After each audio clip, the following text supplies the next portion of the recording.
Morning. Good morning. I love this hair right now. The So Afro I think, is I think we're back. actually live right now. We are live right now, but I'm sharing my screen. That's a placeholder Okay, that's saying that we're starting at 9:30. got Actually, they it. can't see us. They can't see us. They can. They, I'm looking at us on live now. Oh, they can't see us right now? I think they can. We got one heart in the Facebook comment section. So, Let me see. all right, I'm gonna make my phone silent here.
Good morning. Good morning. Good morning. Good morning. We are To be here today with you, Nalia. we're finally here. I'm very excited about today. Welcome. Good morning, Nia. Welcome. Those of you who are joined in right now. We know us. We know how we do with time. We have our own internal clock and way of navigating the world, and that is Black, and that is beautiful. So we are starting today at 9:30. We're going to give our audience some time to join us. I see that about 20 people or so are already with us right now. Everybody is in place in the virtual world to make sure that we have a wonderful set of conversations today. So it is 9:31. How about we give folks, maybe about 5 more minutes or so to join us. In advance, I'd like to thank the 92 people who have registered for this event and have shared their resources with us to be able to do this for the community. So thank you all. I'm looking forward to a wonderful day, great discussion, Yes. beautiful Blackness. Nia, before I put the slide back up.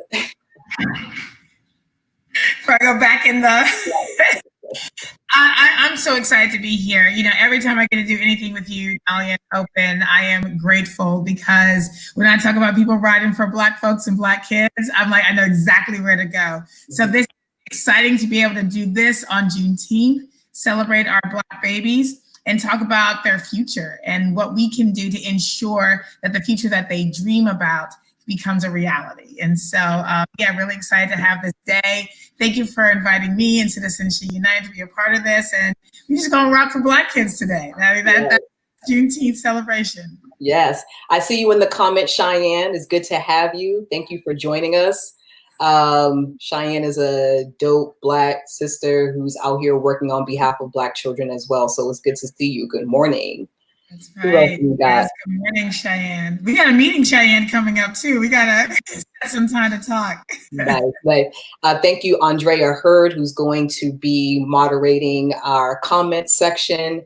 Thank you also, Devin Brown, who's also going to be in our comment section. Thank you, Stephanie Oliver, for joining. Happy Juneteenth. Yeah, I'm ready. I'm ready too. Yeah. Okay.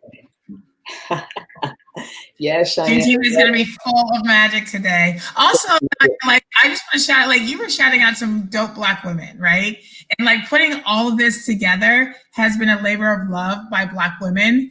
I say one of the things I feel most excited about is the brilliance and beauty that I get immersed in with Black women on a daily basis doing work.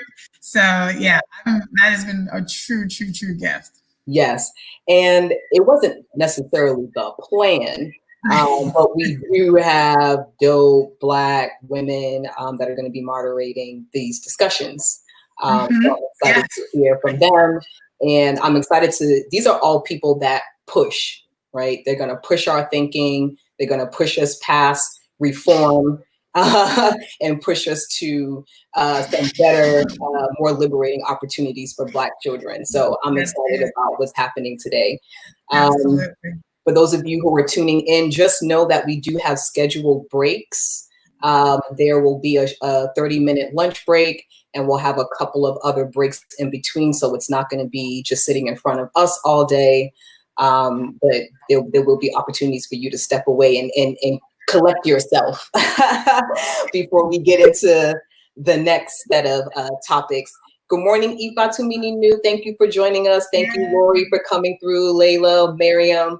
I know that Miriam, likes to be low key with it, but she's amazing. She's awesome. And she's also been very supportive of Open and taking us to, helping us get to another level. So I appreciate her. Another dope Black, awesome woman in this space. I love it. It's nice also to see our friend circle. You shout out Andrea Hurd. She's been reimagining all kinds of things between teachers and community and students. And I think every time I talk to her, she has come up with a new idea, a new on navigating teachers on being the best that they can and showing up for Black and brown kids. She's come up with something else for these kids to be a part of. Like Andrea's brain is always on for Black kids. And so I'm grateful that she is a part of this and moderating the comments so that, we can make sure that we have a rich and full discussion today. Absolutely. Good morning, Patrice. Welcome. Sweet Wordness Lifestyle. Welcome. It's good to see you all here. There's a little note at the bottom of our screen just to let you know that all of the panelists and guests will be on StreamYard, which is an external platform for creating broadcasts and streaming them live. There is a slight delay between when we say something and when you hear it on YouTube or Facebook. So just be mindful of that.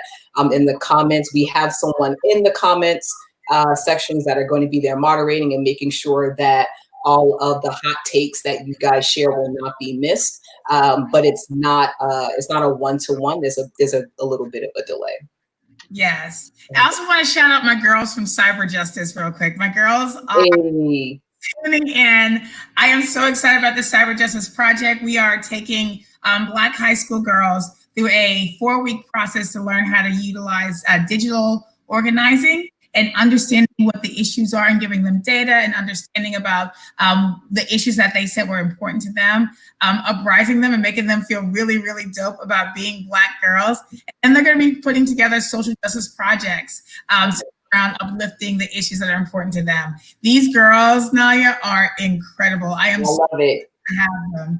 And we grow every day. And so we started with a group of 5 girls. We are now at 15. Hey. And, next week we may be at 20. Also, like some orgs that like helping them, SPLC, Color of Change. Oh my gosh, Color of Change came on it, helping me pull stipends together for these girls to get paid. Let's play Black labor. Let's play. Yes, Black labor. Exactly. Yes, valuing that work, valuing the learning and valuing the output, which is so important for everybody, but really important for young Black girls to understand their worth and their value. Yes. Shout out to Cyber Justice. Y'all got up at 8:30, did your yoga, and now they're here with us this morning. So happy for that.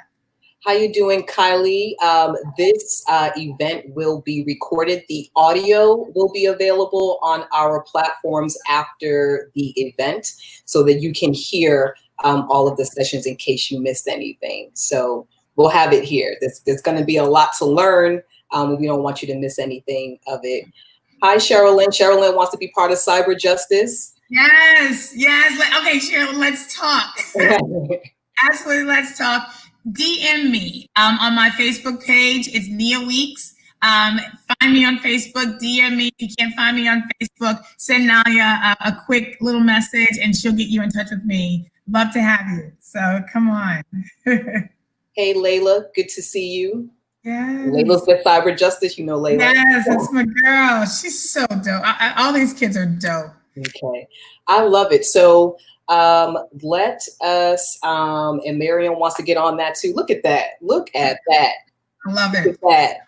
All this brilliance coming to you. Yes. You're attracting it. You're attracting it. Law of attraction. Let's get started. We're going to do a brief introductions about our organizations and what we're doing here. And then we're going to go into a centering to make sure that we're all on the same page about what we're doing here and why. Good morning, everyone. Again, thank you for all of you who have registered for this event, who shared your resources to produce this event. Thank you for all of you who are tuning in right now. My name is Nalia Weber. I'm the Executive Director of the New Orleans Public Education Network. We are a community-based organization that focuses on issues of equity and justice for Black children in public education. And we are here because it's time for a new conversation about what is needed in public education that is not centered in language, attitudes, or ideologies around the deficiencies of Black children or Black children being in gaps or behind. This is all constructed. Our children are not deficient. They are not behind. And there's no way that we can possibly think that we're going to create affirming, just, and equitable systems for Black children if we're doing them within the ideology of white supremacy that says that they are always behind. So I'm here with a group of wonderful people who are going to be joining us throughout the day. with Nia Weeks from Citizen She to start this new conversation that is grounded in what is best in us and not made-up deficiencies. All right, Awesome. Nia. Thank you, Nalia. Good morning, everybody. My name is Nia Weeks. I am a native New Orleanian, and I am the founder and executive director of Citizen She and Citizenship United. And as sister orgs, we are working towards the empowerment of Black women to become more civically engaged. The only way that we're going to be able to change the policies that impact us is to infiltrate those spaces and be at the table, right? And some tables we just got to smash down and build our own. But we're all creating a space of equity for Black women, because when Black women win, everybody wins. Black community wins, Black men win, everybody. And so that's what we're working towards. This year, we have a goal of getting 300,000 Black women in Louisiana to become frequent voters. And I believe that we can. And once we do that, we'll be a policy strong arm. We can push policy and agenda that impacts and reflects the real needs of Black women throughout the state. We believe that those at the closest to being disenfranchised by the issue are the ones that should be leading that work. And when we talk about educational equity, that means our Black girls. And so our intent is to uplift Black girls to not just be thoughtful about the things that they need, but really take action and hold the adults in their lives accountable for making sure that not just the things that they need and want are there, but that they're able to dream big, that they understand that there is no box, that the box doesn't exist. Don't tell them to think outside the box, there is no box. Mm-hmm. Just really trying to get Black girls to dream big, think big, and just understand the beauty that exists in them. So excited to celebrate that today. So excited to celebrate that with Open today, and very excited to celebrate Juneteenth like this with y'all today. Thank you. Thank you for that. Before we get into the centering, I just want to make this note that today we're going to be hearing from Black people who represent a range of Black political and social thought. This is intentional and this is on purpose. We're going to be meeting with people who work within systems, policymakers who work on the legislative level, on the local and the state level. We're going to be working with people who are in the streets, who are actively fighting right now during the uprisings for our lives. We're going to be meeting people who are in office buildings, people who are in classrooms, and people who are in their homes. We all have a role to play. There is no one train to Black liberation. We all have a role to play. And we all need to respect and embrace everybody in the lanes that they are in. Right? Exactly. I agree wholeheartedly. Yeah. Put that there. And so now I want to center us.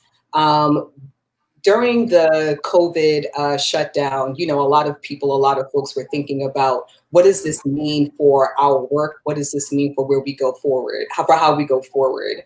And you guys all received the 5011 COVID-19 statements, right?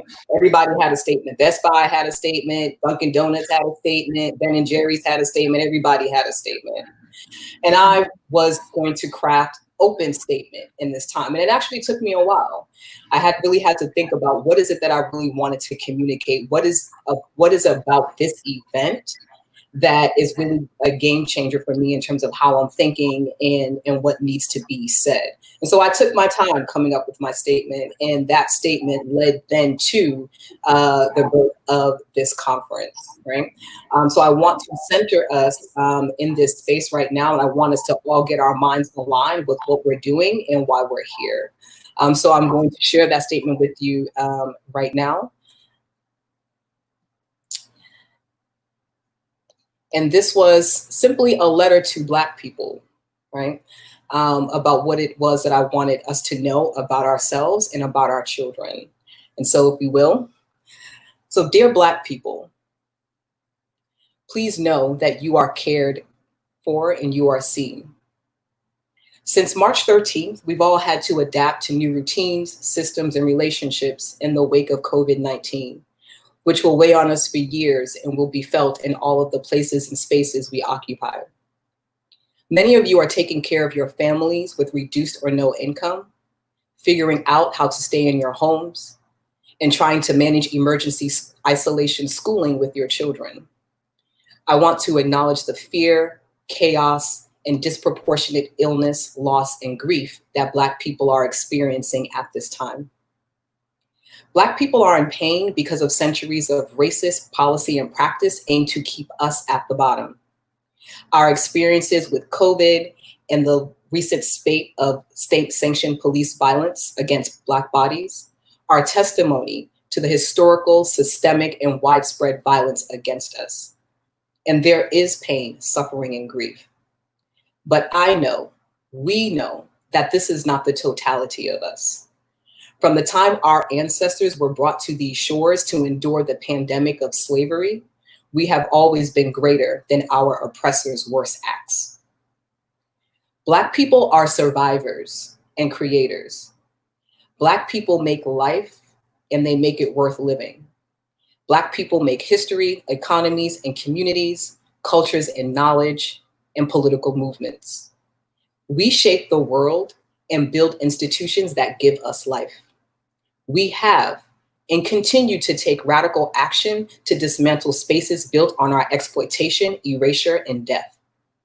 And as advocates for just and equitable school systems, it must be acknowledged that you, Black people, are the school system in New Orleans, representing 80% of all students. You are the reason the school system exists and is incredibly rich with diversity and depth. Black children are complex, varied, and intersectional. Black children are straight, lesbian, gay, bisexual, transsexual, queer, intersex, and asexual, and much, much more. Black children speak English, Spanish, Creole, and French in this state. Black children are Native. Black children are undocumented. Black children have a range of gifts, abilities, and talents. And Black children are great achievers. And because of all of this, and all of you, all of us, Black children are going to be all right. I've been hearing concerns about our children's education under these conditions and a desire for things to go back to normal. But COVID-19 and the police murder of our brothers and sisters has exposed how our normal is violent and ill-equipped to sustain us, as it is responsible for our disproportionate illness, grief, and loss. Our normal is a capitalist system that exploits Black labor, political systems that violate Black life, and public systems that don't affirm or protect Black bodies. Our normal is a state that chooses housing and food insecurity and poverty for Black people. Our normal is an economy where Black and poor families are placed at the bottom, even though they fill the essential jobs we need to survive. Our normal is 400,000 Black people and nearly 1 out of 2 Black children living in poverty in Louisiana.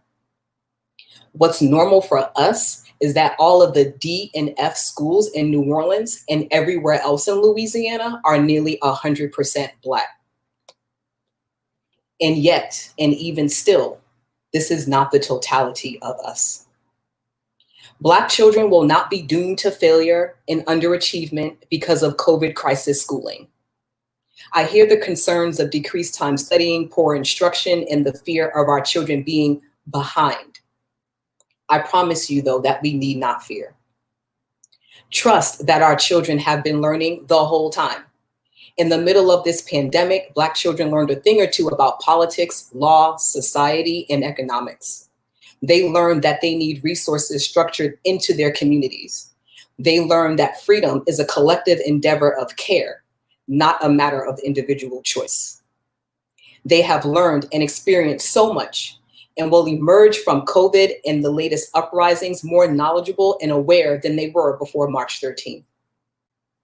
Black people are an excellent people who produce excellent children. We should give Black children more credit with all they have to learn, know, process, and navigate just to preserve and affirm their lives in the United States. We should acknowledge how their experience imparts a wisdom and intelligence that is unmatched and deserves our attention and respect. How they are backed by a culture of excellence and high achievement in spite of white supremacy in and outside of their schools. Trust that Black children will be okay, will advance, and reach their goals. I repeat, Black children are great achievers, And Black people, we, us, have the talent, resources, and ability to give our children an excellent education. Our children are going to be all right. Don't confuse what we do to survive a crisis with what is possible if we have the time, space, and community resources to plan. Yes, emergency isolated schooling has been stressful to implement from all sides. Nothing is easy in a crisis. And I know that we're hearing summer slide, disadvantage, at risk, behind, and feeling the weight of these terms placed on our brilliant children's minds and bodies. Please remember, though, that it is a function of white supremacy to keep us busy with worrying about and fighting for the basics so we don't have the time to imagine or create anything else. A capitalist economic system based on Black exploitation requires us to hand over our power in educating our children so that we can labor for someone else's wealth and privilege. A white supremacist education system requires standards that place white children on top and measures everyone else as deficient by comparison. Black children will always be behind in metrics and assessments designed against them. So don't let anyone stoke fears about your child's proficiency to force you back into a normal that harms Black people, particularly Black children. The system is designed to compel our participation, even though it is against our best interests and convince us that nothing else is possible. But we're not stupid, and we got eyes. We saw the governor suspend testing and grading just like that. We saw those 10,000 hotspots materialize out of nowhere.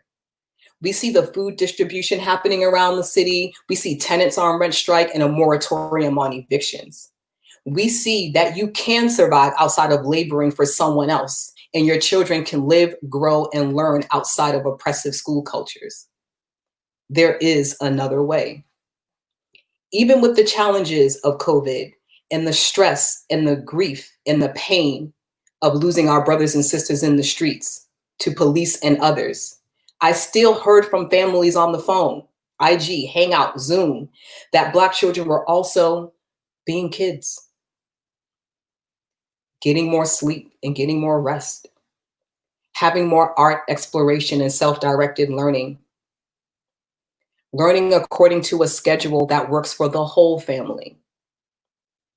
Black children were being corrected through guidance, love, and respect, and they were learning without surveillance, isolation, threats, or punishment. Black children were exploring their interests in critically thinking and solving problems.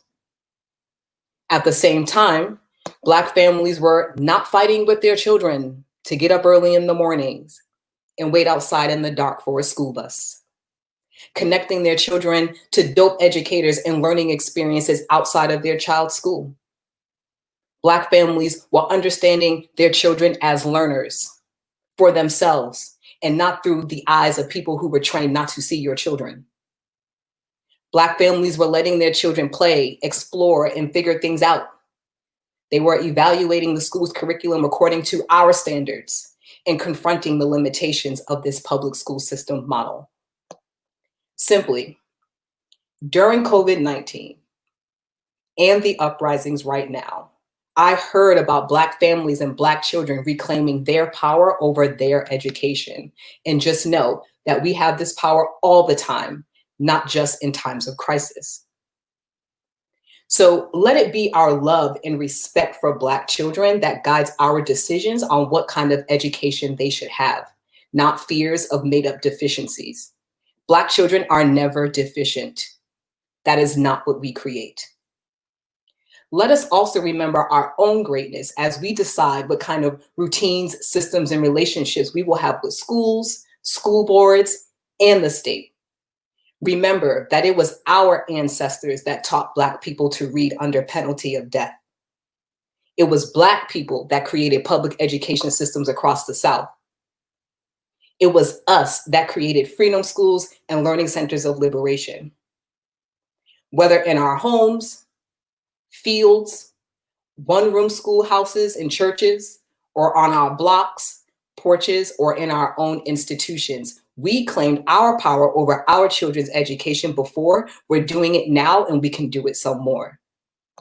So Black families, Black children, Black educators, Black people, I wish you all healing and health, strength and peace. I affirm your persistence, ability to thrive, and to create beautiful Black life, Black living, Black loving, and Black learning. So let us move forward in a new reality of teaching, learning, imagining, and building that is centered in the brilliance and preciousness of Black children, because that is the totality of them. Black people, we gonna be all right. I just want to sit in that for a second. Your words, Nalia, every time, just gives, it centers everything.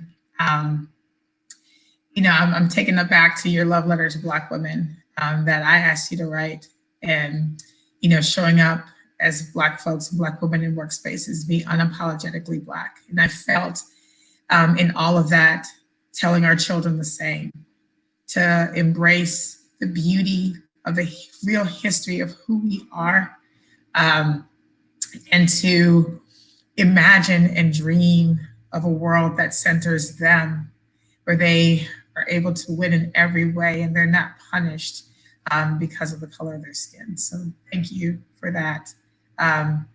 That is the space that we are entering this entire day. That is the 15th statement of the year. So thank you, Nalia. Thank you. And I'm going to leave it to you to introduce our keynote, and I'm going to step to the side. All right, thank you. Thank you. I am actually really excited to bring up this keynote speaker. I get to rock and ride with Black folks that are unapologetically Black and love Black people in ways that we deserve to be loved. This person, Dr. Andre Perry, is not just beautiful words, because this man can put some words together. Him and his wife are like brilliant orators across the globe. But Dr. Andre Perry is 100% action. And just personally, when I was deciding to make a transition from law into taking that legal knowledge and immersing in the community, Dr. Perry was one of the first people that I called. He was in France at that time, and I was like, I'm jumping ship. I need to go back in community. He's like, this is a longer conversation, and spent time investing resources, knowledge, and just friendship into me, and guiding me in that space. And so because of that strength and that friendship, Citizenship United exists today. I can go on and on about Dr. Perry and how incredible he is, but I will go on forever. So I'm going to read the bio just so I can make sure I get it all in. Dr. Andre Perry is a fellow in the Metropolitan Policy Program at Brookings, a scholar in residence at American University, and a columnist for Hutchinger Report. He's an author of the forthcoming book, Know Your Price, Valuing Black Lives and Prosperity in America's Black Cities, which will be released by Brookings Institute Press in May 2020, which means it is out there now. Go buy this book. A nationally known and respected commentator on race, structural inequity, and education, Dr. Perry is a regular commentator on MSNBC and has been published by the New York Times, The Nation, The Washington Post, TheRoot.com, and CNN.com. I watched that myself. Dr. Perry has also made appearances on CNN, PBS, National Public Radio, NBC, Losing Breath, and ABC.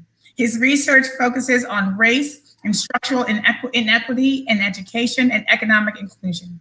Perry's recent scholarship at Brookings has analyzed Black majority cities and institutions in America, focusing on the valuable assets worthy of increased investment.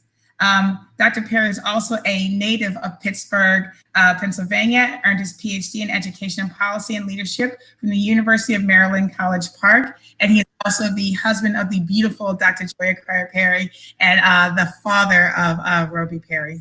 Guys, welcome with open hearts, and y'all about to get this learning, Dr. Andre Perry. Well, thank you, Nia, for your wonderful introduction. And thank you all in New Orleans. I have to say I was born in Pittsburgh, but I consider New Orleans home. So this is very special for me. And there's a lot of folks I really want to thank right off the top, including Flozell Daniels, Rashida Govan, and Adrian Dixon, Sharon Clark, James Meza, Jamar McNeely, Doris Hicks, Renee Hall, Jenny Lawson, Norman Robinson, Chuck Perkins, Take 'em Down Nola, Victory Barr, Camille Whitworth, Daniel Victory, Maeve Wallace, and anyone else who's attended one of our house parties. I want to also thank two people who are no longer with us, but are featured in my book, Know Your Price. My adoptive mother, Elsie Boyd, my father, Floyd Criswell. As told in the book, Ma Elsie raised more than a dozen children and informally adopted my biological brothers and me, largely because of the conditions leading to my father being killed in prison outside of Detroit. For most of my professional life, I've had to navigate a policy research community that deemed my mother, father, and our family construction as deviant. Since the Moynihan Report was published in 1965, researchers and journalists have continued framing poverty mainly as a function of individual choices. Moynihan offered a robust structural analysis, but he set a dangerous example by identifying the central problem as Black people not living up to white middle-class ideals. This falls in line with the white supremacist myth that claims harsh conditions in many Black communities, schools, and neighborhoods are mainly the result of Black people's collective choices and moral failings. We've all heard someone say the not so subtle dig, it all starts at home, suggesting if we could just fix that Black mother and father to be more responsible like white middle-class families, we wouldn't have any problems. Of course, white middle-class families are more disciplined and hardworking. Just look at their wealth and education. If Black people are going to act well Black, there's no need to pay them fairly or to invest in their businesses. More direct ways to make someone middle class, by the way. You're better off giving that investment to someone else who has the credibility and capacity to show Black people how to behave like normal families. False narratives help normalize a hierarchy of human value that leads to an investment into whiteness. One of the major goals of this book, Know Your Price, is to show that there's nothing wrong with Black people that ending racism can't solve.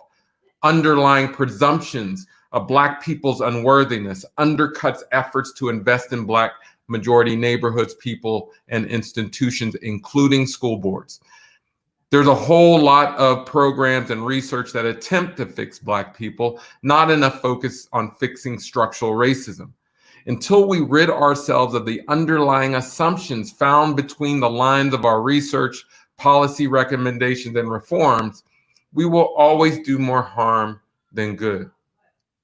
Know Your Price identifies how precious Black lives and property are devalued by racism.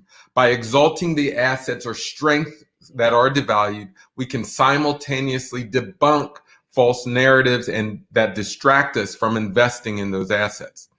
If we can account for the associated costs of racism to individuals, then we can begin to properly restore the lost value by investing in the people who've been penalized simply for being Black. The anchor study in Know Your Price, after controlling for factors such as housing quality and structures, as well as neighborhood factors such as education and crime, owner-occupied homes in Black neighborhoods are devalued by $48,000, amounting to a whopping $156 billion in accumulative losses. The point is that the value of homes in Black neighborhoods is much higher than they are priced. And isn't this true in other parts of our lives? But $156 billion is a big number. It's the reason why I say that there's nothing wrong with Black people that ending racism can't solve. $156 billion could have started over 4 million Black-owned businesses. Black entrepreneurs certainly could use this money, as they are denied bank loans more than twice as often as their white peers. And when we do get loans, we pay higher interest rates. The loss of equity means that many Black business owners are less likely to have the financial cushion to weather economic crises like the one we're in now. During the Great Recession, about half of Black businesses survived compared to 60% of white-owned firms. And we know what this feels like after Hurricane Katrina. The $156 billion lost on racism should have helped municipalities fund essential services like education. We've known for decades that school funding, wealth, and racial prejudice are correlated with academic achievement. Schools dominated by students of color receive $23 billion less than majority white districts. This is largely a byproduct of an educational system that devalues Black communities through a financing structure that is based on local property taxes. For decades, schools were used as a conduit to fund white people and their institution. University of Wisconsin-Madison professor and New Orleans native Walter Stern documented in his book, Race and Education in New Orleans, how schools were used as urban planning and economic development tools. By placing schools reserved for white families in places that were not developed, i.e. mid-city or near the lake, by placing schools in reserve, they essentially created settlements for white people. On behalf of their constituents, white district leaders neglected Black schools in Black neighborhoods for much of the 20th century. Stern explained how those practices created real economic benefits for whites and burdens for Blacks that are manifested in the test scores we use to justify reforms. Stern said in an interview with the New Orleans NPR affiliate WWNO that the resources and protections that followed the creation of white schools meant that the surrounding houses increased in property value. And with Black neighborhoods, often identified as such because they had Black schools, property values did not increase or even decline. So this created obstacles that we still see today in terms of persistent wealth gaps between white people and African American people, particularly since owning a home is often the greatest source of personal wealth. And that's the end quote there. Many education reformers ignore structural racism, saying it's too hard to address segregation and school financing systems. But when reform is applied within the confines of inequality in Black majority cities like it was in New Orleans post-Katrina, we leave little room but to effectually blame Black teachers, parents, and school boards for underachievement. Yes, I say this all the time, that we treat Black school boards like we treat Black people. I saw this up close, as you know, as a charter leader in New Orleans after Hurricane Katrina. Approximately 10 years after the breaches in the levees, the Black teacher population dropped from over 70% to about 50%, replaced by younger, mostly white teaching corps. 2/3 of the teachers who had worked in New Orleans before Katrina were no longer in the field. Most Black people don't need to hear someone say overtly racist things to us when their actions and outcomes tell us everything we need to know. When Roy Wood Jr., a correspondent on The Daily Show, was asked whether or not he believed President Trump had used the N-word in the White House, Wood replied, "I don't need footage of The Rock in the gym to know if he works out. Have you seen his arms?" The erasure of Black teachers flew in the face of research that showed positive effects of Black educators on academic success. Black students who have one Black teacher by 3rd grade are 7% more likely to graduate high school and 13% more likely to enroll in college. After having 2 Black teachers, Black students' likelihood of enrolling in college increases by 32%. Even a cursory reading of the literature on Black teachers should have given politicians and reformers pause before forcing their mass exit.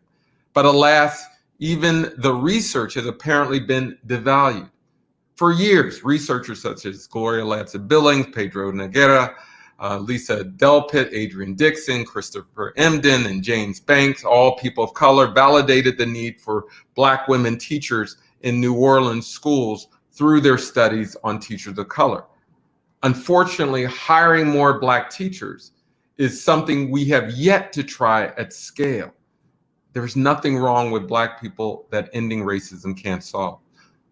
More than 10 years of working to build after 10 years of working to build national pipelines to fill school leadership and teaching positions, the leadership of New Schools for New Orleans provided seed funding to establish the Norman C. Francis Teacher Residency Program at Xavier University in New Orleans to support local workers.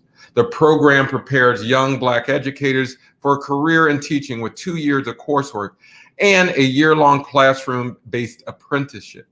It's encouraging that an anchor institution, Xavier University, is a principal actor. It's a novel approach pairing an HBCU with 5 charter management organizations to train between 25 and 40 new Black teachers every year by placing them in schools.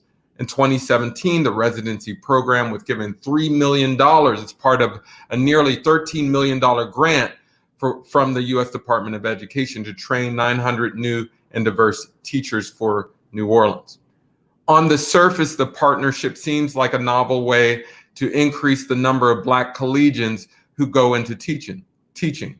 However, there's nothing innovative about putting money into white institutions' hands to improve Black people or their institutions.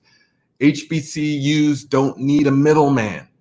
They need direct investment, particularly during economic shocks like the one we're in. Education must learn how to trust Black institutions by allowing dollars to go where the talent and production has always been, HBCUs. If we want education to improve, we must invest directly in Black lives and the institutions we are proximate to. In Know Your Price, there are a few New Orleans-based chapters. One is titled The Apologies We Owe to Students and Teachers. As you know, I was a charter leader in New Orleans, and I saw first up close the damage of removing Black leaders, Black people, and Black women from positions. One of the most dramatic and harmful acts I did as a charter leader was to let go of our principals and assistant principals during a period of time that was rough, perceived to be rough. We base so much of our our decisions based on doing this sort of data-driven analysis, and we know that we should not be data-driven. We should be community-driven and use data to improve it. Removing Black women, Black teachers, Black students it cannot be any way, shape, a form of reform. In fact, if any reform leads to a reduction in Black women staff, it's clearly the same old, same old. I will never forget Wylena Saraparu coming in to my office when we were letting them go, and the look she looked upon me, and she knew at the time that I was ashamed of the decisions, and she told me so in the writing of this book. And also, I want to send a special apology to those leaders. In addition, we need to apologize to Bridget Green, the student that is always, former student that was always put up as the example of the quote unquote failure of the institution. I can't say this enough. We cannot shame our way to success, and that's what we did. We shamed a girl over and over and over again, knowing the fact that test scores are not a strong predictor of academic success. Over and over, we see this now in this COVID moment. People are removing colleges are removing standardized test scores because they're a barrier. We know this. And yet we inflicted policy violence on Bridget Green and thousands of other Black students. And so because I was a part of that, I apologize to Bridget Green. We shamed her. We shamed her out of the city. And she represents so many others that we did that too. And to her and others, I need to uphold this principle. There's nothing wrong with Black people that ending racism can't solve. The underlying values underlying the erasure of Black teachers are also behind why Black women can't buy or educate their way towards better birthing outcomes in spite of their educational and professional gains in the past few decades. More Black babies die before their first birthday than all other racial categories. The mortality rate among Black mothers is 3 times higher than their white counterparts. These disparities exist even after controlling for education and income. In a 2017 study using death records, my wife Joya and her co-authors found that racial inequality in things like educational attainment, income, unemployment, and imprisonment showed harmful effects on Black infant mortality. When racial inequality in employment increased, Black infant mortality worsened. A decrease in educational inequality improved Black infant mortality. The devaluation of Black lives is at the intersections of race, gender, and occupation. Consequently, our solutions must be intersectional in nature. The issues of birth equity, like all the other issues presented in the book, Know Your Price, is not an academic one for me. In Know Your Price, I detail the very personal struggle that my wife, who is a physician, and I had in trying to have a child while she was going through a professional crisis. In the chapter, Having Babies Like White People, I show that instead of restricting access to women's fertility option, an idea that the Moynihan Report gave life to, we must expand women's reproductive choices. The lack of wealth that the federal government facilitated should not continue to limit Black women's choices. Addressing the structures that caused inequality is a birthing option we have yet to try at scale. Again, there's nothing wrong with Black people that ending racism can't solve. In Martin Luther King Jr.'s controversial 1967 speech that clarified his opposition to the Vietnam War, King spotlighted the hypocrisy of the United States' fight for democracy abroad while actively suppressing the rights of Black, brown, and Native Americans at home. King called for a revolution of values that included making a shift from a thing-oriented society to a person-oriented society. Just as the US government actively worked to normalize bigotry through policy, it can normalize investments in the people who've been denied wealth, dignity, and opportunity. Indeed, discrimination has serviced whiteness in public policy for so long that it has become an immoral entitlement, an iniquitous form of social security. We need an anti-racist policy agenda that normalizes support for the injured. Over the next few months, I will roll out an initiative that I'm calling the Valuing Black Assets Initiative, or VBI. The initiative will employ a virtual book tour to help communities mobilize around their assets amid COVID-19 recovery efforts. With seed funding provided by W.K. Kellogg and certain foundations, Black-led impact investment firms, CapEQ and the Impact America Fund, asked Brookings Metro to develop an index of target goals for the nation to advance Black businesses. We're determined to increase employment among 15% of Black businesses at a rate at which will add an estimated $55 billion to the US economy. The path to 1555 will convene business leaders, government stakeholders, and communities and provide them with the necessary steps to achieve this goal. In addition, Brookings Metro and the social entrepreneurship organization Ashoka will solicit social entrepreneurs in cities across the country, including New Orleans, in a $1 million competition to develop policy and market-based solutions that confront the problems of housing devaluation. The project will incentivize innovators who are proximate to the problem. We will seek to foster a new generation of innovations that remove the drag of racism on home values. And so folks who are working on these issues, the housing advocates, the folks working on these issues in New Orleans, be ready. Another aspect of the Value in Black Assets Initiative is a collaboration with the polling firm Gallup. We will develop a survey to help measure racial attitudes behind asset devaluation. The survey will enhance our quantitative analyses to further illuminate how prejudice devalues Black majority neighborhoods. I just want to emphasize where the title of the book, Know Your Price, comes from. It comes from my favorite play in the whole wide world, Two Trains Running by August Wilson. In the play, the main character, Memphis, is about to have his property seized through eminent domain by the city of Pittsburgh. The city of Pittsburgh offers Memphis $15,000 for his restaurant and that property.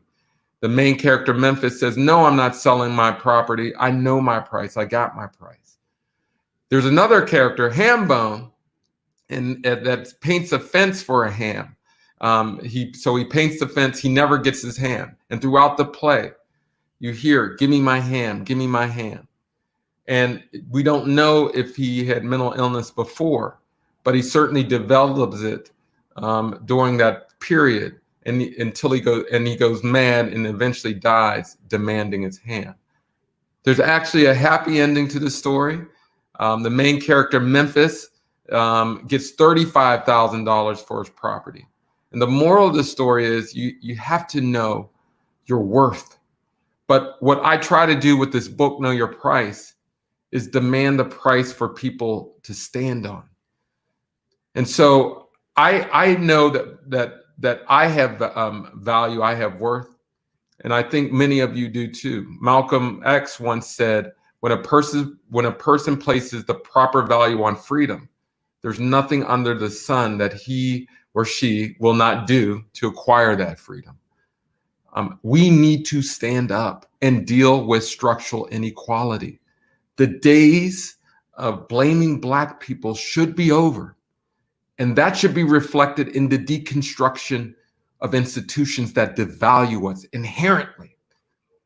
So I'm looking forward to a robust conversation now. I'm going to answer a few questions from my host.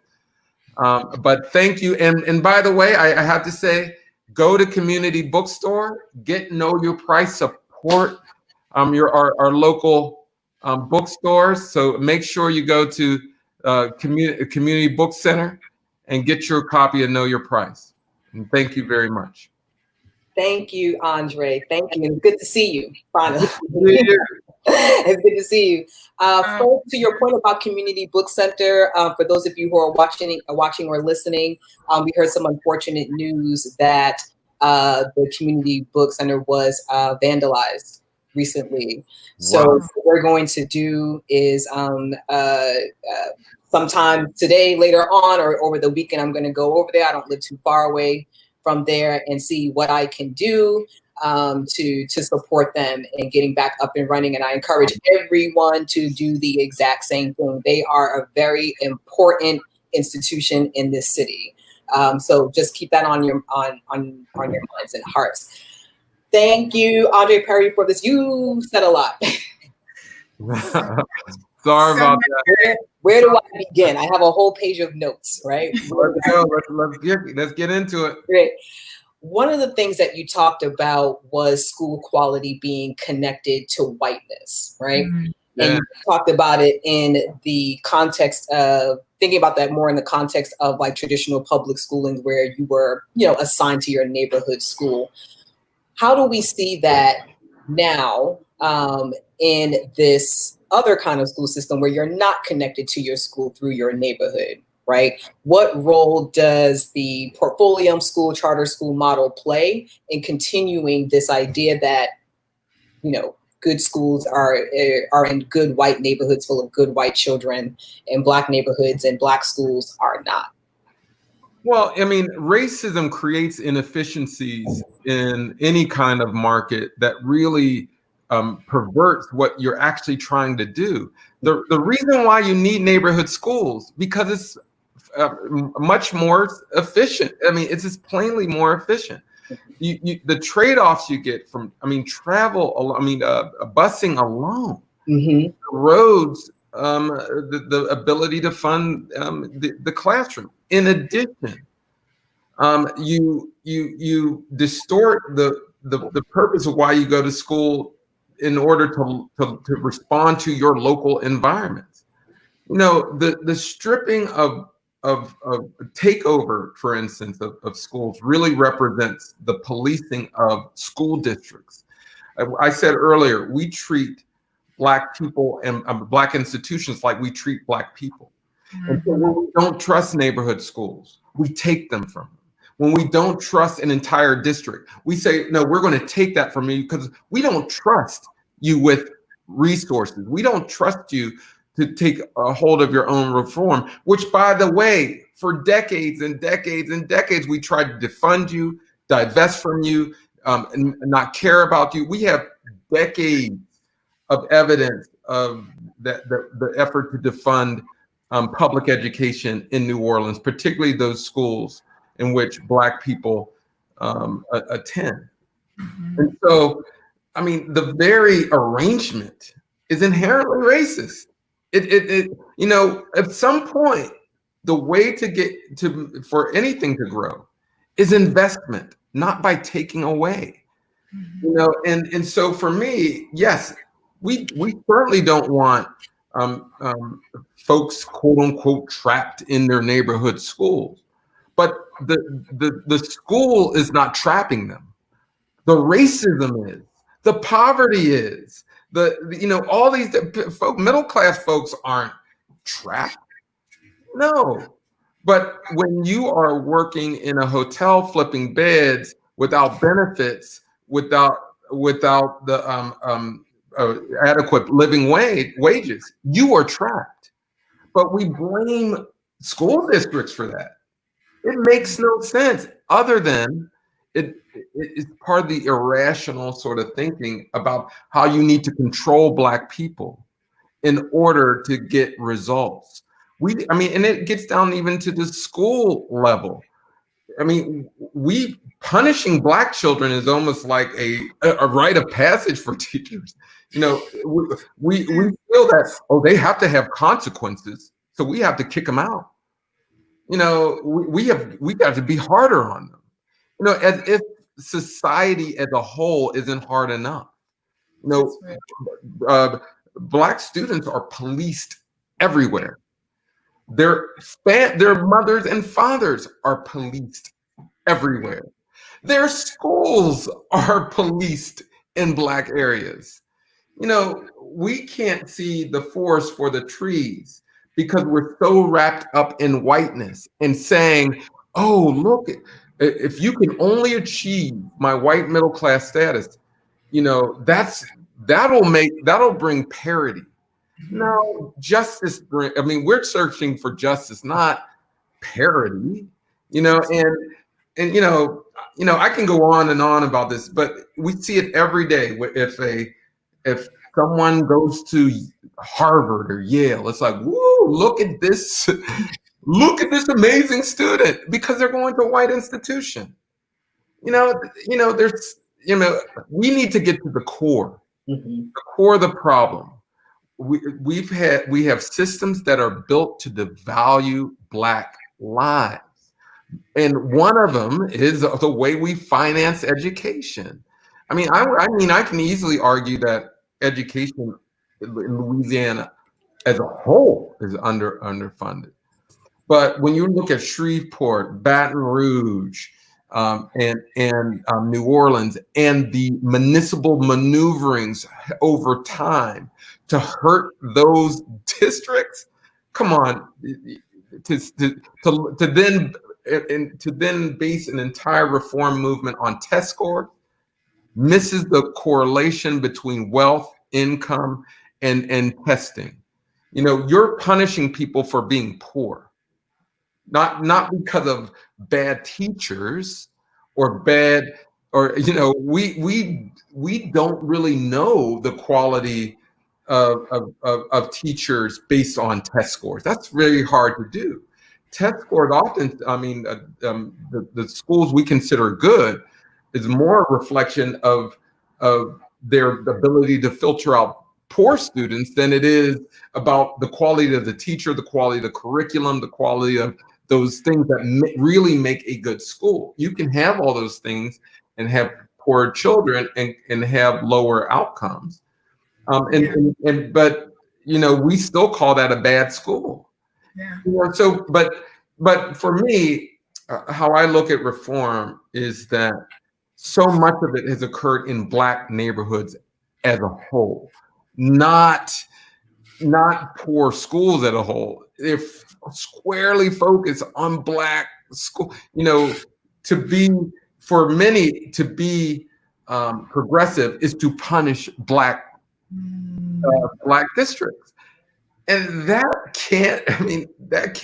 you can't hold that and consider yourself a friend of Black communities. You just can't. And so, and I just also don't want to sound self-righteous. We all buy into this to a certain extent, but and including me. I want to be clear that I was complicit in a lot of this. But to correct, you have to atone.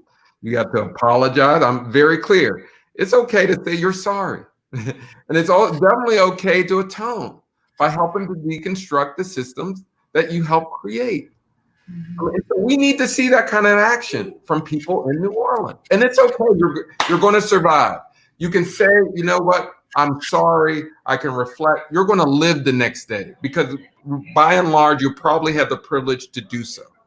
But particularly in this moment, we have an opportunity to really atone and deconstruct the systems and that impact us all. And by the way, and I know Nia will appreciate this. If there's one extractor of wealth that disrupts so much in our system, that criminal justice system is evil. It's evil.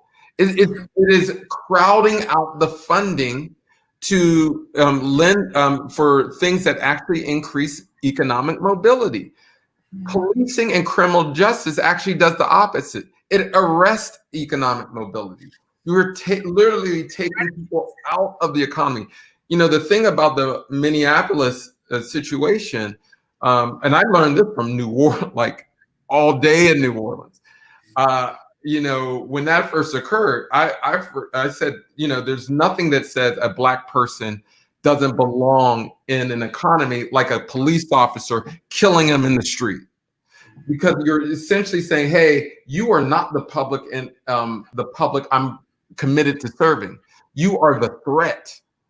And I learned that from New Orleans, clearly. You are literally taking people out of the economy, breadwinners, innovators, creators, all that, you're taking them out. And I'm not trying to hear this, the silly arguments around defund the police. We know how to defund institutions. Look at New Orleans schools. They defunded the school system. P-card withheld the money. Now we can argue if that was legal or not. It was decided by a court that it was, but it was morally bankrupt. Absolutely morally bankrupt. No one can argue that. But again, it was a blaming of New Orleans Black board that really spurred all that. So, that's a long-winded answer to that one question. So I'm going to let you go ahead. Sorry about that. It's such a perfect answer, though, Andre, because the statement that I take away most from everything you said is there's nothing wrong with Black people that ending racism can't solve. And the work that your wife Dr. Joya Cryer does, talks often about the intersectionality that Black women have to navigate through in order to make decisions about health and birth. But that idea actually is everywhere. And so when we're talking about education, everything intersects. And so I appreciate you so much bringing up all these issues that have an impact on education and where our babies are able to go and how big they're able to dream. And so, I just like the idea around economics filtering. And when you talk about the criminal justice system, bro, it eradicates economic equity. It's done. Absolutely. It's done until you're out of the system, and even then it still follows you. So it just cuts our knees off. So thank you for your long-winded answer, because I appreciate every word. Well, thank you for your work. You're doing good work. A large part of this, so one, I'm going to get the book, I'm going to read it. That's right. So that's one. I'll go to Community Center, pick up a copy. But one of the things that we really wanted to do in this conference is, normally with these conferences and these events, people like go down the whole list of what's terrible with Black kids in education. And then it's just like, oh, we need more equity, we need more justice. What do you think are the very next things that Black children, Black families, and Black teachers need to be doing to address, confront, and radically shift dynamics inside of schools, and also creating better learning education opportunities outside of schools for folks who are interested in doing that? Well, there's a lot of debate on the impact of school reform on test scores, and we're constantly ignoring the contributions of parents in any kind of, if you're going to say improvement, understand that Black parents have always led or fostered educational improvement in spite of systems throughout the history. So we need to give parents credit for the things they're already doing. Many of the parents that I've seen are doing everything to get their kids to school, practice with them, all those other things. But there are some things outside of schools that are very important. I do believe that we need a mass movement to make sure that we have a curriculum that will enable white people to understand slavery and the role of oppression in this country. We always talk about what Black people need in education. No, white people need a serious education on racism. Again, go to the source for the problem. Time and time again, you see folks in Louisiana voting for evil people, right? Evil. I mean, now that I'm at Brookings, I'm always looking at elections, and I'm always like, what kind of education did you receive to vote for Roy Moore? I mean, like what kind of education did you receive to elect a racist, sexist, classist, a person we want to call president? What in your, so we're constantly looking at education gaps. Oh, there's a serious education gap around racism in this country. So we need to make sure that we have curriculums that really get at what slavery, Jim Crow racism, normalize racism through housing and criminal justice systems. All of these things need to be addressed. And I actually like the idea of investing in HBCUs. I mean, I think they're an underutilized resource, particularly in Louisiana. You have several of them. And those institutions can be a hub of economic growth. The lack of Fortune 500 companies really inflates the value of higher education, not only as a human capital producing institutions, but as businesses in and of themselves.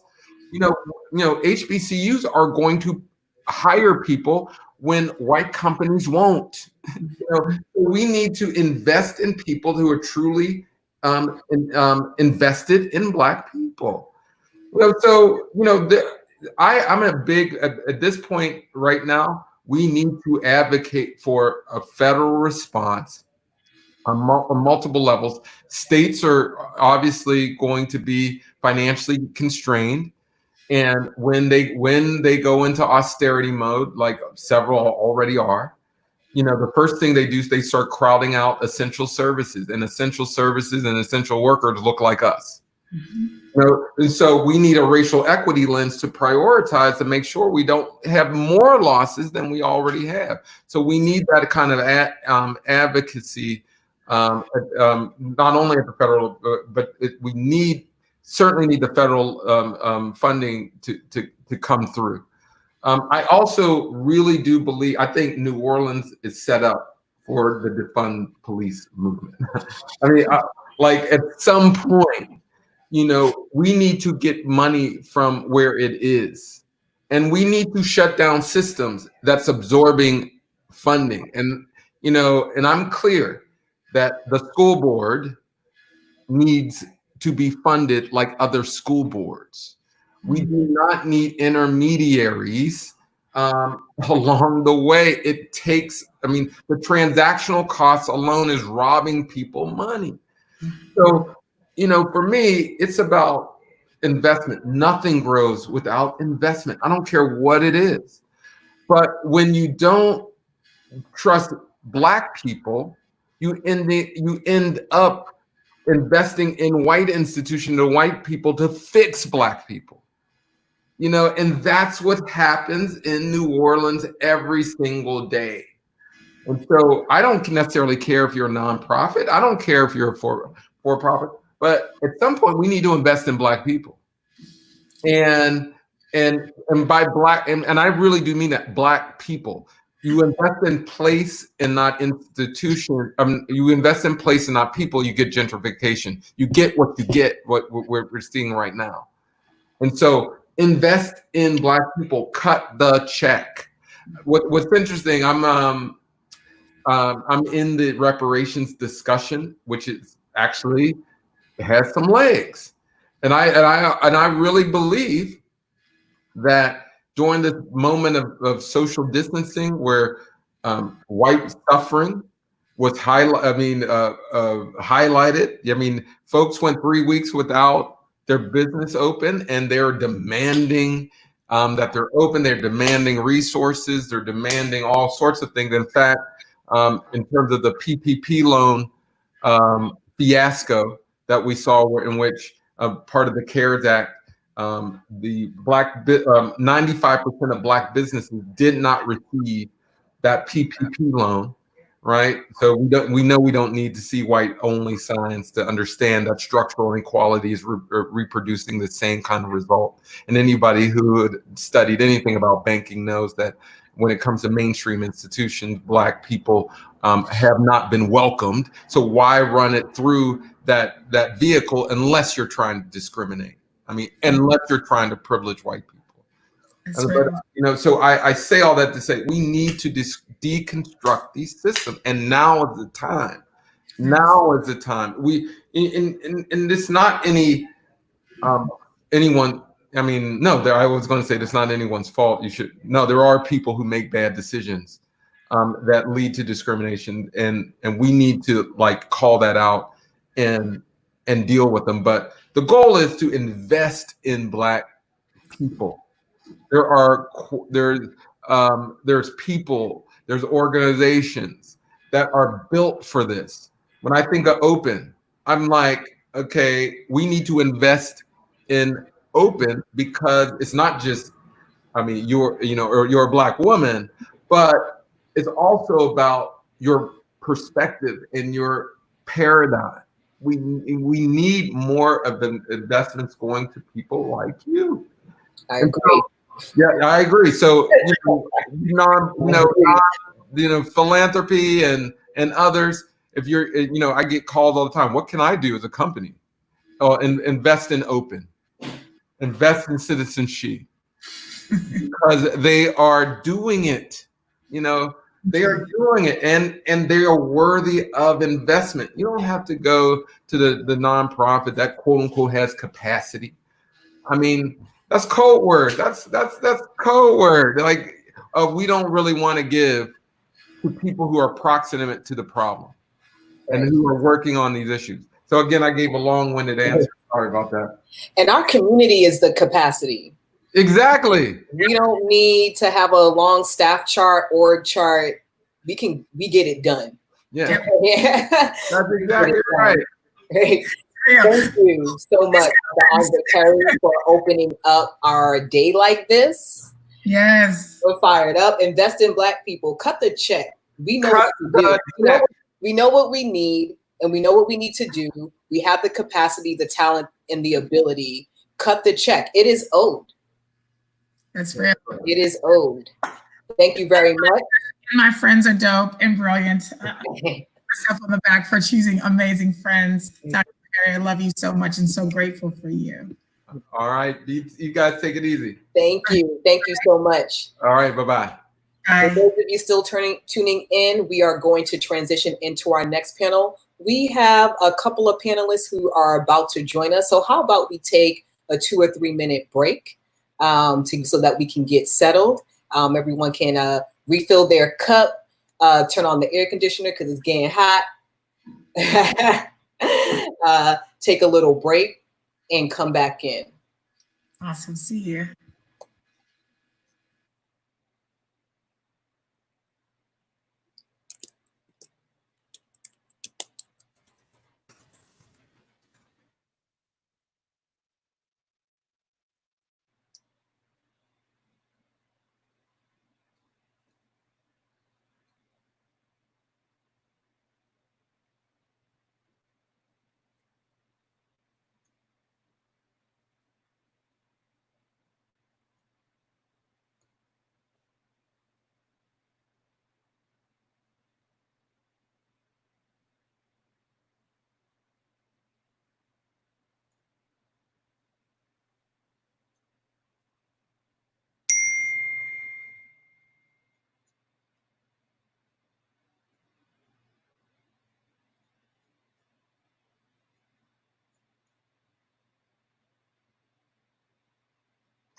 Uh-oh, so we got some beautiful Blackness on this screen right here. Look at this. So it also, I am so grateful for all these friendly faces, because these are people that are in my life, that I've worked with, that I have done policy work with, everyone here. And so I'm so grateful for this panel be comprised of people that I love and trust so much. Good morning, everybody. Welcome back to Black Education Matters, presented to you for partnership with Open, Orleans Parish Education Network, and Citizenship United. So we are going to get into the meat. We had a wonderful opening with Nalia and her presentation, her letter to Black children, Black families, and Black educators. We had a wonderful presentation with Dr. Andre Perry. Talked about everything, but at the bottom line said nothing is wrong with Black people that racism can't solve. And that is where we're stepping into this conversation. And we're having this conversation at the top, not just because policy is near and dear to my heart, but it is the space, it's the top space where we actually have impact across the board. In putting this panel together, I thought about the people that have been in my life as I've navigated through trying to find equity for Black kids and Black families, and those who have stood there unapologetic in their Blackness, unapologetic in children's Blackness, and their right to be educated fairly in equity. And this is what y'all get, these amazing people. And so I'm going to do brief introductions, but I want each of you to kind of go into like where you are, because it's so incredible. At the top of my screen, I have Lavette Fuller. Lavette Fuller is a council member in Shreveport, Louisiana. So we got North Louisiana in the house. Cannot forget the entire state. Lavette is the only Black woman council member in Shreveport. She was elected in the last election cycle, and she has been holding it down for Black people, Black girls, Black community, and community as a whole in Shreveport. So welcome, Lavette Fuller. I'm gonna always call you Representative Patricia Smith, because you will always represent me. Representative Smith is like, I have video of Representative Smith standing up asking our House representatives, like, why are we talking about race and gender in such derogatory terms at the time in our country that we are. She has pushed for not just equity when it comes to students on the Education Committee, which is a tough committee, in the House, but she has also pushed for, if you are familiar with the bill that gives people who are previously convicted felons the right to vote, right here at the top of your screen, that is the bill author. Dr. Jacqueline Mims rocks all day hard for Black kids. And actually, Representative Smith was like, bring my girl Jacqueline on here. She has been absorbed in this community throughout the entire state, rocking hard for Black children and Black educators. And so I'm so grateful to have your space here. And Jason. Councilman Jason Williams, I don't think that I have asked you to help me figure out something that you haven't said yes to. We have gone hard and sat in some back rooms trying to think about how to create equity, how to create accountability, how to ensure that Black folks are able to move forward in all the different ways that the system tries to eradicate our freedom. So thank you for that work, Jason, and thank you for always saying yes. And thank you to you all for being here. I'm gonna just go right in. One of the questions is, people feel like decisions around education policy are already decided, right? That there's people at your level that already know what's gonna happen. And so the voice of the people doesn't matter. Tell me how much community voice impacts not just your decision, but the decision makers that are around you.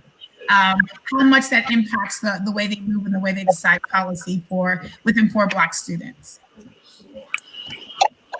I'll start because I think last night East Bannersburg School Board meeting gave you an exact example of how the people's voice actually impacts decisions in the change of a school's name, as well as just calling people out for what it is and what they do. And I can say for for me as a former legislator, the people's voice really does impact policy, no matter where it is, whether it's in the state house, the city council, school board, police jury.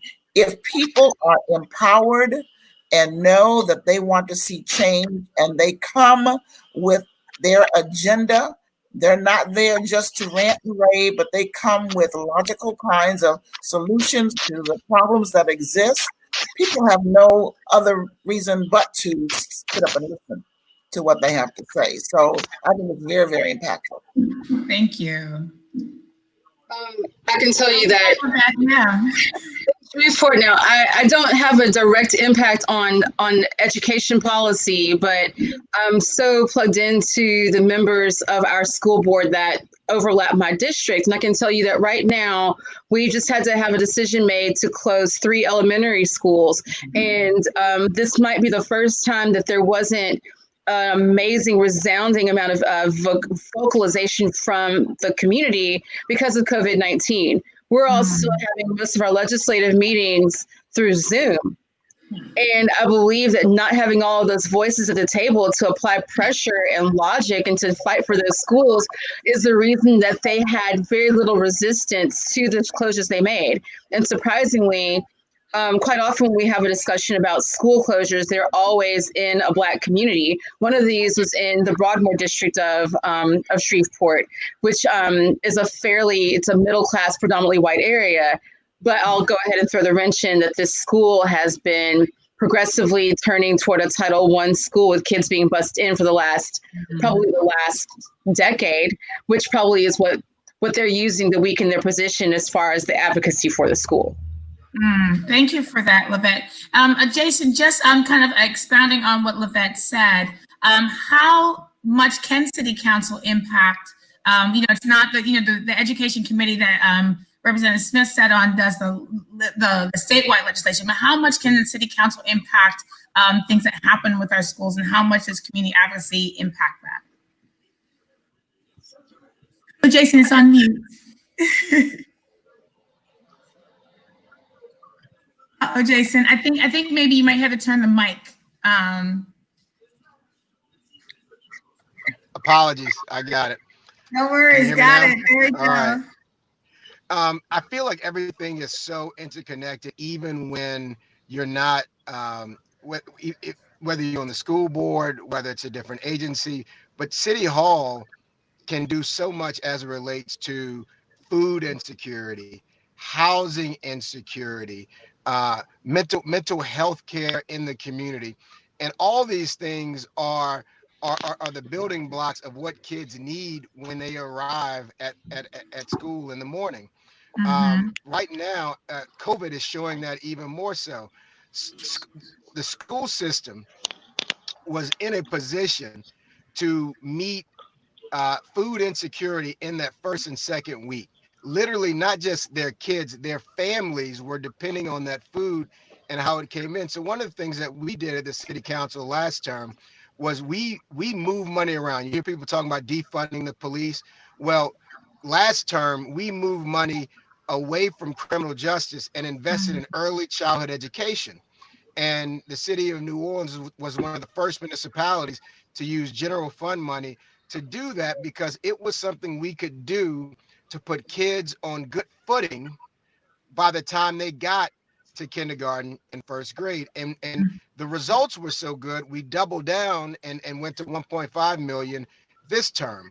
And we hope to keep increasing that, because just to say we don't get to weigh in on first, second, third grade, or we don't get to vote on a school name doesn't mean we don't have a role to play in kids' lives that are our children, because all of these kids are our children. And if we don't treat them like that, we will see them in the criminal justice system and pay for their housing and their needs later. So I'd much rather invest in building strong boys and girls and trying to repair broken people. And Jason, I really appreciate that complete understanding when we're talking about divesting in police, what it means to reinvest in community, and then the results that can come from that. So thank you so much for centering that. Dr. Mims, people talk about a policy that we need to have an educational policy strategy. What looks like to you? Well, I strongly believe that we as a people need an agenda for ourselves and that we can be proactive rather than reactive. Pat, I was at the meeting till after 1 last night. It made me think about, I think the longest meeting we ever had was two o'clock in the morning. Right. Right. So they did not break our record, but they came really close. And so I was present for the discussion about the name change for Lehigh, and I was also present for the last item, which was about the superintendent. And so I hope that at some point we might have some discussion about Mhm. this simple issue. So two things I want to points I want to make. I believe in having a vision, and without a vision, the people perish. Any road will take you somewhere, but it may not take you where you want to go, and it may not take you the most effectual route. And I use this example often. There are many ways to get from Baton Rouge to New Orleans, more ways than people realize. I could actually go across the Chafalaya Basin and go through Lafayette, but that doesn't make a whole lot of sense. But it depends on what I would want to do on the journey, what's important on the journey. The other point I wanted to make is we as a race of people, in addition to being strategic, having our own agenda and not being reactive instead of proactive, is that we have to get out of our emotions. There's a lot of work that needs to be done to educate us about what is the most effectual approach for us. And it's hard. This morning, I've been inundated with phone calls and text messages about the vote last night. I am not going to vote simply because you black. Right. I have lived long enough Yes. and seen enough. I'm 64 years old. Will be 64 this year. I've lived long enough and seen enough of Trojan horses. And just because you look like me, don't mean that you are for Absolutely. me. As a friend of ours, Pat, Molly McCant would often say, there's Yes. always been traitors to the race. Right. Right. And she's been saying Okay. that for years, years in hiring processes. You know, if you're black, doesn't mean you come with the right qualifications to do the necessary work that needs to be done. And they're actually lambasting one of the school board members for her vote because she didn't vote for a person and they wanted to see somebody black. Well, that didn't mean that. In fact, she wasn't really qualified. So that's another story. We'll have to talk, Jackie. This is the real So, conversation I want to That's have. right. but we also need to understand again being strategic, because a person did, in the person that's attacking her this morning on Facebook said to me last night, I heard your words over and over again about strategic, strategic, strategic, because I do believe in being strategic, right? But I also believe in having a clear agenda, and we don't have that. Right. Not for education, Mm, not for health care, not for social economic development. We keep screaming and hollering about issues related to all of these things, criminal justice reform. But when we are then asked about our agenda and what it is we want, we can't even be clear or in agreement on that. Exactly. So, what I understand about policy, and having served on the board, I have often used this comment as well. When I have a good, firm policy, I can stand behind it. mm, Whether people agree with me or disagree with me, Right. I can stand behind the policy. that's Lawrence Colbert said that oftentimes, and I promise I won't do a psychology lesson, but Lawrence Colbert, who is a moral development theorist. In his first two stages, and the first level, two stages, he says that we do the right thing oftentimes because we want to avoid punishment. It's not because we really want to do the right thing. wow. He also says that in that first level, we'll do the right thing not only to avoid punishment, but if we can help somebody else out, we'll do it. But it ain't because we really want to help that person out, right? We still trying to avoid the punishment. But it's way over in that last level of development where he says that we do the right thing because we are morally convicted to do the right thing. He says at that stage of development, which he says very few people get to, the fifth and the sixth stage, very few. He says, because when you get to that stage, it doesn't matter what the rule is. We still gonna do the right thing. We're gonna fight to push to change the policy if we don't feel that it is right, but we are still going to do the right thing. Yeah, And very few people get there. that's real. That is real, Dr. Mims. I'm just gonna snap, and snap my other finger because all of that. Thank you. Love that. So there's a lot of conversation about what happens around Louisiana, and it's usually centered around cities like New Orleans, Baton Rouge. We rarely get into our cities in North Louisiana, Lafayette, Shreveport, Monroe. I call it the 45 corridor, which I have driven up many times. Yeah. I love Shreveport, one of my favorite cities in the state. But what are the needs of and support that Black folks in North Louisiana could use from cities like New Orleans that are highlighted and sometimes better well? Like, what do our Black folks, Black kids need from us in order to help push an agenda and a strategy, as Dr. Mims pointed out? Right now, I think that the conversation that we have quite often is that property values for neighborhoods are directly linked to the quality of the schools, and we point the finger at a failing school for a failing neighborhood instead of doing what we can to reverse engineer that neighborhood for the school to actually thrive.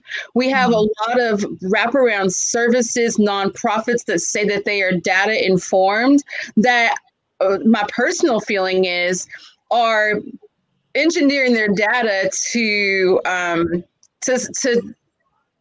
sort of justify wanting to bring in more charter schools, which is benefiting the charter school company rather than the actual students.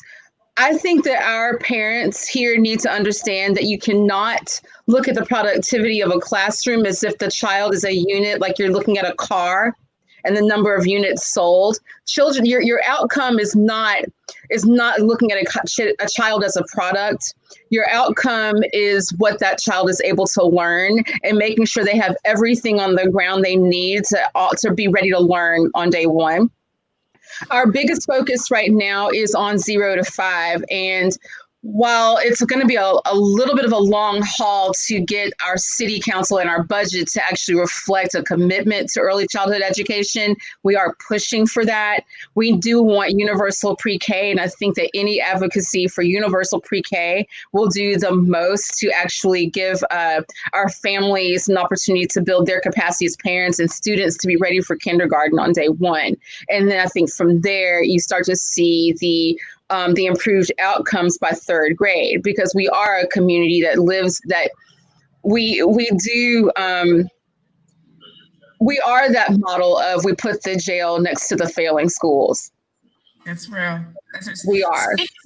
Speaking of that, Lavette, Jason, I wanna ask you a question. One of my favorite things and favorite pieces of policy that you pushed through City Council was ensuring that children were not housed in the same facility as adults. And you've continued that advocacy of trying to be directly impactful for young people who are accused of doing something illegal, and the treatment that they have throughout the system. You know, there's a lot of talk about the school to prison pipeline. What impact does decisions like that City Council has the power to make, what impact does that have on the school to prison pipeline? It's major. I mean, I think a good, robust criminal justice system that understands child brain development is as important as a math or an English teacher. Okay. You know, and the council member was talking about, you know, having the school next to a jail and not being able to tell the difference of them by looking at the outside in terms of lack of windows and things of that nature. That's happening all across this country. And when you've got a system that allows you to get more opportunity, a better computer, and more textbooks once you're incarcerated than you're getting at your school, we're showing that sort of budgeting is showing, the moral compass of what we are actually thinking about our young people. And the other part of it is people are talking about George Floyd and police abuse and brutality. Before you even get to police abuse or brutality, you have to talk about over policing of certain neighborhoods. I mean, it can't be lost on us that this whole thing with George Floyd was over possibly a counterfeit $20 bill. I don't know a single white person who's ever been challenged about a counterfeit $20 bill. Right. And just recently in Georgia, two cops went up and held guns on 13 and 14-year-olds because a store owner said that they were fighting down the street. Right? How we treat our kids from every part of the criminal justice system, how many positive encounters they have with law enforcement before they are of age is important. And so children don't belong in jails, and they certainly don't belong in adult jails, because I believe that the juvenile justice system is built upon helping that child figure out whatever caused them to be in that juvenile justice system. And if we started treating all kids like we treat rich kids, then we would start identifying mental health issues, start identifying problems in the home that would not reflect in poor outcomes in school or poor outcomes in the street. So it is all interconnected, just like the gears on a factory machine. And we have to realize that our role can limit some of these bad outcomes, even if we're not administrators or school board members. That's real. That's real. Representative Smith, I kind of want to go into a little bit about the state legislature. There's, as we move further and further out from political circles, right? So school board people kind of a little bit more involved, city council people are more involved, but our state house and our state senate, that's a place that is a little bit distant from us. And there's a lot of expectations that we have for our representatives, but I don't think people really understand the depths of the struggle that especially members of the Black Caucus face when they're trying to push equity and policy for Black folks and Black kids. And I can think of a few examples of white kids coming to advocate for prayer in schools, and everybody like, yay! And the Black kids trying to push for the right to have, free lunch. They're like, why are these Black kids in here? And they treat Black kids even more harsher than they even do adults. And so I'd love for you to give us insight on what it is like to navigate those spaces, pushing for equity for Black folks, and what our policymakers need from community to help support that work. Well, I'll first of all say that this particular session since COVID has totally left the public out. So you've not really had input from the public down at the Capitol on many of the bills that have been passed through both chambers. And it's really important to understand that many special interests have been down there to get their agendas done, and they've done it through the auspices of knowing that the Republicans are going to weigh in and give way to the bills that they want to see happen. But on a normal setting, during a normal session, it is so important that our people begin to get involved in the process of the legislature. That's why we always tell people they need to either write, email, call, visit, or be at the Capitol when bills are being vetted, especially in committees. When I had my sex ed bills down there, I can tell you, when Black kids came down there, you know what they did? They brought Black kids in to say they didn't want it. So they always had an out of trying to reverse what our children who come in droves. I had a whole group of kids to come down, testify on the sex ed bill. One Black child gets up and says she doesn't want it, but they go for not passing it. So it is so interesting how they look at those opposites in our own community, and they feel that they have more clout than masses of our children who come to testify on bills. Uh, if you don't have anybody to testify on a bill, I can tell you, you're lonesome down there. You are lonesome as you can be. I know it's probably the same thing with city council. If you have an Yes. ordinance or something you want to pass, and you're looking out there for the people who brought that idea to you, and you've been pushing it, and there's not a person to come forward to say, this is what we really want, then you're just out there by yourself. There's nobody there to support you. And I've been in that position, and I know others have been in that position as well. But lately, I've been seeing so much activity around even millennials getting involved in the process, our elderly getting involved in the process when bills come up, as well as more individuals getting involved when healthcare comes up. But like I said, they were left out of the process this time. But when they're there and they are able to express themselves on what their needs are, what their wants are, what they'd like to see as solutions, then they have a listening ear in a lot of people. But it's hard. And it's hard when you're only a few of many that are participating in that process with Republicans and Democrats, because you're always outnumbered. But if you've got numbers behind you, it's important to realize that people will feel shamed when they don't have something. And I think that's important. They begin to realize that they are leaving a whole group of people in our state out of the whole process, out of bills and laws that we pass. That's real. That's real. Thank you so much for that. Dr. Mims, so you and I hear you that we need an agenda. And that's real. And we need an agenda across board so we know exactly what we're fighting towards and how we hold our policymakers accountable. How do we start building an agenda? Like, how do we utilize the time, the space, the resources that we have now to start building a very real agenda for us to push forward? I honestly believe that these kinds of discussions are meaningful. Pat mentioned about when numbers appear.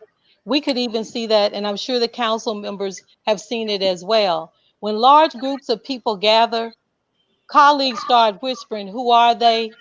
Why are they here? Are they for or are they against? Right?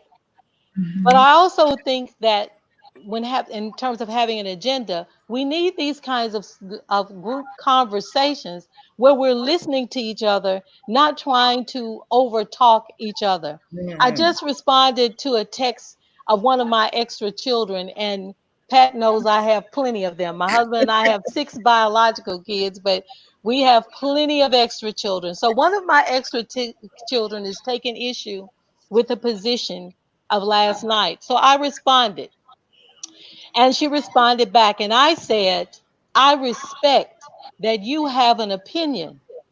Please respect mine, right? And so for us to be able to have dialogue and have difference of opinion and still not walk away and not be angry with each other, but respect that we have a difference of opinion. But when a group makes a decision, you support the group decision. Pat and I are old enough to remember the civil rights movement, right? Yep. One thing I can tell you, not everybody agree with Martin. No, it's a whole lot of people that, they celebrate Martin Luther King, Black History, birthday and everything, but everybody wasn't with Martin.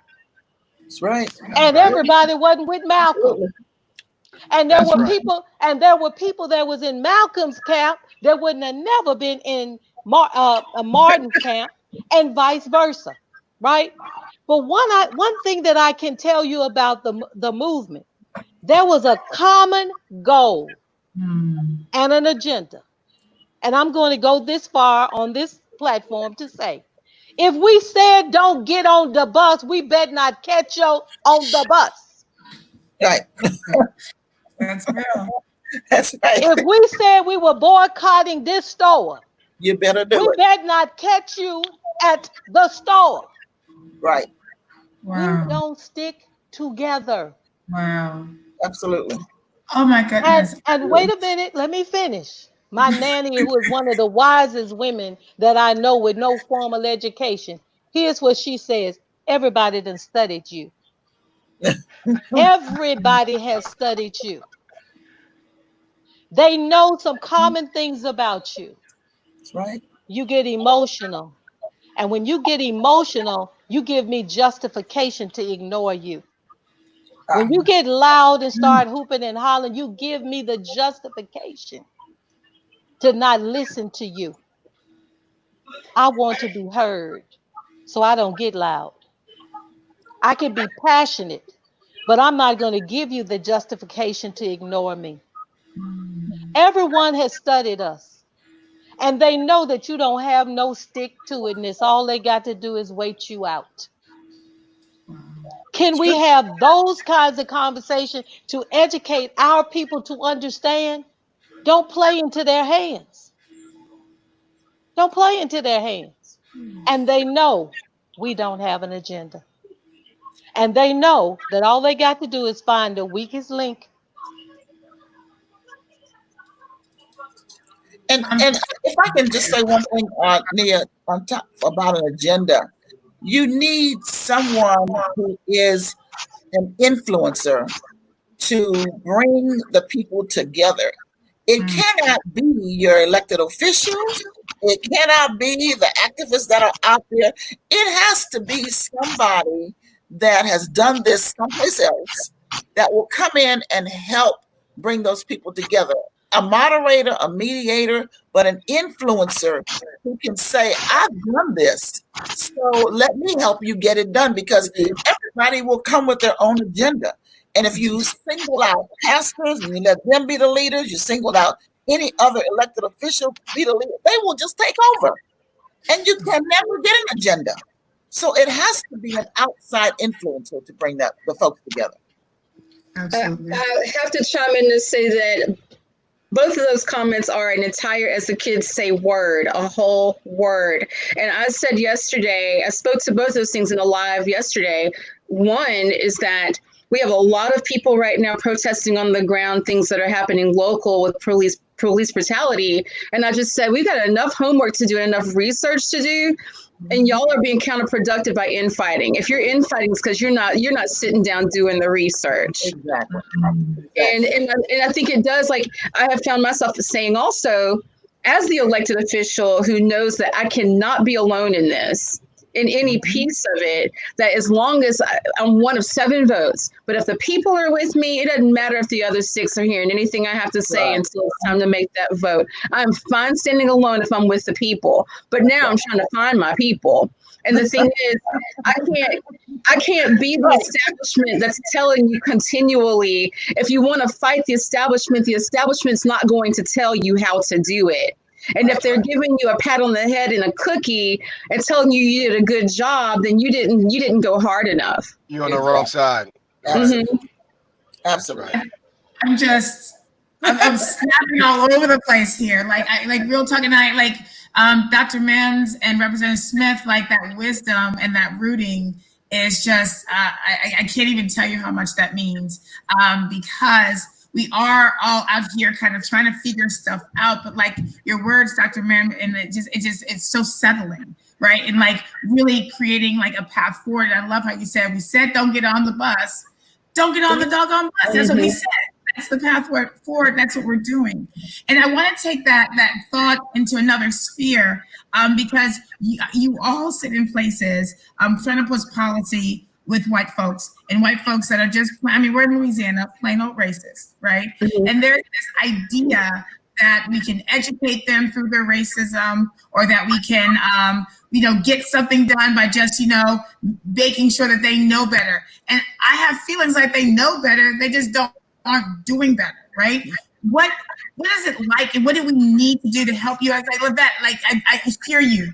I know you'll stand alone because I've seen you stand alone in those fights. But like, what do we need to do to ensure that you have your people, you find your people, and what is it like being in those spaces with like mostly white colleagues that like real talk, like Cedric said yesterday, like just say it, just be bold enough and say you're racist. You don't want to have this happen, and we can move on and know exactly where we are. Like, how do we keep pushing in a state like Louisiana? Well, it does go some point. In some ways, it goes back to this idea that Dr. Mims just spoke to about them hacking us and saying, well, if you're emotional, I don't have to listen to you, and go and be, and the whole trajectory of that. Hack their rhetoric. They Yes. love to shut down when we tell them they're racist. They love to call it a black card. Hack their rhetoric. I go down the checklist. I destroy everything that they're going to say it is before we're racism. Once I've checked all those things off the list and say, well, we've gone through every other excuse you have about this. I've answered every single one of them. So what are you going to say next? Because I'm calling racism now. Hack their rhetoric. If their rhetoric is that they care, they don't want to regulate. If the rhetoric is that as a private company, we deserve the right to use religion or whatever else to discriminate, but then at the same time, they don't want to deal with a free market boycotting them, you have hacked their rhetoric. Because they only throw their religion card when they don't like that you've said we're not going to buy your chicken nuggets anymore.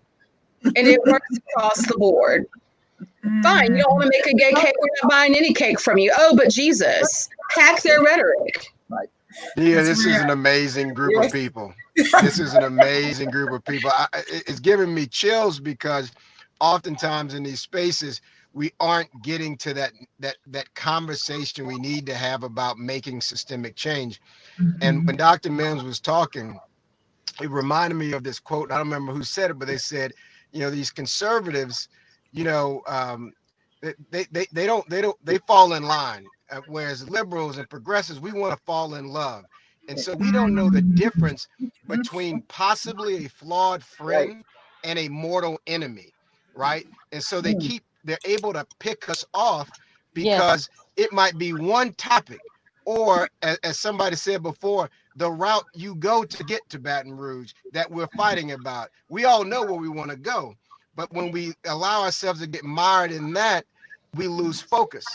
And so one of the things that we can always rely on is data, because the data is always going to be on our side. So if we can put those numbers up and have public-facing dashboards, when that fear-mongering starts, when they start calling on Jesus for what they're doing and the choices they're making, we can show the data, and the data can prove the case, and you can't run from those numbers.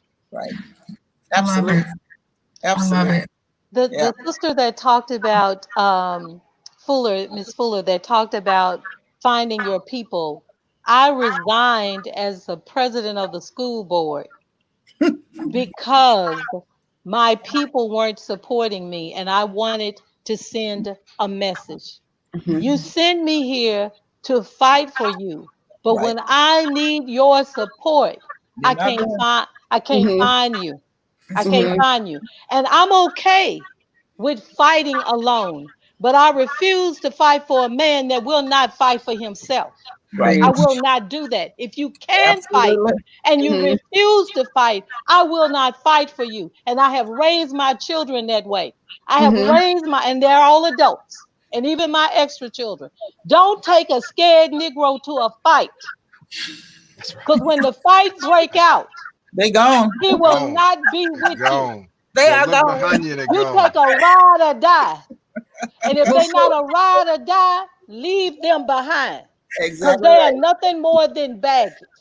Before we move from this point, I have to say that sometimes it's not so much important to fight the white conservative racist as to hold your so-called white liberal allies accountable, because quite often they're the ones stabbing us in the back because they have this whole progressive umbrella and they're not doing anything to protect anybody under it ever. That one.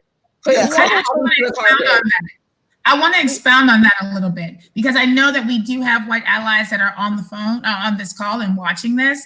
And I really want to talk about what that looks like and like what that navigating through that, because I've gone in spaces where I've had allies and they think that they're doing the right thing, but like everything that they're doing is actually counterproductive and actually forcing me to take steps back. What is it like working in policy space with white allies that just are doing it the way we need them to do? Like, what do we actually need them to do? I really want to hear that from you guys. What do we need white allies to do or not do? We need them to listen first. Yes. I think the most important thing that they can do is listen before they speak. When you have seen all of the things happening across the country right now with the Black Lives Matter movement and what have you, then you have your white allies come in and say, yes, Black Lives Matter too. They add the two onto it, but they didn't listen. They didn't understand why the message was there about Black Lives Matter. So I have a friend who used to be here in Baton Rouge, in Colorado now, and he listens before he speaks. And he's white, and we communicate all the time. And he talks about listening because he says there's no blacks hardly in Colorado. So he comes to me and he says, well, how do I approach this? And my first thing is to listen to what the folks you're hearing around you, what are they saying, and then come back with what you've experienced. Louisiana, you know what Louisiana's like. So bring out your experiences, but don't add on to it and keep going on and on and on, because in some way, on the line, you're going to put your foot in your mouth. So to say and then back off from it. That's what our folks have to understand. They've got to listen. They've got to know what the agenda is, and they've also got to speak that agenda from the perspective of the people that they're trying to support. That's real. That is so real. I want to add this about listening, and that is in effective listening, I'm trying to understand it from your perspective, not sitting listening to you, and while you're talking, I'm still in my space. I'm still in my position. It doesn't mean that I have to agree with your perspective, but I need to understand your perspective. And then have dialogue, as Pat alluded to, before you open your mouth. Drew Brees, when you don't quite understand what the issues are, you got enough people around you to have had that dialogue before opening your mouth. And I have had white colleagues who have taken the time to do just that, or when they open their mouths to, but they need somebody that they can come to and say, hey, Jackie, what did I say? Right. You know, why did they take issue with that? Exactly. And so I have to say this, you guys, I have to say this. And not everything is a racist comment. Right. And sometimes people are just speaking out of their ignorance. Well, they're pointing a reference. Yeah. Can I add one thing? So I'm sure all of you saw Chief Justice Johnson's letter, which was very robust and very profound and really speaking to the moment. There's a young white female ally who's been out at these protests, who is on the right side of these issues, and said to another white ally, why did the chief use the word African American? Right. And just didn't understand, because, you know, and for me, I was just so lost by that, because you're looking at the nuances of word choice for someone who has experienced far more than this person ever will experience. And so, to Dr. Miller's point, a lot of conversations need to be had off microphone, behind closed doors, for people to really arm themselves with what the strategy is, not just getting out front of something and getting above your skis and then tumbling and then having to apologize for it. And the other work is, what are you saying in the all white circles? When there is no media around, when there is no minority around, when there is no woman around and it's all men, and somebody says something sexist, do you challenge that? Are you challenging that with specificity in that safe circle, so that people don't get a comfort in that sort of space? I got to chime in. In my previous life before policy making, I was a librarian with the public library. And I can tell you that there's a lot of keep your head down and don't make waves. It took a white woman from New York who wasn't afraid to take risks to be a real ally in rooms where white people were really comfortable saying what white people want to say in a really bigoted area, where you still have a Civil War monument in front of your parish courthouse. Okay. But from that point 10 years ago to right now, We have an open, continual dialogue for the last 2 years called Women Discussing Race. It's a private, secret, no screenshots group on Facebook where you see white women going from, I think you hurt my feelings and don't talk to me about it that way, and tone policing to calling other white women out and saying, why is it that you needed me to white explain to you what Lavette just said to you? I see you. And then taking what they are learning as far as the dialogue and discourse and debate in those spaces and calling out their white friends that they know are bigots. And so there comes that point when it's like, you know what? I'm going to play phone a friend. I'm going to go sit over here at the Cabana Boy and eat my grapes while you handle them. I don't even know the one anymore. I appreciate every word that was said because, like, you know, there's especially during this time, right? There's so many white allies like, I don't know what to do. I don't know what to do. It's like I appreciate like letting them know exactly what they need to do and how they should move. We only have a little bit of time left, but I wanted to take this time because I don't like leaving any conversation without action steps. And so we talked about finding our people. We talked about people showing up. We talked about, you know, the need for community policy agenda, right? So what are the things, the actual physical things that people can do today, tomorrow, right? Starting right now, what are the actual things they can do besides voting? Because I'm always going to push for voting. But besides voting, what are the actual steps that people can do to start creating this policy agenda, start finding this connectivity, and supporting our policymakers as they're pushing forward an agenda to you know, uplift Black folks and Black community? I want to say one thing about the questions that you asked, because I think it's a segue into that. You asked what are the question was, what's the current policy strategy for Black children's education? There is none. There's no policy strategy in the state of Louisiana for Black children's education. We know we have the largest expulsions and suspensions in the state amongst our Black children. We know that they're mostly concentrated in failing schools. We know all of these things, but yet there is no policy strategy. So I believe that there needs to be a Black Summit on Education that is held to talk about policy strategies for Black children. I spoke to a lady yesterday on the phone because I'm working on an early childhood program.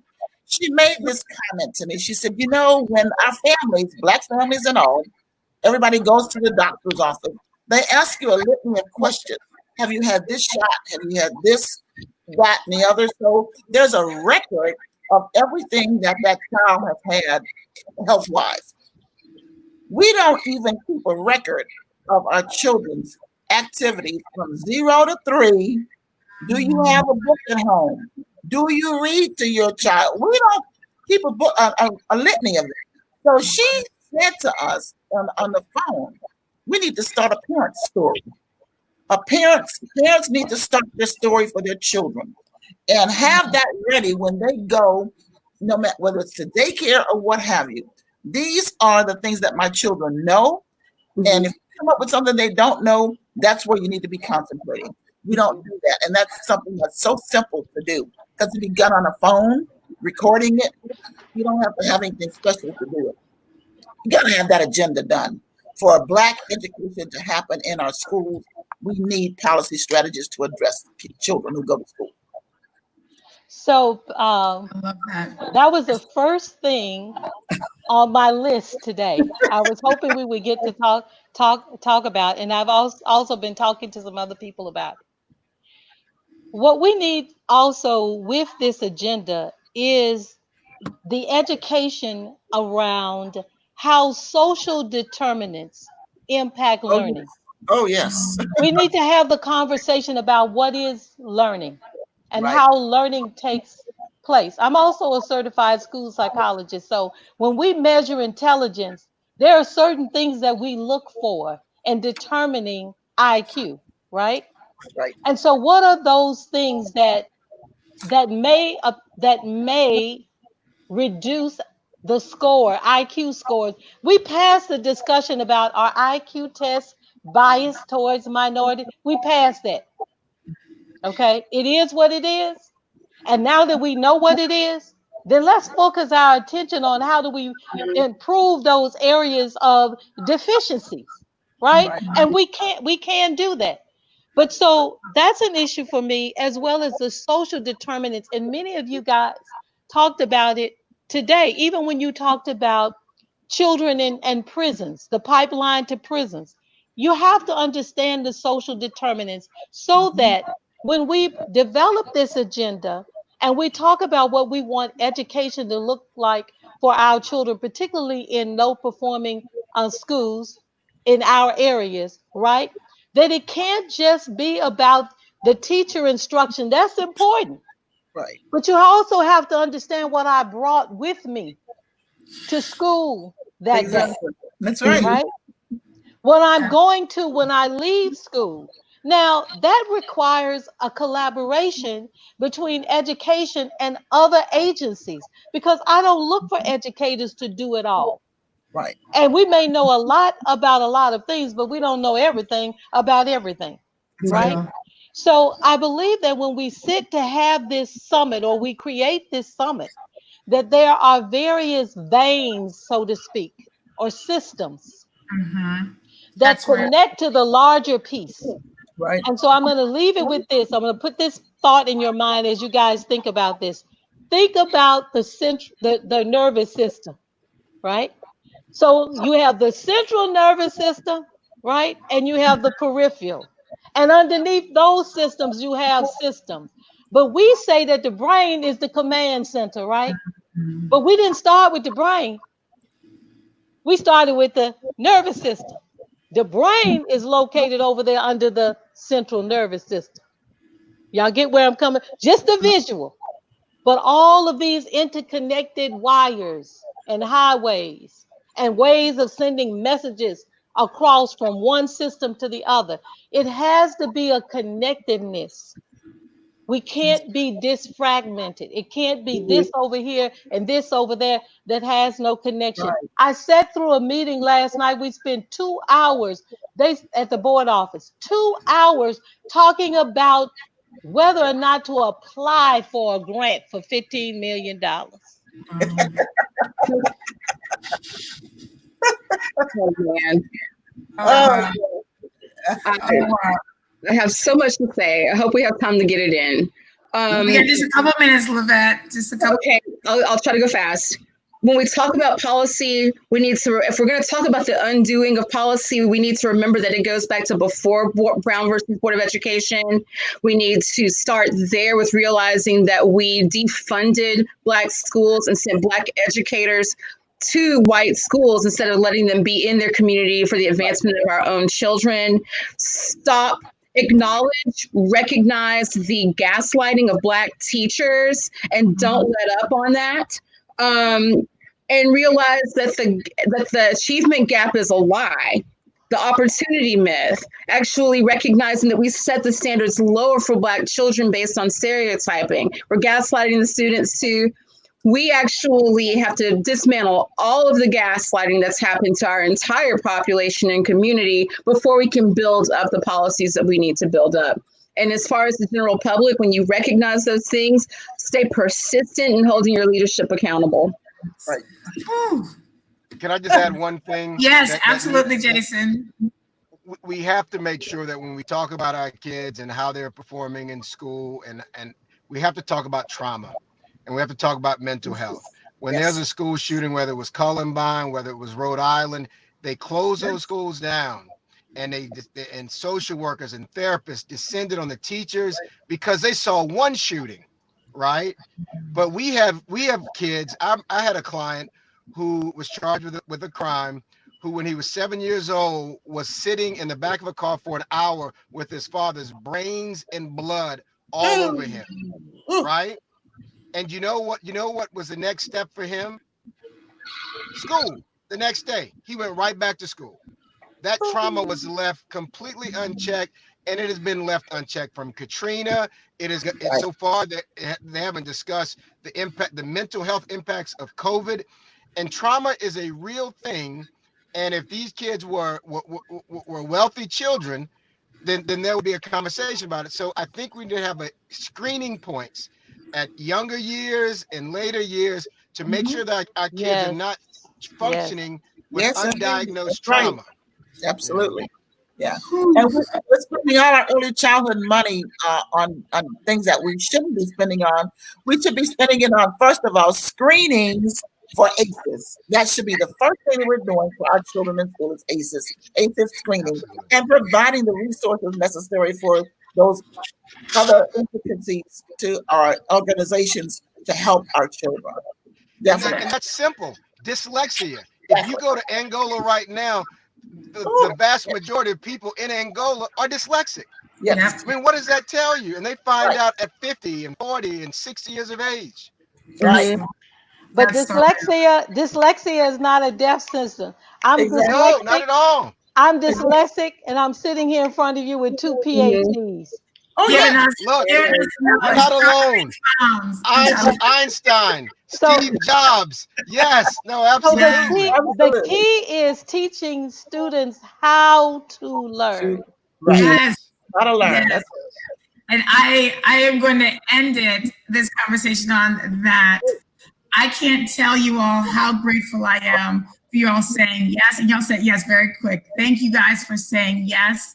Thank you for showing up this way. Thank you for showing this way on Juneteenth. This is a celebration to me because this is a very real conversation about Black children and Black children's equity and education. And I am so appreciative of the next steps that you all have given us. So I'm going to commit to ensuring that we get that policy summit done. However's got to do it, we're going to ensure that policy summit is getting done because you I all want to said, work with you on that. me too. okay, got it. We're here. We're here. Absolutely. Policy summit will get done. We will hold people accountable for showing up for you all when these policy agendas are coming forth, and you all need your people. We will make sure that we find. This is our job. We got to find the people. We got to make sure the people show up with you, so that we can get these policies pushed forward for our kids. Thank you guys so much. I hope you all have a wonderful, very Black Juneteenth. And thank you so much for joining us. I'm gonna push it back to Nalia, who's gonna take us into our lunch break in a little bit. Thank y'all so much. Thank you. Great to be with Good to meet everybody. Yes.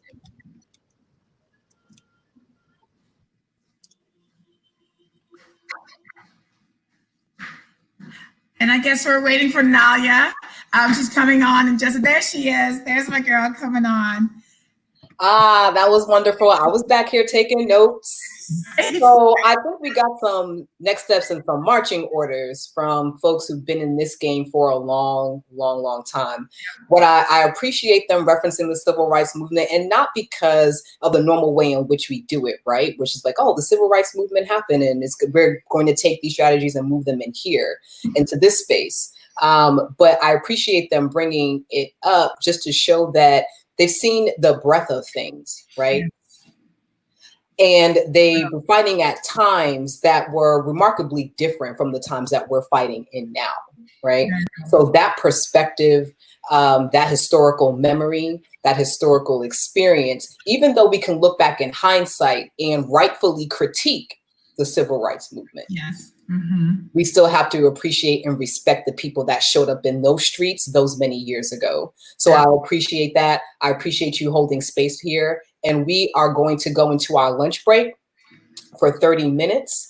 There will be some things on the screen for you to take a look at, support Black organizations and Black businesses, because really, when it's time to do things like this, when it's time to show up for our children, it is the Black businesses, it is the Black organizations that come first, that pick up that phone call, that say yes very quickly. So we're going to take a little break, enjoy yourselves, get something to eat, use the restroom, get some water, get refreshed, because at 12:20, we're coming right on back. Right back. All right. See you guys soon.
Hey, Peter.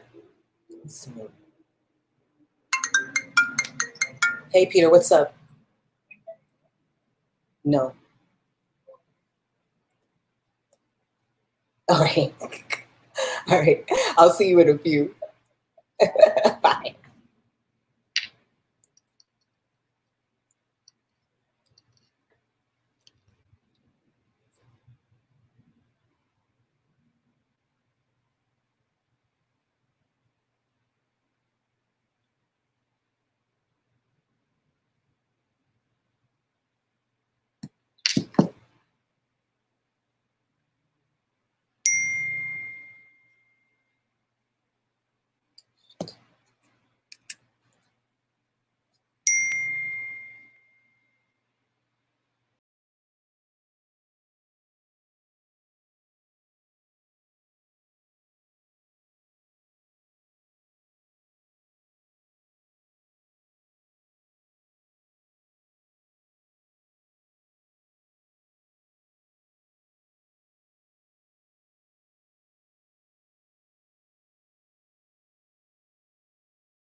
Hello, everyone. We're not going to get started just yet. We have 2 more minutes, and we are just waiting for Adrian Dixon to join us. So thank you all very much for being here, and we will get started shortly.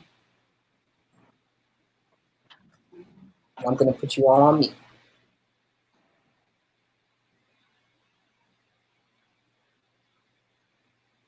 If you want to stop your cam until we begin, that's cool too.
Hello? You good? It's all day, but you're a panelist now. Oh, no. It's okay.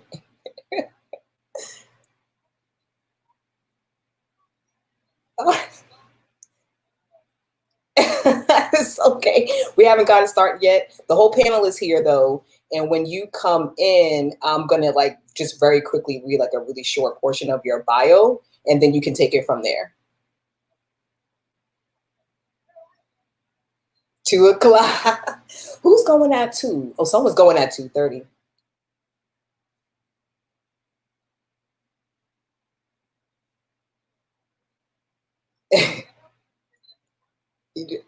I got another 2 hours.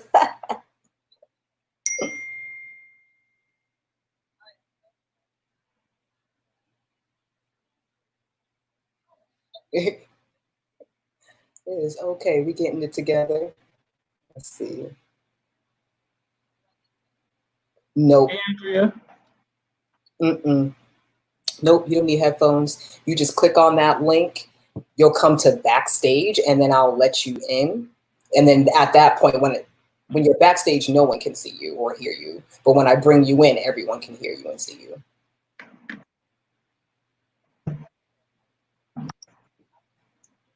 Right.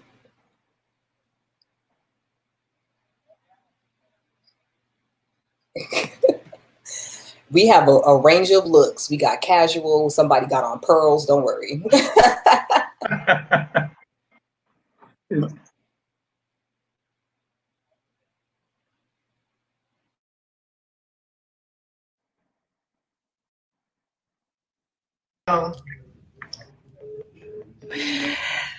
Hello, can y'all hear me? Okay. Yes, So, yes. I had 2 o'clock in my head, and thank God for Sister Nalia. It could have gone really bad, really quickly. Thank you all for being here. I'm gonna be brief and I then can't step hear out you. the way. Can you hear me? Oh, let me do something. Am I headphones? I can't hear anything. Is your computer on mute? Because you're not on mute here. Oh, let me plug in my headphones. Maybe I need to put my headphones in.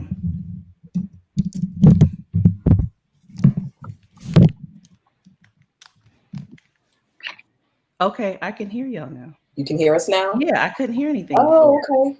That's weird. Well, I am not going to stay here too long. I'm just here to introduce very quickly our next moderator, who's going to introduce or have the panel introduce themselves. But thank you guys for tuning in. We are back with the second half of this. I hope you had a great time. Some great conversations, a lot of truth, a lot of fire points that were shared in the morning portion of this. And we're back in the habit. So here for this conversation, we are focused on specifically folks who have been in the classroom or are representing folks who run schools or have been in the classroom.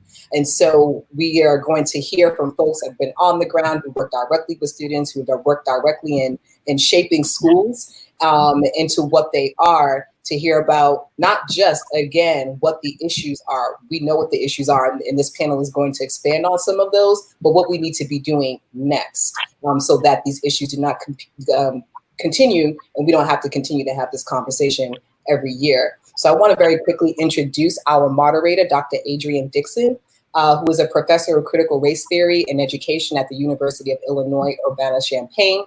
She is also an affiliate faculty member in gender and women's studies. Dixon has held leadership roles in a number of scholarly associations. She has published numerous journal, article, book chapters, reports, and edited volumes on culturally relevant pedagogy, education reform in New Orleans, critical race theory, and education research on race and education. So thank you very much, Dr. Dixon, for joining us, and I will let you take it from here. All righty. Thank you so much. And thank y'all. I am actually here in New Orleans. I live here.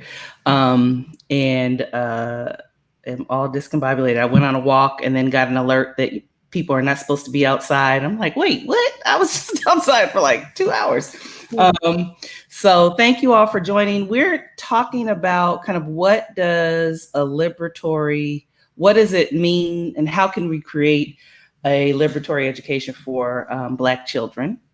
And so I'm excited to have this conversation with y'all. And from where you sit, some of you, I think Andrea is actually the only teacher, and other folks do work related to schools. So I'm going to ask, from where you sit, what can we do to ensure that our kids are experiencing a liberatory education? What do we need to put in place to make that happen? So I'll start with Dren.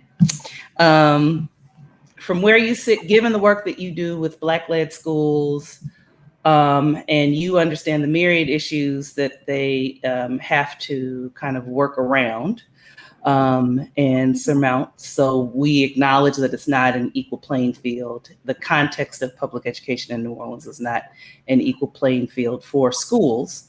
How can, what do we need to do, again, from where you sit? What can we do to create and ensure a liberatory education for Black kids? Yeah, thanks for the question. It's good to see you, Adrienne. I'm glad to be on the panel with everyone. So I lead BNOLA, which stands for Black Education for New Orleans. And as you said, our day-to-day work is to provide resources and support to Black governed and Black-led schools. And so I'll define that really quickly. Those are schools in our city that have their senior most leadership identifies as Black, and their board, so their decision-making body is also majority Black, and in some cases exclusively Black. And so I do want to just be really specific about what I mean when I say Black governed, Black-led schools. Mm-hmm. And so as you just noted, all sorts of inequities that are present in our system are amplified for this particular set of schools. And I'll give you a case in point.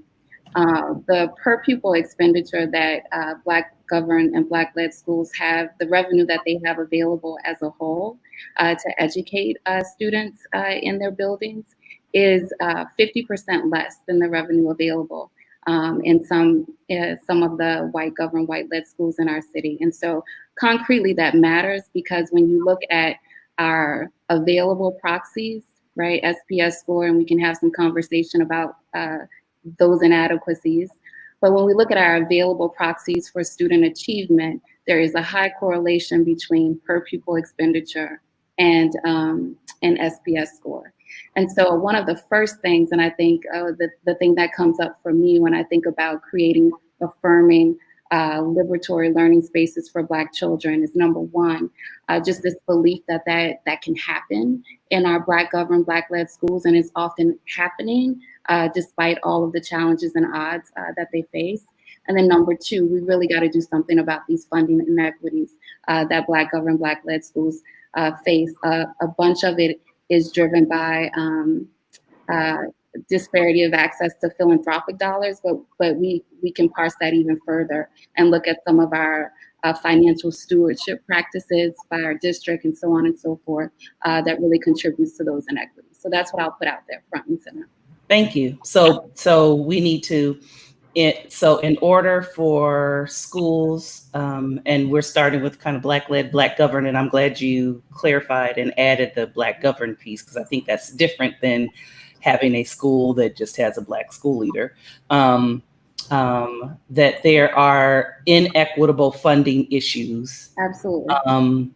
And so how can schools create those spaces when they're struggling for dollars? And we know this because we've talked about professional development support that they often can't provide. They and many of the Black led, Black governed schools endeavor to hire veteran Black teachers. Mm-hmm. And so there are just a host of issues. And so, how can we trying to think about everybody being free? Okay, so I appreciate you bringing that in. Nichelle, we'll go to you. From where you sit, and I read a little bit about your bio, so I know that you do some educational management consulting. So as one who works with ed management groups, I'm guessing, from where you sit, how can we actualize this kind of liberatory learning spaces, liberatory schools, liberatory education experiences for Black children in New Orleans? Thank you for the question. I actually started as a classroom teacher as well, and left the classroom just because of some of the inequities that Dren discussed, as well as the fact that I just felt like my students were put in a box.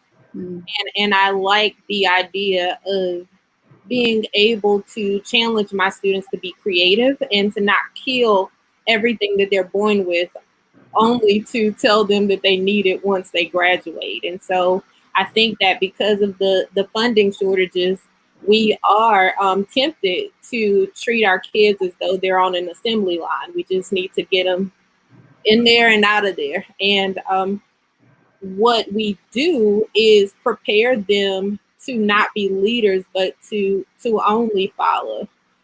And we put in their minds that is what being a good student is. And I'd like to reframe the idea of what it means to be a good, creative, innovative student, and to be able to connect ideas in unique ways. And I think we see that a lot, specifically with our Black kids, because their creativity doesn't look the same in the eyes of those who are not trained to be culturally responsive. And my biggest issue is that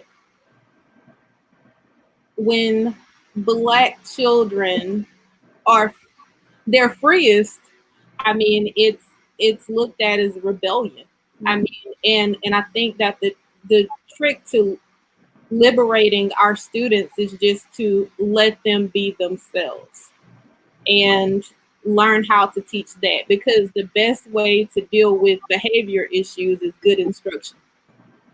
And when students come in with trauma, dealing with PTSD, I think in 2019, WDSU quoted Orleans Parish Schools to say that over 60% of the kids in New Orleans were suffering from PTSD. And so we know that when you're dealing with stress and you're walking into the classroom and you're feeling suppressed, then you're going to not be able to learn. And it actually impacts the brain in various ways. You're not able to recall as you would, and other things. And so my reason for stepping outside of the classroom, just to put it all together, was to try to see how we could create a space that allowed us to bring out the best in our kids and inspire them to think bigger, and also challenge our school systems to look at gifted and talented education differently, because we know that we do have a lot of disparities in that area as well, as far as identification, testing, and even implementation of those programs. So that's my spiel on how we can move forward. Mm-hmm. And I appreciate your comment. I do want to push just a little bit. So I do appreciate that there are traumas that all of our kids come with. All of us. I'm traumatized half the time myself.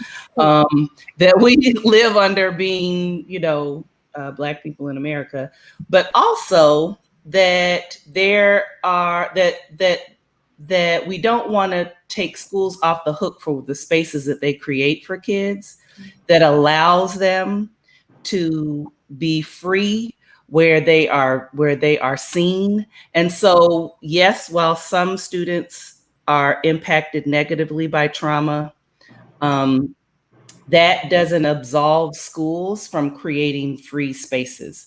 And I think that, and I don't know that you're blaming them. I'm just saying that I think I'm concerned about the rhetoric about trauma informed and all of this, because it takes the responsibility off the school to be a space that's affirming and free and that where kids can fully be who they are, and that they don't bear some responsibility to hire teachers that are well-trained, teachers who know the communities that they live in, teachers that are culturally relevant, right? So if we only say that kids come in with these traumas, it doesn't acknowledge that we have now almost 20 years of a system that that led to some of the trauma that kids are experiencing, number one, but also that excised all of our kind of community wisdom, mother wit. Our kids were disconnected from our elders and our kind of cultural knowledge. And so I'm not suggesting that you're saying that, Nichelle. I just want to push back on the trauma-informed piece, because I think it gets lost. Did you want to say something? Because I don't want to cut you off, but I do want to get through the panel. Really quickly. Mm-hmm. I am, and I know this is going to come off as a shameless plug, but it's not. It's just relevant at the moment. And working on a book called Untamable Genius, which speaks to exactly what you raised. And in it, I open by saying brilliant children don't respond well to force. In fact, the strongest ones inherently rebel against it. The weak ones are crushed by it. But what they do respond favorably to, however, is enlightenment. The goal is not to strip them of the fight they have, simply because it entails taking a few blows as they learn to aim. The goal is to train them to use their minds to fight the intellectual battles of our time. And so I think that if we frame our teaching around empowering our students to actually make the change that they, based on what I'm seeing now with the movement that they were born to make, then we actually change the world. And I think not to make excuses, but to understand that channeling that trauma and not ignoring it, but helping them to work through it, can be empowering in a way that we haven't seen before, because there's something about adversity that fuels the type of movement that we're going to need to push forward.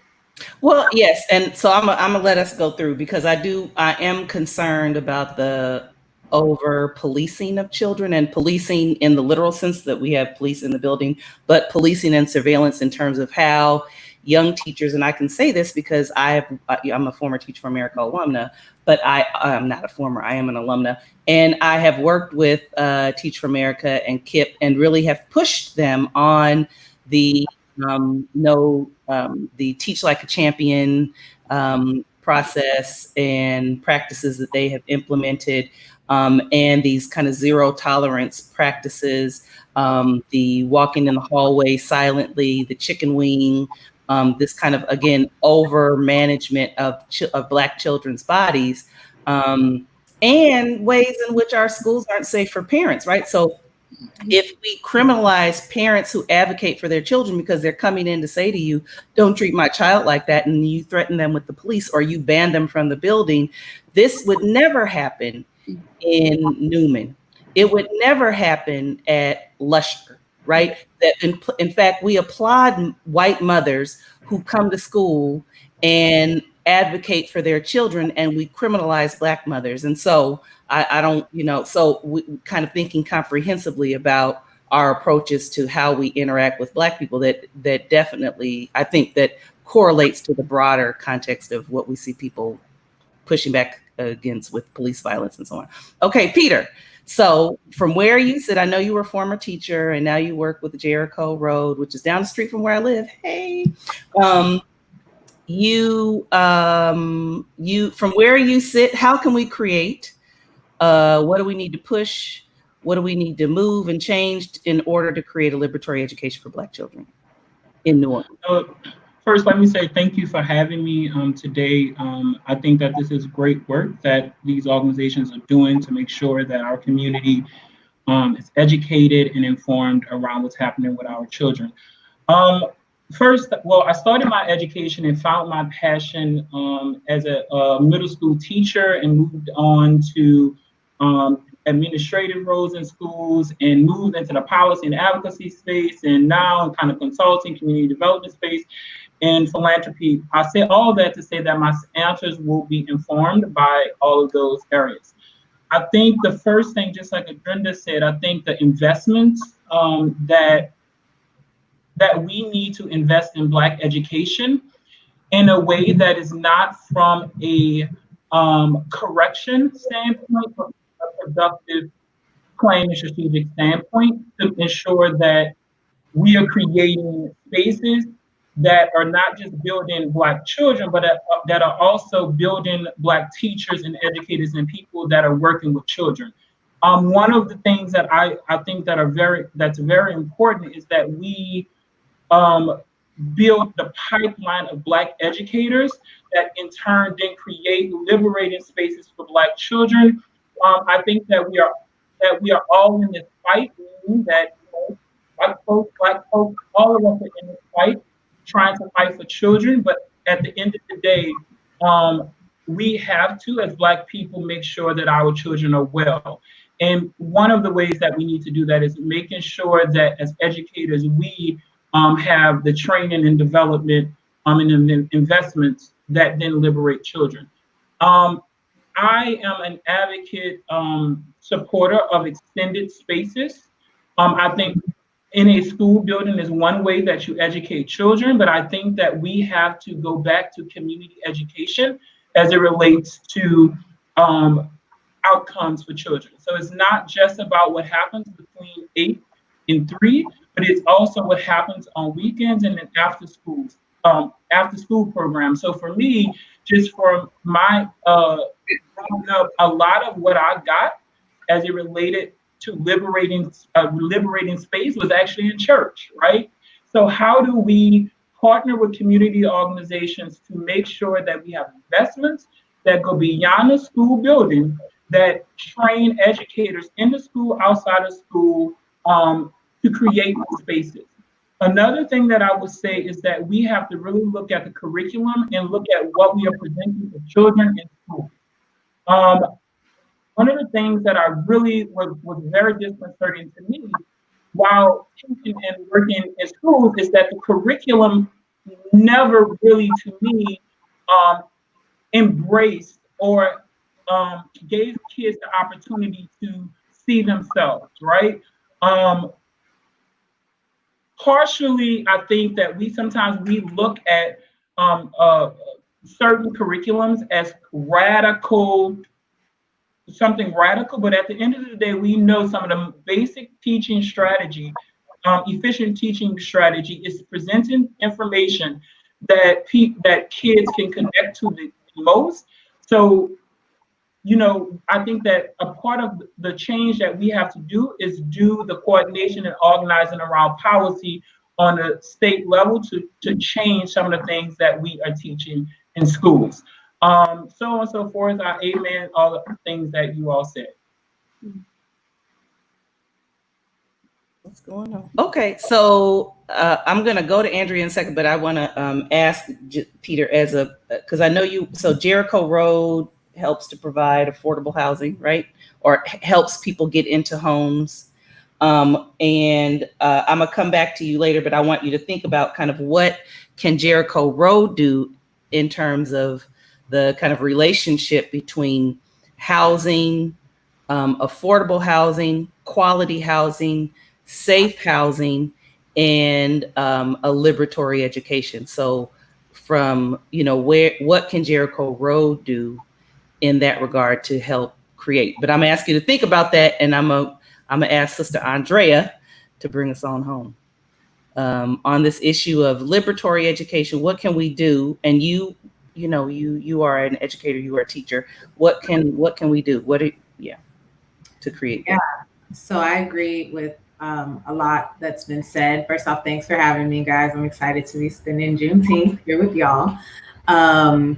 And I agree with a lot of what's been said. So I believe heavily in OST. I think out of school time programming is super important in terms of providing kids with the holistic education and being able to fit in things that that the regular school system doesn't prioritize.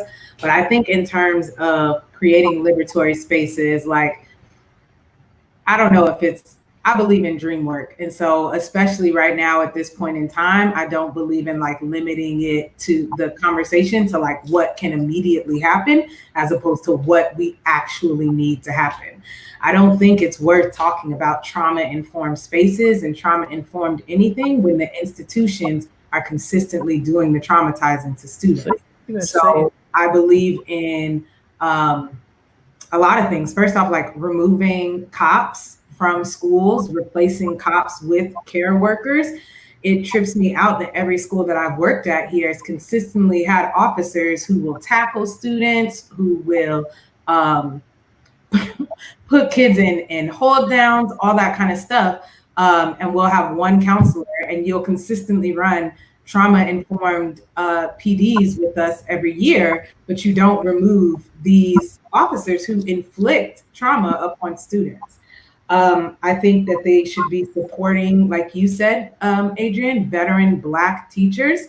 And if you can't support veteran Black teachers, then you need to be doing the work to ensure that the Black teachers that you have remain in the classroom. I have so many friends here who started out in the classroom and they made it 3-4 years and then they were gone.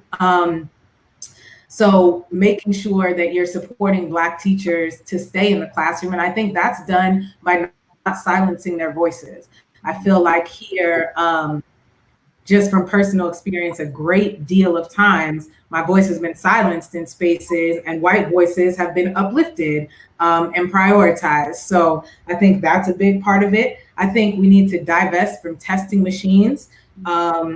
And if we can't divest from testing machines that assign that all of a students' work to test scores, then we need to hire Black people to write culturally relevant curriculum that fits the standards that they care so much about. So earlier, I think yesterday, they released something that said Juneteenth is now a paid holiday for a number of schools here, which is sounds great, but there's nothing in the curriculum, in any curriculum, that teaches about Juneteenth. So in what ways is that in any way broadening understanding of what the holiday is, in any way impacting students? So I think it's curriculum, it's care workers over officers. And then I think lastly, like if you can't do anything as we move into the next school year, I think every single school should be thinking about consistent anti-racism or anti-bias training at the very minimum, having that be required for all staff members, I think is super important, and not something that you drop in once in August and you never come back to again. But if you're committing to being an organization or a school that is trying to create liberatory education spaces for Black kids, then you cannot have people on staff who talk about color blindness, who claim that they don't see color, who say that they don't care about issues around race and racism. They're just here to teach. Like, we know that those are the people who are inflicting the trauma that we're talking about. If you're not going to fire them, then at least train them appropriately, or put them in something where they are forced to think about their own race and how that is impacting the youth that they're dealing with every single day. So there's a lot that can be done. It's whether or not these places actually want to do it. Boom. Like Asa Hilliard said, do we have the will to educate all children? Right. And if we have the will, and we have the knowledge, it's not that we don't know any of this stuff. There are decades of research on what we can do, and what we got ain't it. So what are the barriers? What are the barriers? And Dren, I appreciate your your opening commentary about the funding. Again, because of where you sit in terms of working with Black led and Black governed, what other barriers besides the financial piece do these schools face in creating this liberatory space? We all say it, but what's preventing us from making it happen? If we have the will, why aren't we doing it? Yeah. So again, just putting some parameters around my offering to this question. You know, it's an honor and a privilege to be able to work with Black people and talk about Black children and do Black things all day in my work. And so that's the lens that I'm speaking from. So the majority of the educators that we're working with are immersed in very Black spaces, right? And so the barriers, you know, apart from funding, which is paramount, some of the other barriers that come up in terms of this question of creating liberatory learning spaces really have to do with our own healing journey, right? And our own, the internalized racial oppression that manifests in how we lead, how we structure our schools, the ways in which we show up, right, in this charge to care for children. So I think about an urgent need to call ourselves into collective community again. Our current educational structure, you know, folks have very different feelings about it, but what we can agree to across the board is that it is very decentralized, and it has tended to isolate people from one another, right? And that isolationism, the competition that's sort of baked into our system, does not bode well for any vision for a liberatory learning space, particularly for Black educators and Black children. So I think one of the biggest challenges are the structures, formal and informal, the habits, I'll say, that we play into, right, which keep us separated, keep us from talking to one another, and keep us from sharing our wisdom, our resources, and our strategies. So I think there's community work that we need to do, and that's very tied to our healing. Mm-hmm. Are there other, again, because of where you sit and the audiences or the constituencies and the spaces you're able to navigate given your work, are there, though, formal structural barriers that prevent you? One thing that you named that I heard was this decentralized system that in some ways, ironically, frustrates the opportunity to work as a collective, right? So on one hand, we can't talk about creating a Black liberatory space when we function in isolation and we don't function as a collective, right? So, and we function, because that is the antithesis, right? Competition is the antithesis of collective work and responsibility, right? So how do we embody this? How do we get to that? and what this kind of this healing space Yeah. in the system. So what can we do? What are those kind of formal barriers that one was the decentralization? Are there others that we need to be aware of? And if we don't know, how do we find out so that we can organize around them? It just seems to me it becomes empty rhetoric talking about Black liberatory spaces, or we want to create this, if we don't identify the barriers and try to then remove them. Yeah, it's a good push. I think there are a couple of things that come to mind right away. And I don't know that this is going to hit at the heart of your question, but I'll offer it anyway. Because our space is so decentralized, we don't, unless you're a fully scaled network school or a network organization, you tend not to have the ability to take advantage of economies of scale, right? And so there are certainly a high proportion of, standalone single site schools in our key target audience who literally don't have the time or the human capital, right, to be in space and in these collective dream spaces that Andrea talked about, because they're having to lead a school and also teach kindergarten at the same time, right?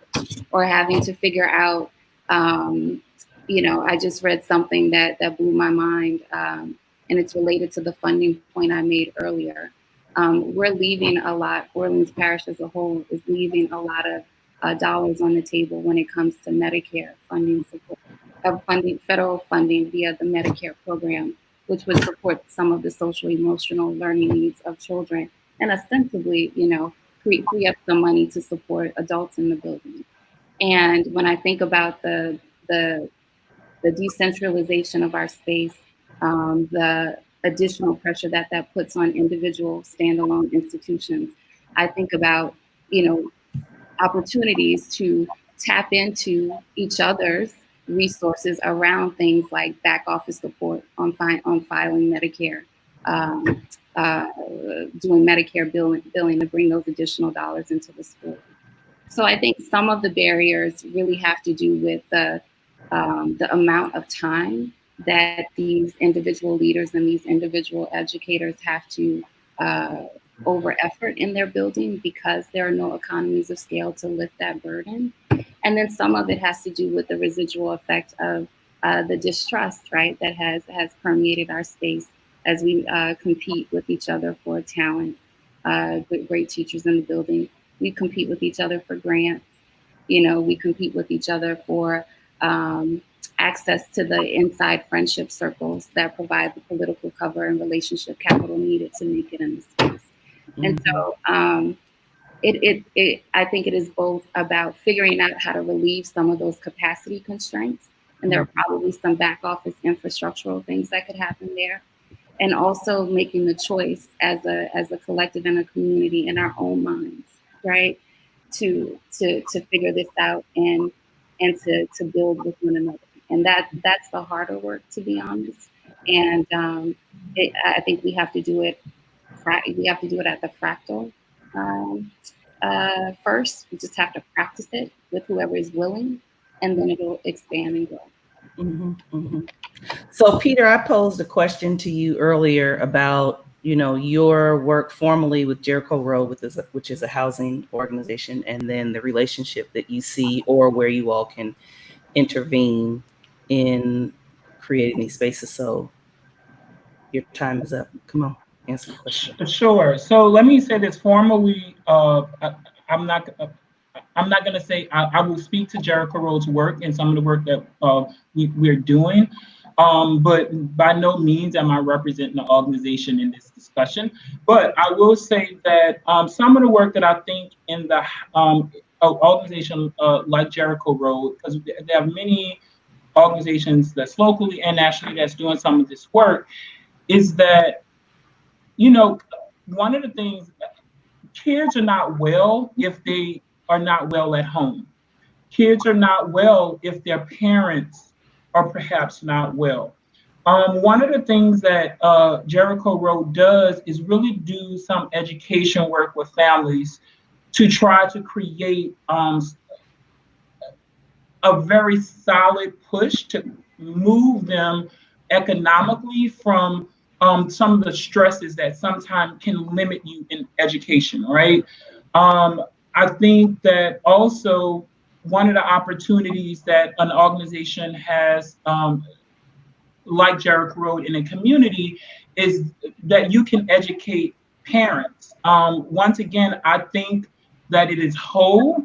It is not just what happens in the classroom, it's what's happening outside of the classrooms.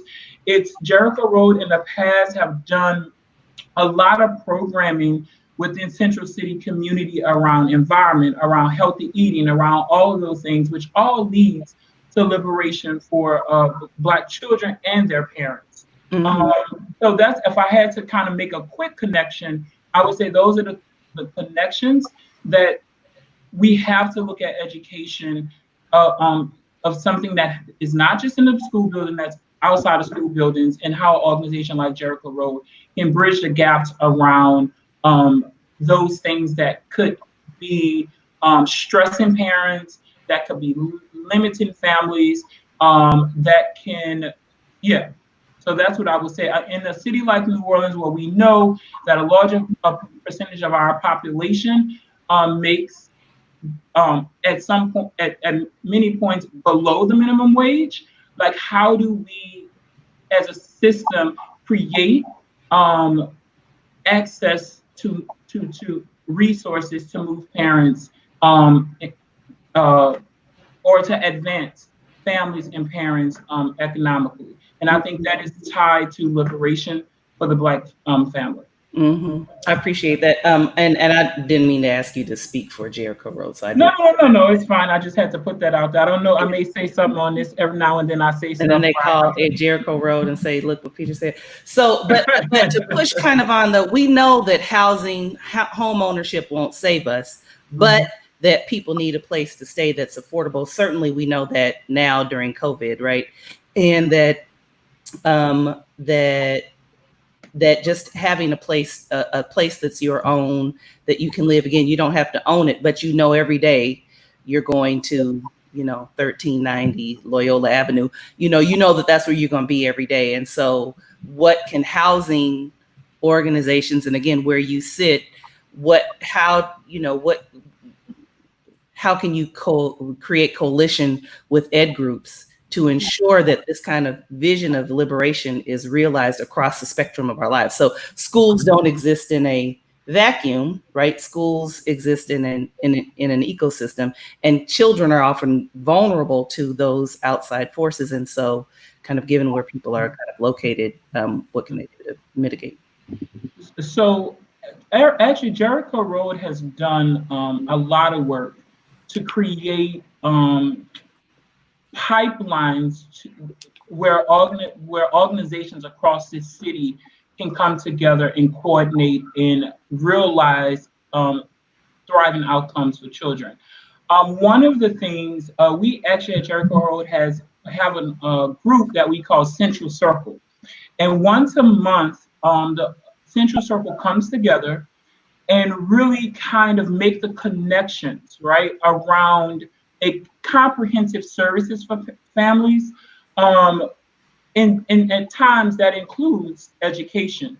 Outside of that, Jericho Road does really have moved to one of our strategic moves. We're pushing workforce development, right? Once again, I'm going to say that we have had developed partnerships on a state level, local level, to ensure that parents, that families are not just provided housing, but that they have access to jobs in economics that sometimes limit them from being able to provide those things that children need. Everything cannot happen in schools, and we have to get that, and we have to really embrace that. I often say that we need sometimes more funding and investment outside of the school and in programs outside of school, and just as much as we need it in the schools. So for me, it's about how do you build a whole family that leads to liberation for children. And so yeah. So I'm gonna we don't have a lot of time, but I'm gonna ask Sister Andrea, given again your role as a teacher, you're in classrooms, what do you hope? Well, one, what are the barriers to this kind of notion of liberatory education? And then what would that look like?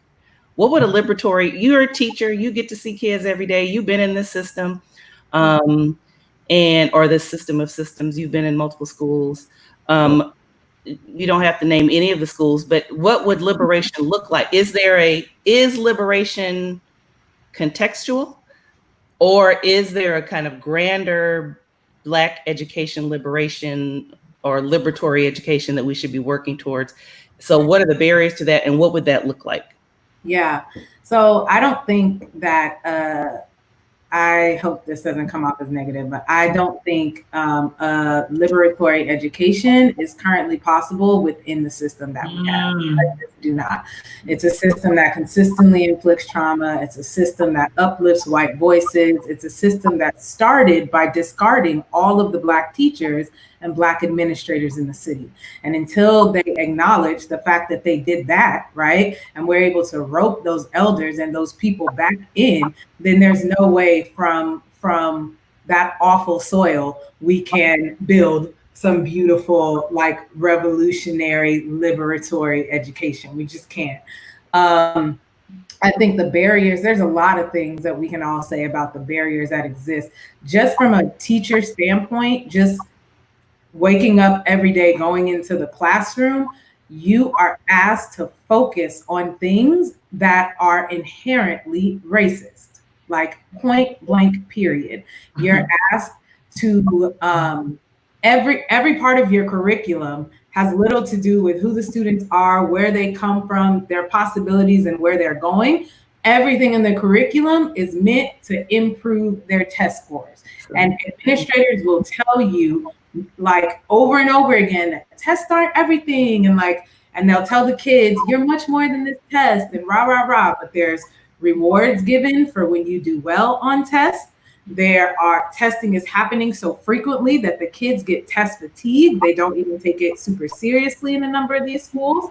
And then even if there's like that particular factor, and then there's also like this hyper focus on their bodies that doesn't make any sense. Like, we are literally handing out demerits or whatever you're calling it in your institution for kids not sitting up straight, or kids talking too loudly, or kids getting up and walking around the room, or kids being on a bathroom break for longer than 3 minutes. Some shit that literally, excuse my language, but sounds like prison.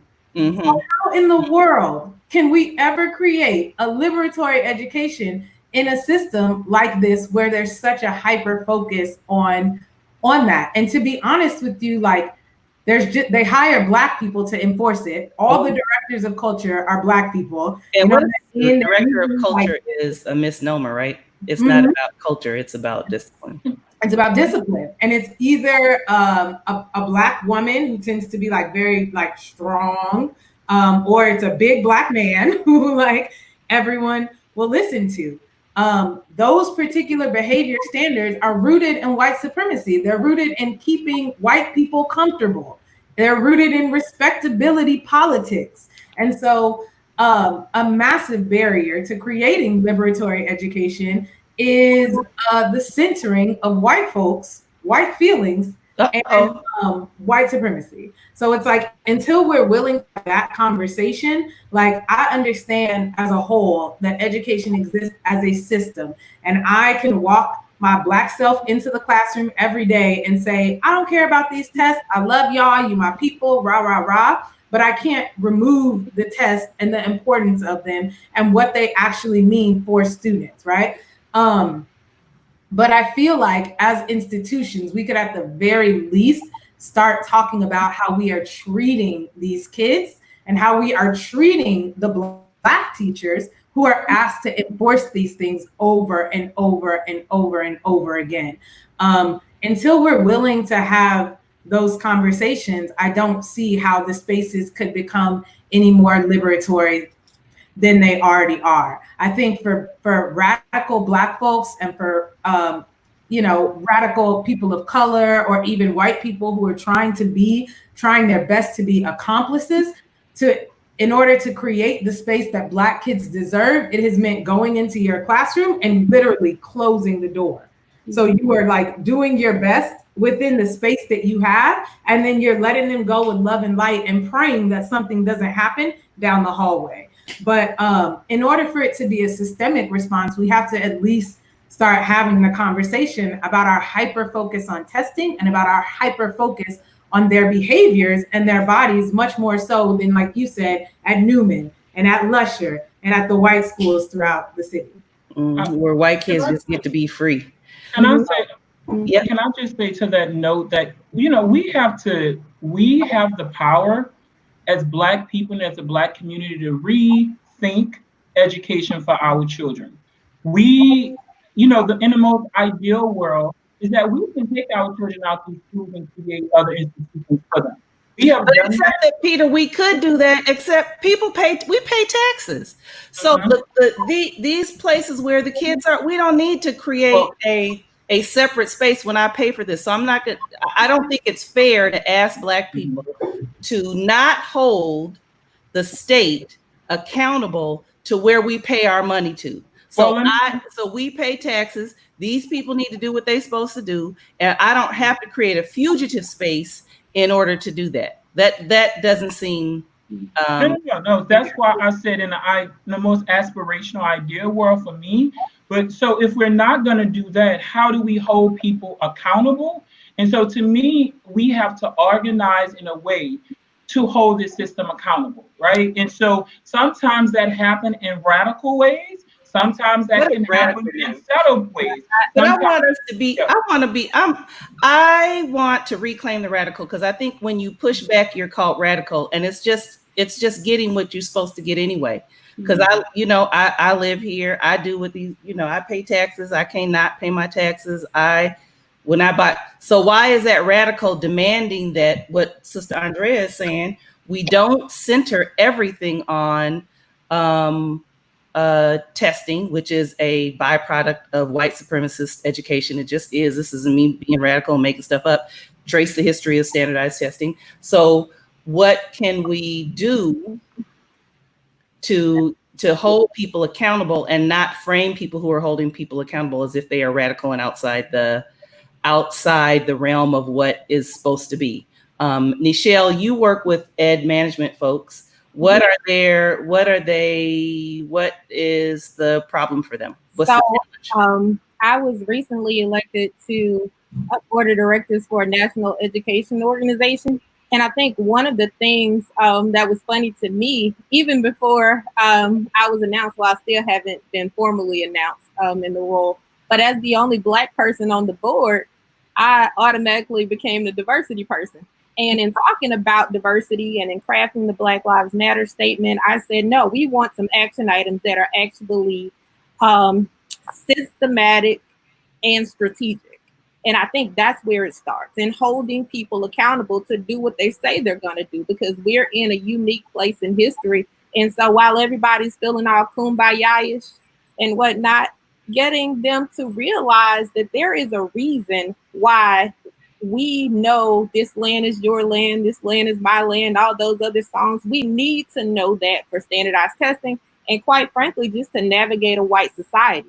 However, they can navigate society almost seamlessly without knowing anything about our culture. So it doesn't surprise me that people don't know. So I think the first thing is using this space of awakening to enforce accountability.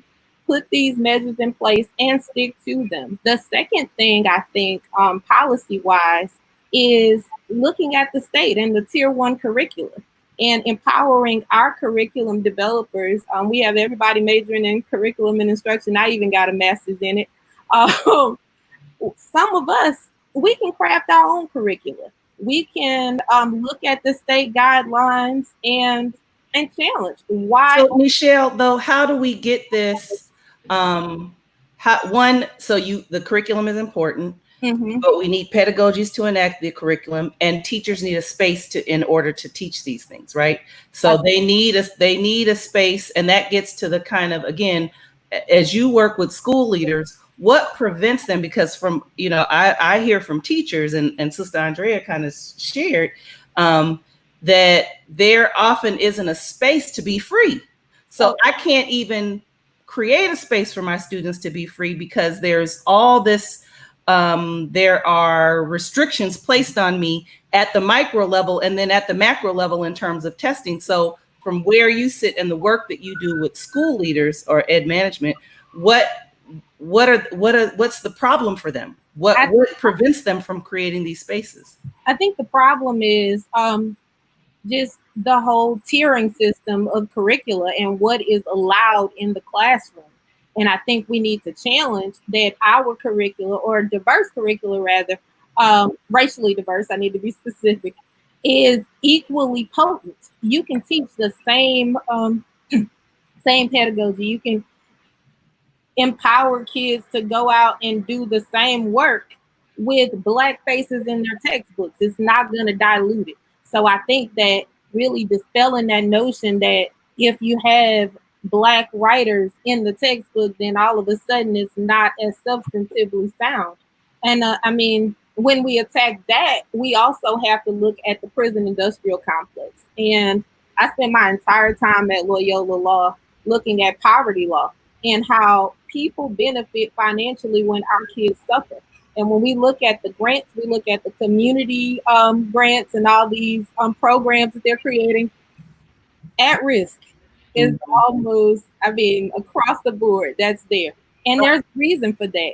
So we have a few more minutes, and I want to go to Dren again, given again the work that you have. And I know that you raise the kind of internal work that folks need to do, and the challenges with decentralization. But so when you talk to school leaders, without telling tales, I was going to asking you to tell, but what kind of overall, what's preventing them from creating this space or facilitating a teacher being able to be autonomous? Because we've been kind of sold on this notion that charter schools are a space where teachers can create curriculum. And in fact, we know that that's really not true, right? And they're accountable to particular standards. And so what is it that school leaders, what's preventing them from creating this space from what you can see or what you've heard? Yeah. Well, I think it goes without saying that, I mean, we're talking a lot about the challenges, which is right and appropriate. There are bright spots, here and there. There are not enough of them. But I do want to put that out there. And what encourages me in my work is the bright spots I get to see with Black educators and Black-led schools. But to get to your point, I think to add to what Nichelle was saying, there's a superstructure around our schooling that, so if we agree, for example, that when a Black school leader is leading a school, they are under a different kind of microscope, right, than other leaders in their space. There are no mistakes that can be made. Often, if they're leading a school or inheriting one, they're inheriting one that is struggling, right? And then all of the funding pressures that we've talked about earlier come into the mix. So that is a reality. To add to what Nichelle was saying, there's a superstructure around our whole system. I'm thinking specifically about our earlier points around SPS, right? Sure. It is possible in our school system to have an SPS score that indicates being a school of quality and be woefully failing children on the academic measures, particularly. Go ahead, say it. And that's a problem. So one of the things that I think urgently needs to be disrupted in our own minds and then in our policies is this association between school quality and SPS. Yeah. Then we can have a conversation around some of the broader, Andrea, you were talking about this earlier, I think a liberatory vision of schooling assumes that school is not just a place of learning, but a place of well-being. And Black institutions at their best, and I'm not saying all of them are at their best currently, but Black institutions at their best get that, but they are not rewarded or incentivized for creating those spaces in our current measures of success. via this proxy of SPS. So I think there has to be some organizing and disruption around this tyranny of SPS and the pressure it puts on school leaders to have to drive in a certain direction to hit these academic benchmarks that then allow their institution to survive, right? And assuming, of course, that the motivation behind that is really wanting to retain and protect the space that has the potential when it maximizes its potential to move into that liberatory space direction. So that's one thing that I think is really urgent. Thank you. Sister Andrea, I'm gonna let you give us the last word. Yeah, I just wanted to really quickly, am I muted? I'm good. No, you're I just wanted to really quickly acknowledge something that I don't think has come up that is super important when we're having these conversations. So when we're talking about barriers to creating liberatory spaces, last week, the Dream Defenders did a Sunday school with Dr. Angela Davis, and it was phenomenal. And one of the things that she mentioned, and I think I'm gonna mess up the term, but she mentioned this like historical amnesia, this like conscious amnesia that we have in this country that really serves capitalism, because then every single time that we go to organize, we're starting over from the beginning. As all of the Black women who are from New Orleans have told me about their city and the education in their city, Black people in this city have been fighting for their schools since forever. Like I literally just got a text from the homie, shout out to Asia Clement, like literally, she's like, we've been fighting for our schools since before I was born. And this is a woman who's been teaching now for almost a decade. And so when we talk about creating these liberatory spaces, I think it really does not serve us that we are not willing to have the conversations with the people who are from here, who have been doing that work since beforehand, in order to push us forward. Like we always feel like we're starting over. And when we're thinking about organizing for schools, we're thinking about roping in the community. We're thinking about roping in the parents, but we're not having conversations with the people who have literally been fighting this fight for a really long time. And I feel like that does a disservice because then we end up starting over. And we also like come from this place where we feel like we know what the hell is going on when efforts have been made for 15 years and they've been thwarted, or people have learned how to move around the system in ways, and we're not paying attention or having conversations with those folks. So I feel like a massive barrier here in New Orleans is that we're not engaging with that sector of folks who lost their jobs way back when. Like we're not engaging those people in the conversation. We're not engaged, and I feel like in order to move forward, I think it's going to take this cross-generational movement where radical Black educators who want to create spaces of liberation for their students, we need to be talking to one another and to the parents. If not, then I don't know what we're doing. We every single time we're starting over and over and over again, and then wondering why it is that we're not getting anywhere. Thank you all so much. And I want to echo, thank you, Sister Andrea, for bringing it, as I knew you would. I'm so happy to see you on the panel. Dren, Peter, Nichelle, and Dren, I want to go back to one thing before we go. Thank you for raising up that there are spaces that are free. There are far too many, or they're getting free.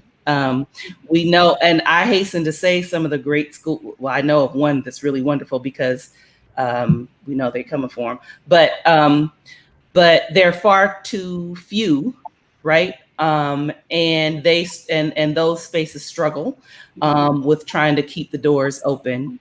And so it's not to say, so I'm really talking about kind of the macro issues that most of our schools create for our children and for our teachers that doesn't allow us to even think about what liberatory is, to talk about it, to try to enact it. And we shouldn't have to go outside of the system. And I want to, kind of emphasize that we should not have to go outside of the system. We should hold the system accountable, demand that it happens, and think more strategically about how to make it happen. So thank you all. Have a great day. Happy Juneteenth Day. Happy Juneteenth. Be free. Good. That's right. Bye.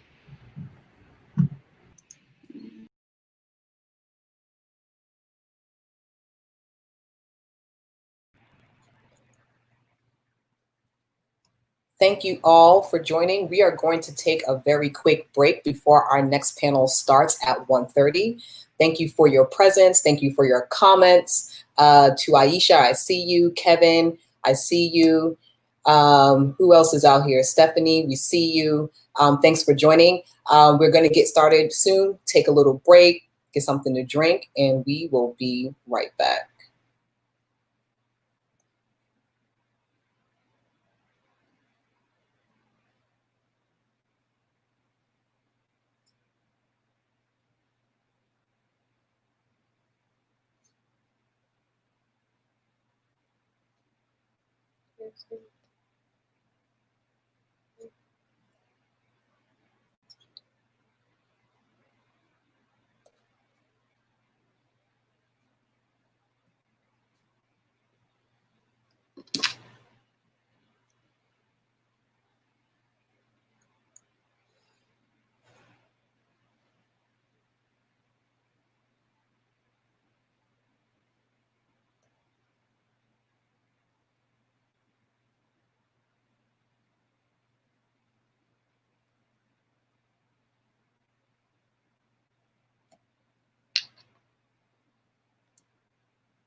Hi.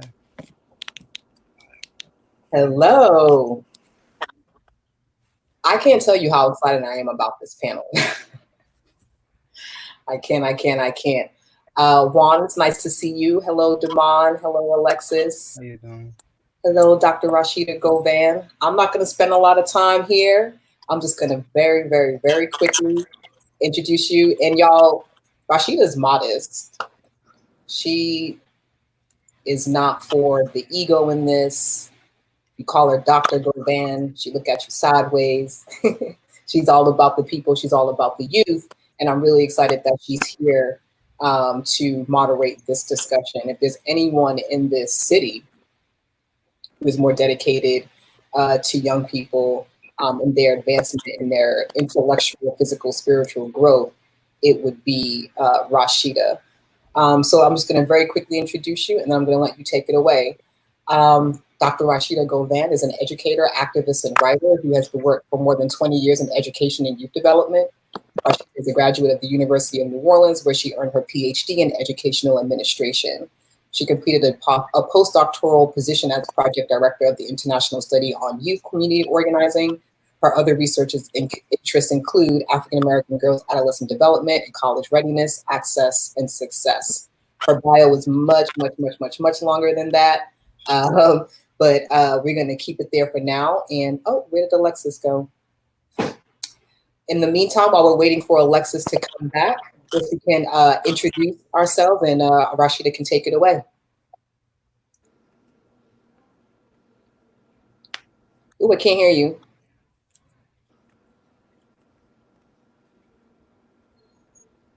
You on mute? No. Juan, Damon, can you hear Rashida? No. No. We gonna get there. No. It can see you, just can't hear you.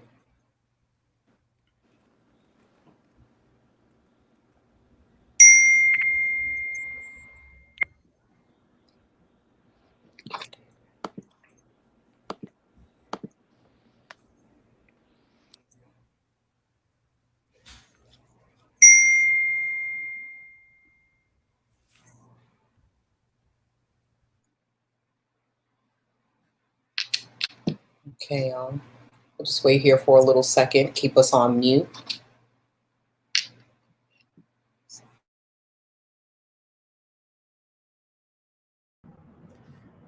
Can you hear me now? All right. Good luck. Good luck. Alexis is having some connection issues, so when she comes on, I'll just bring her right into the conversation, but you guys can get started. Okay, thank you. I'm so sorry about that, y'all. I was just saying, Damon, do you want to introduce yourself and tell us about just where you've gone to school, what your future plans are? Yeah, just tell us a little bit about yourself. All right. Hello, everybody. My name is Damon McDonald. I'm a Know Your Fellow, and I'm a fellow with Open. I plan on attending the University of Illinois Wesleyan, and I want to study political science and psychology. Wonderful, wonderful. And congratulations on graduating. Juan, it's good to meet you face to face, sort of. Can you tell us a little bit about yourself? Hi, my name is Juan Hammond.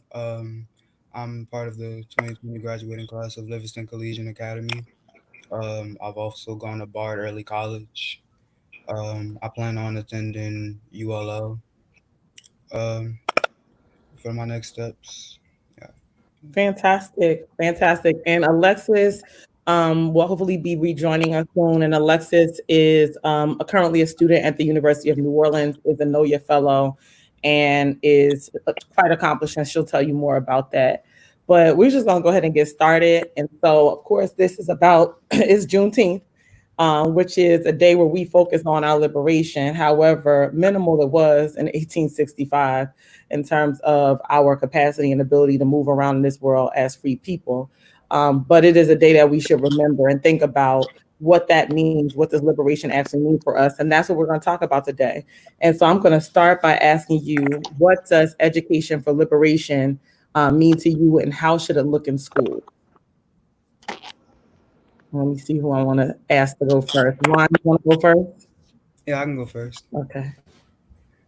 So for me personally, as a student who was given my all in the educational system all my life, to me, liberation just it looks like being confident about my next steps after I graduate and feeling like since I put in the work that I have put in, that I will have the same opportunities as anybody else in this society, in this country, because I feel like you should get out what you put in, basically.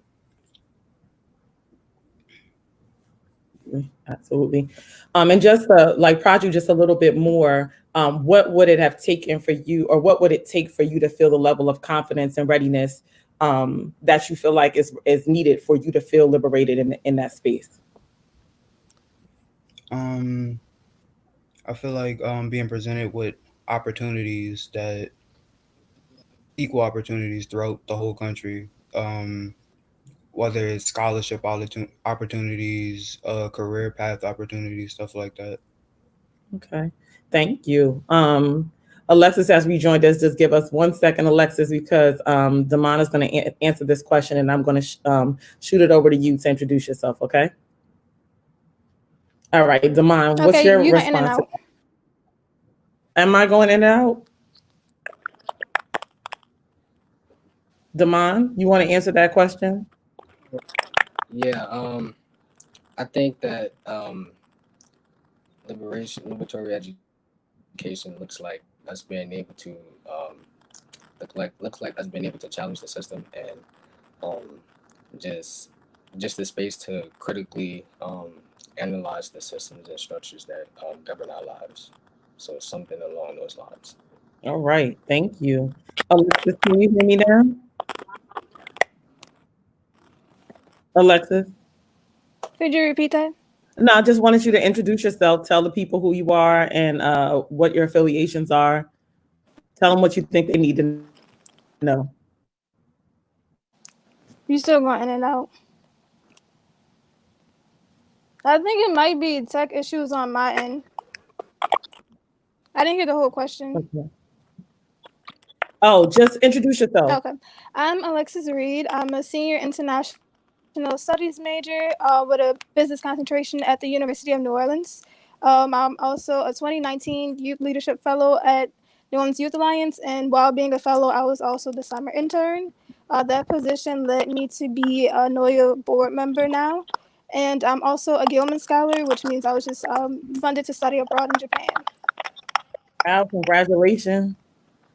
So the question that I asked is, what does education for liberation mean to you, and how should it look in school?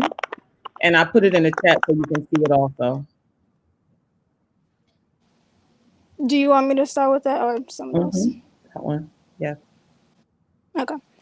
When I imagine education for liberation, I honestly imagine a pro-Black space. And I say that because I've entered spaces that have been pro-Black, and then I've also entered, as a young adult, I've also entered spaces where, for example, I feel like I can't really discuss Black issues unless it's grouped together with other marginalized groups, for example. I also imagine it as a safe space. I imagine it as equally Black men and Black women who are educators and who are also involved actively in the community. I would imagine it as being able to learn about my community within New Orleans and learn about the value of it. And also, I would imagine that I would spend time and spend instructional time outside as well as indoors, because I've learned with this pandemic, like it's more important to spend time outside as well. I hear you. I hear you. And so it looks like we lost Damon for a moment. I'm sure he'll be back, but I want to, oh, there he is. I want to go on into the second question. And I'll preface it. I put the question in the chat in case you want to see it, but I'll preface it for the audience by saying we are living in some very complex and strange times. I don't know that we could have seen this coming at the top of the year, but here we are.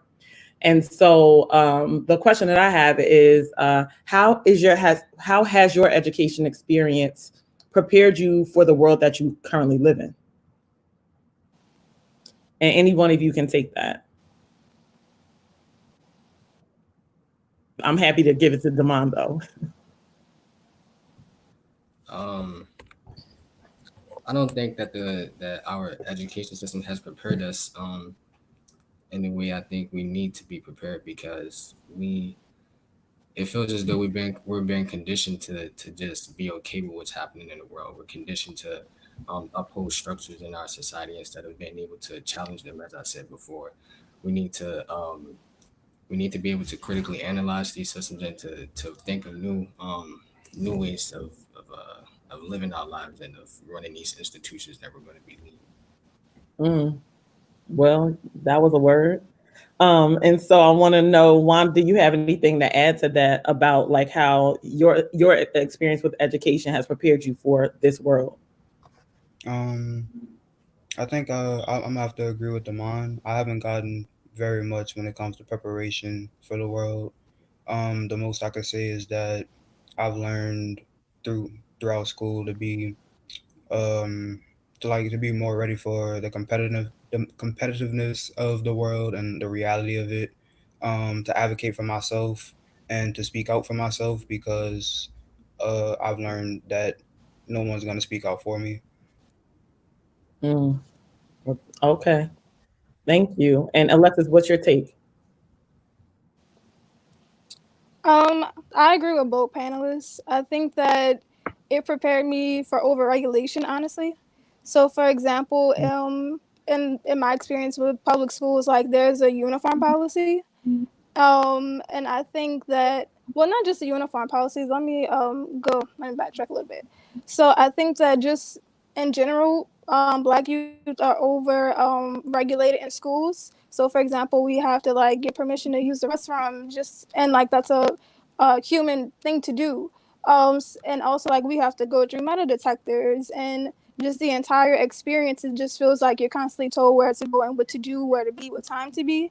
And I feel like that kind of prepared me for in my adult life for what it's like to be in a corporate America structure. It's kind of like the same overregulation. So what I'm hearing across the board is that, well, from you specifically, Alexis, that school settings can be places where Black and brown young people are over policed and regulated to a point where you're not actually free. But that is, I guess, to Juan's point, kind of indicative of like kind of what, well, actually to your point, Alexis, it's indicative of what they want you to do, right? Which is to be very compliant. And I think, Juan, you're speaking to that as well. I also think I'm hearing you say, Juan, that that you've learned to speak up for yourself because nobody else is going to. And I think that's something worth us like kind of processing a little bit more.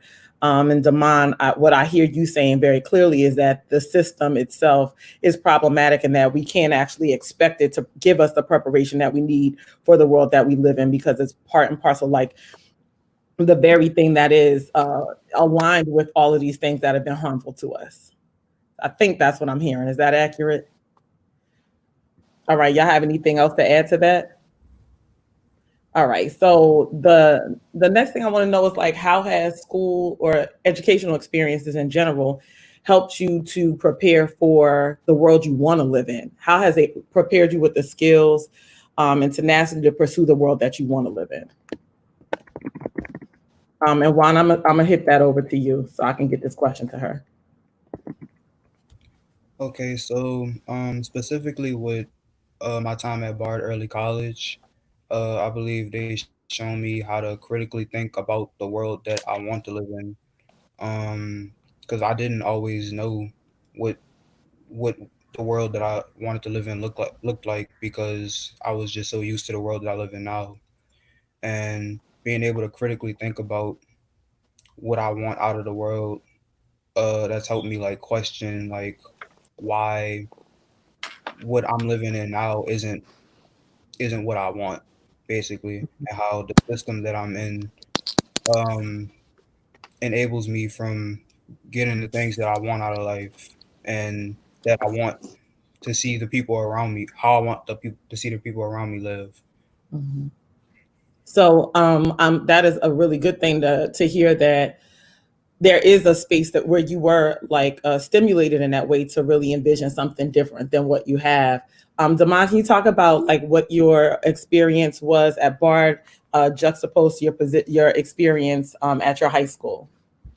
Yeah, I feel as though Bard gives young people a space to, like what Juan said, intellectually grow and to critique systems.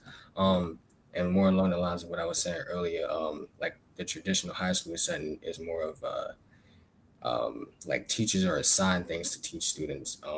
It's not necessarily teachers are given the autonomy to teach young people material that will like directly affect their immediate lives. It's more of what the system wants us to know instead of what we need to know for our lives to be better. And Alexis, you're now in college at UNO. And so tell me, like, I would like for you to talk a little bit about that experience as well and how it's preparing you for the world you want to live in and create versus maybe what your experience was like in high school. How did my experience include my experiences at UNO? You said? Yep. Okay. I would say when I went to college, that was the first time where I was really challenged to like think for myself as opposed to like regurgitating information. And it kind of like took me a minute to find like I guess my voice. But I would say what definitely helped me with that was like my curriculum was a little bit more inclusive because I took, for example, a women's gender and sexualities course. So for me, that really helped me understand like my experiences and how to name things and what the issues are, etc. And also other courses that I've taken.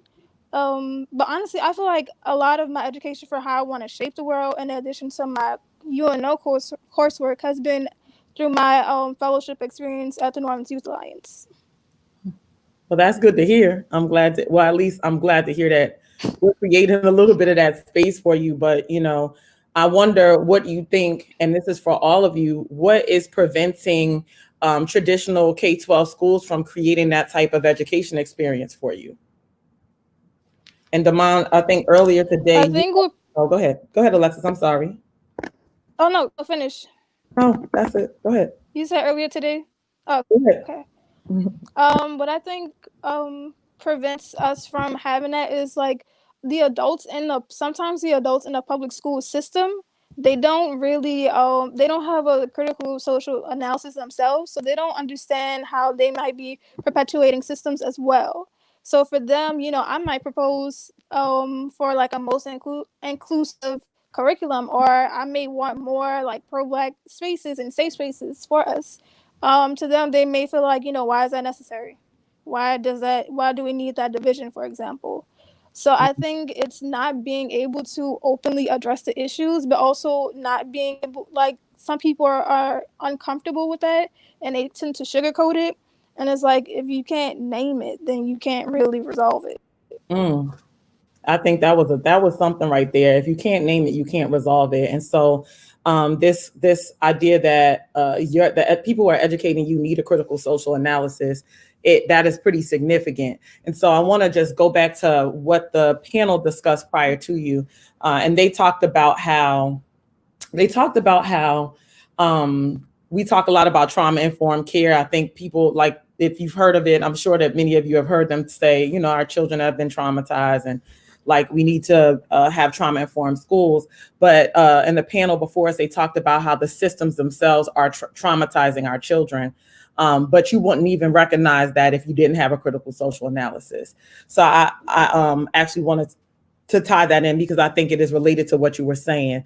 Now, Juan and Damon, when we talked earlier about the barriers to African-American young people getting the type of education that you described, y'all named some really interesting things around policies and practices. Can you speak on that now?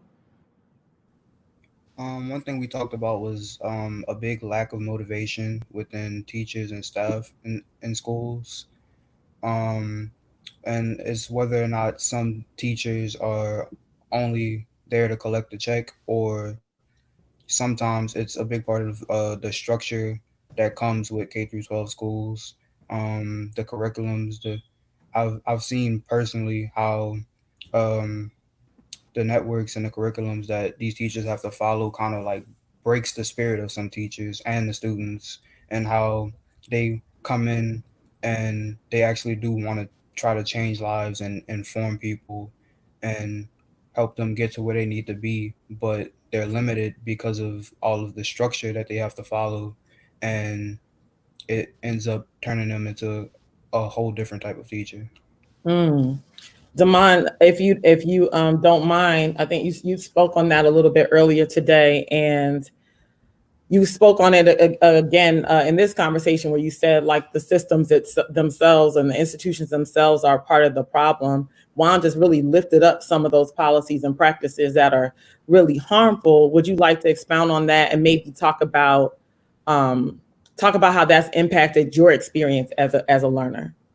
Yeah, so I've tried to build relationships with most of my teachers, and there's sort of a disconnect because when I talk to them, I see that they have so much. Well, some of them, not all teachers. Like Juan said, there are some teachers who are there just to collect the check, and they're not really motivated to give young people the education that they deserve.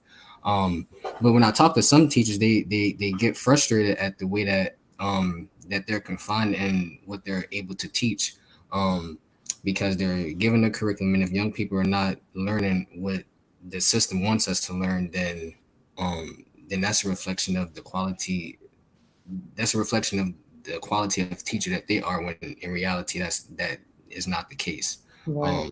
So what I feel is like how it has affected me is that I think that I was not able to grow in my first and second year as a learner because we were trying to be indoctrinated into a system that wasn't designed for us.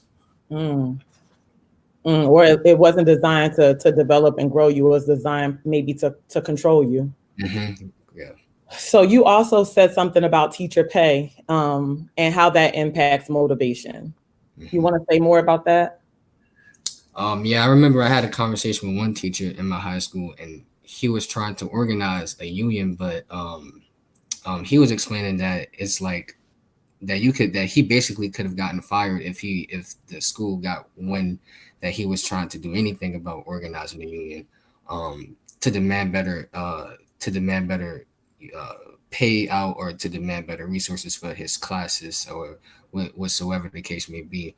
But he was very frustrated that that teachers were not able to collectively work for better quality resources for their education. Yeah, and I think one of the things I know about this country and about capitalism is the spaces where we make the greatest investments are the spaces that we value the most. And teacher pay and education are two areas in general where there's not a deep investment versus another sectors. So I think that there's something to be said about that. But what's working, y'all? Like what has been liberatory for you in your educational experiences? I think I've heard a little bit about from Juan and Damon about their experiences at Bard.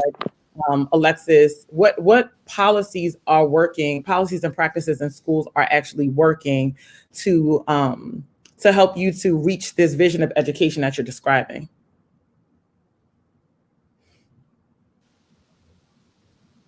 And Alexis, I'd like you to start. Are you talking to me? I'm sorry, I'm having sound issues. Could you repeat the question? The question's in the chat. From the chat box? Mm-hmm. What policies and practices in schools support your vision for education? I'll put it in again. Sorry about that. It's all right. This is the world we live in right now. We got to make it work. I just put it in again, so you could take a look at it. Oh, thank you. Mm-hmm. I would say that this is something that I'm still trying to learn myself, honestly, because I feel like we're not really empowered to have a vision for our education or for what we want, like what kind of impact we want to make and things like that.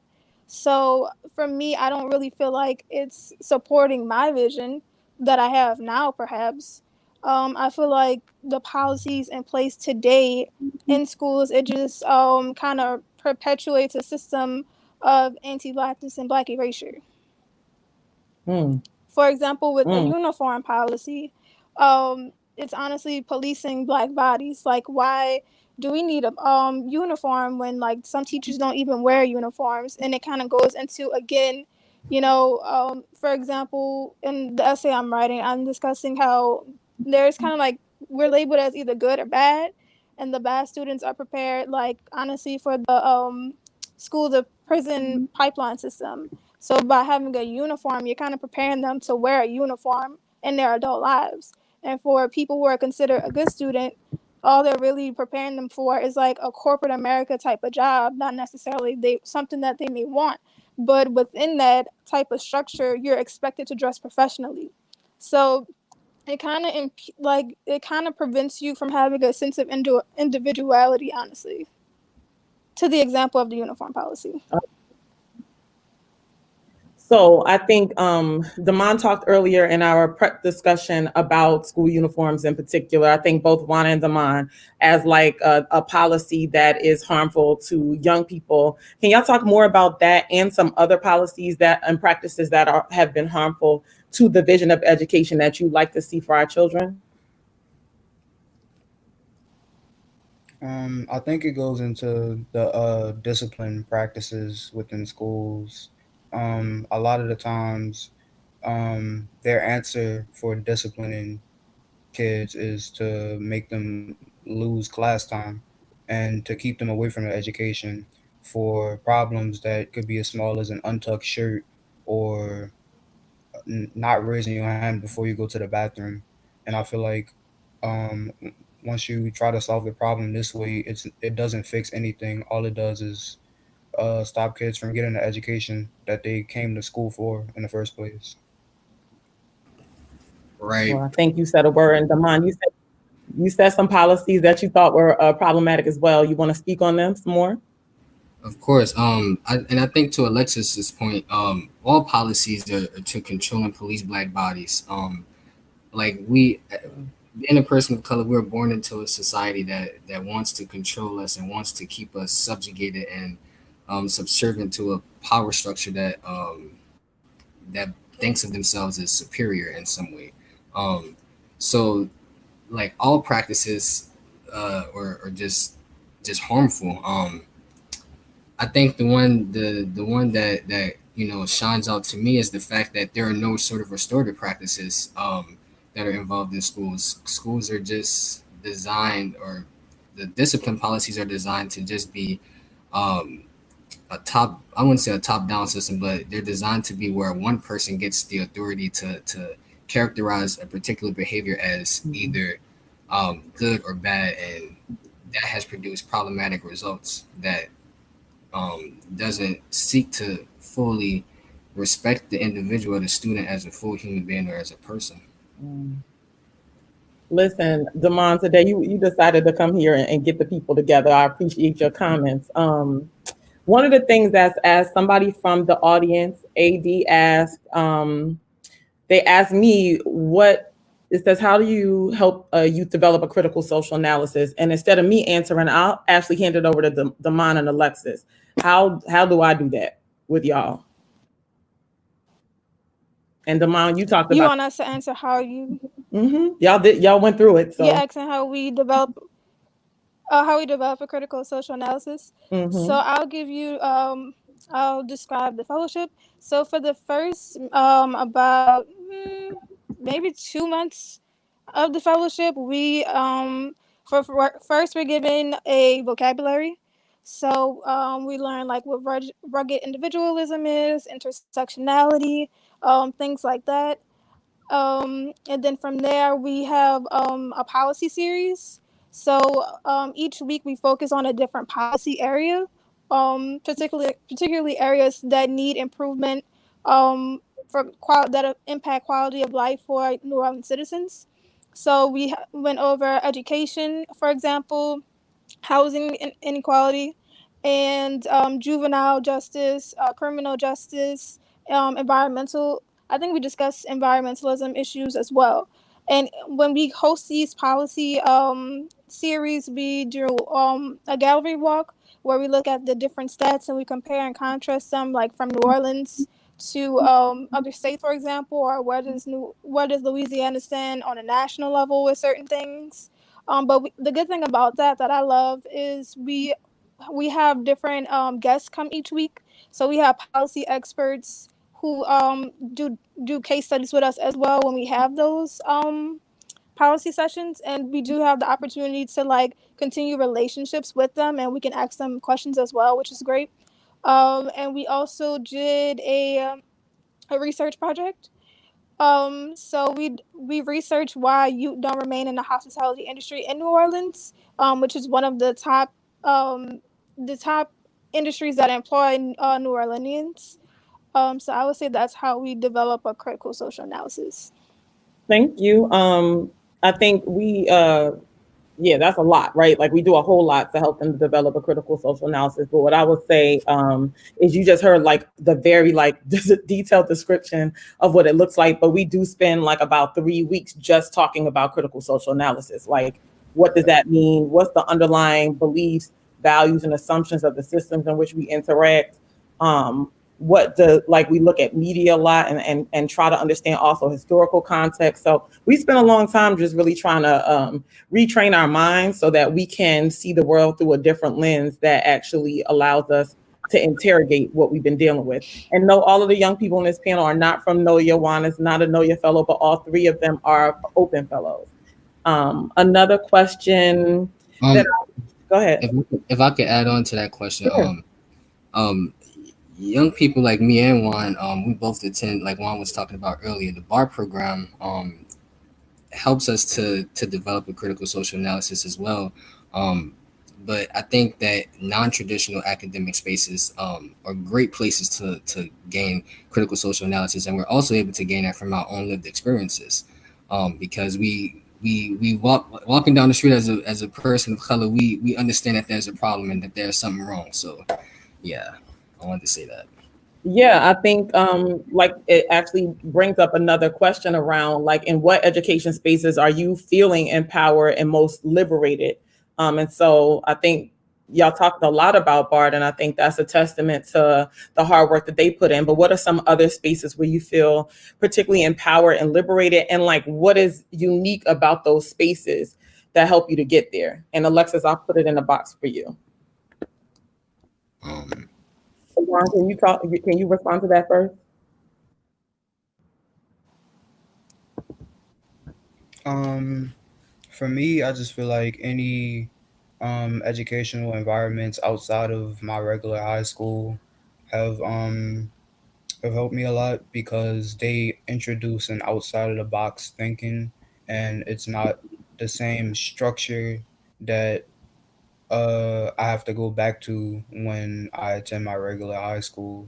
I get to think more about things for myself and for the world around me, and not just the things and the lessons that people that I don't even know have laid out before me.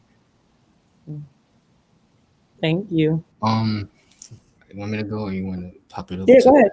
Okay. I've been fortunate enough to be in spaces with Black leadership. So I'm grateful that those spaces affirmed my dignity as a person of color and affirmed my humanity. But I think I've been, if I can recall, I have been in spaces like OPSB, where leadership does not look like me, where I wouldn't say education, but the things that we were learning were not necessarily things to help us, critique systems and to challenge the way we've been taught in a traditional academic setting. And if I can name some of those spaces, thank you. Yeah, I wanted to name some of those spaces. Open is one of them. NOYA is definitely one of them, and Rethink New Orleans has been the spaces in which I think I've grown most. Thank you. That's good to hear. And a shout out to Open, and shout out to Rethink. Shout out to my staff, especially Dominique, who runs our fellowship program. This is Alexis, I want you to get on this too, but I want to add in, why do you think in these institutions that like schools, are people so threatened by the critique of young people? Why people don't? Oh, you're typing it. Mm-hmm. So you can start to answer the other question. Oh, in what spaces do I feel validated? Mm-hmm. Well, learning wise, okay. I would say first, of course, New Orleans Youth Alliance, because it's not like if I have a thought or an idea, it's not really dismissed. I'm able to deep dive into conversations, not only with Monique and Rashida, but all like with my fellowship cohort. So it's really a safe space for me to explore my ideas. And also if I want to do research on something, then I have Rashida as someone who can guide me on that.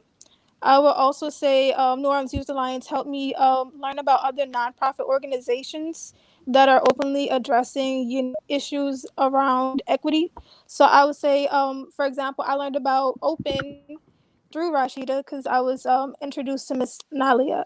And I'm currently working on an essay that kind of helps me describe what it's like to be like a model student at a public high school in New Orleans. So I would say that's where I would feel validated because, because there's not many spaces where youth can like share their opinion and their thoughts and it not be dismissed because adultism is a thing as well.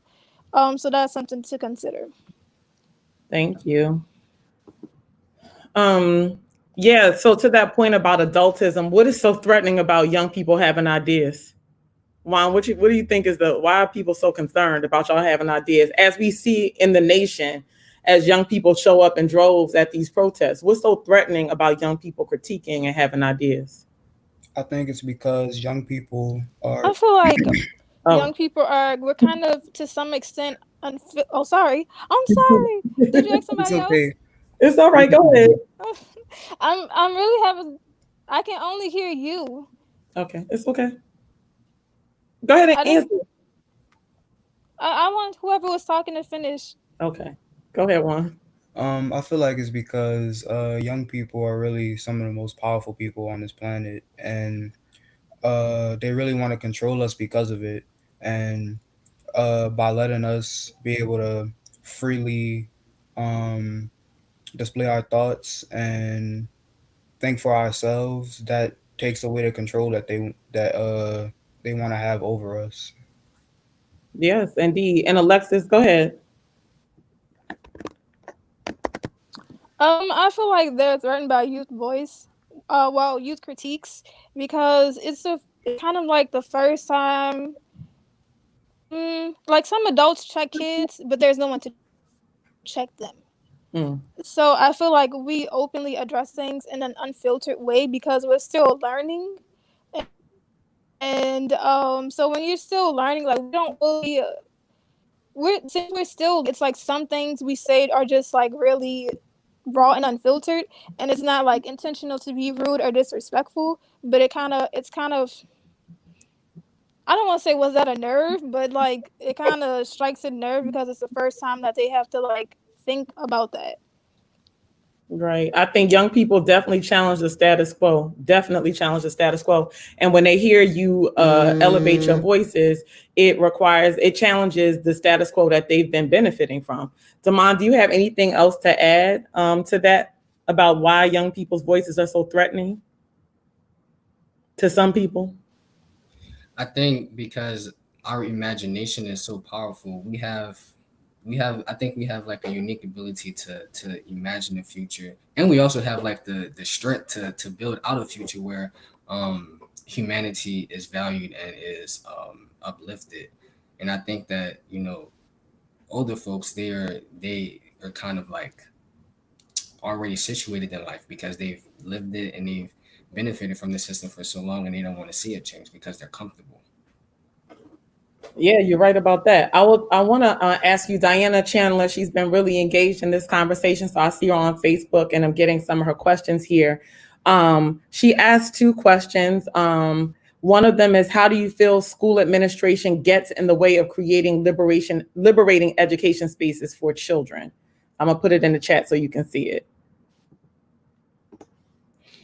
Okay. See, did you get it? Did you get it? Yeah.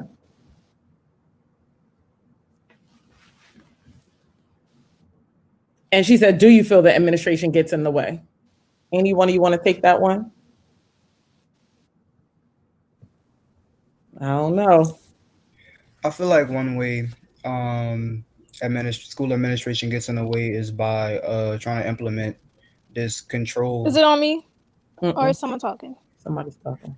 Is by trying to implement this control over its students with this structure, and I don't feel like there's no problem with having rules, but like at a certain extent, I feel like us as students, we should have some sort of say in it, and because we know if it's hindering us or not. But if you're not being disrupted by it, then it's kind of hard for you to see. Thank you. Alexis, did you want to add anything? Alexis?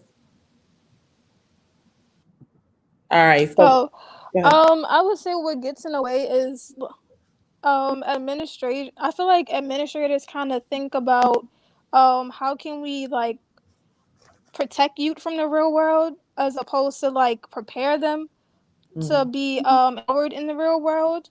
So I often think about the saying like, oh, go to school, graduate from high school, go to college so you get a good job, and that way you can have a home. But it doesn't really, having that mindset doesn't really prepare youth for like to be empowered.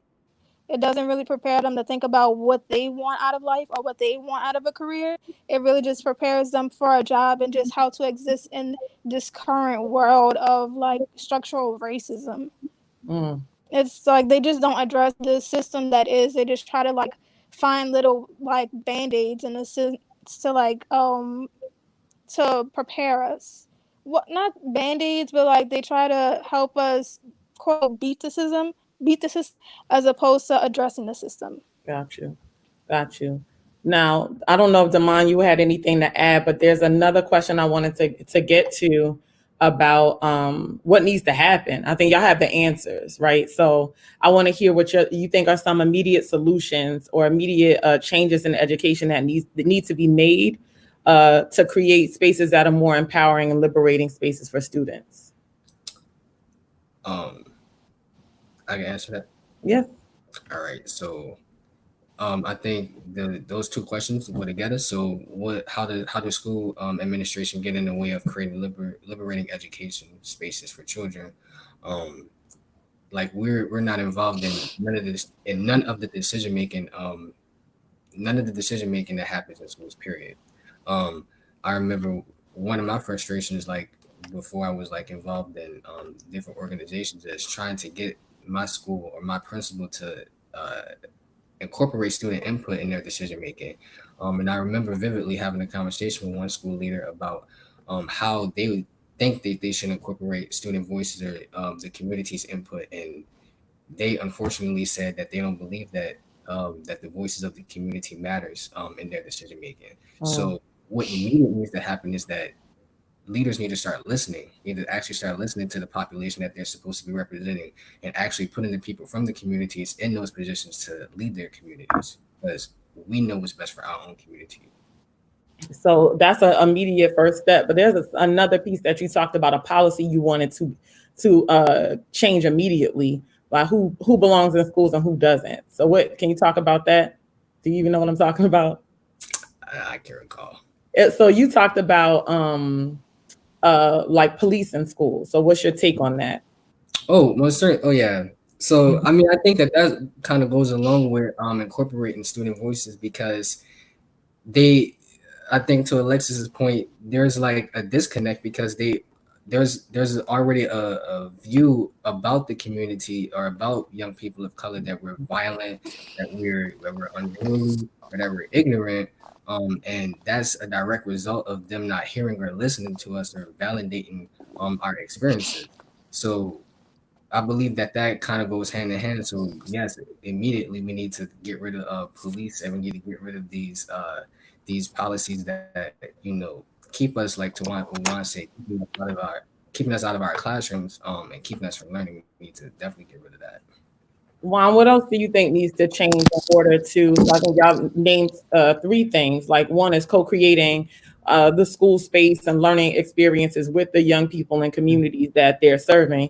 I heard you say get police out of schools in general because their presence actually affirms this idea that you all are problematic and criminal and some other things. And then eliminating policies that keep you out of classrooms. Juan, do you have anything else you want to add to that?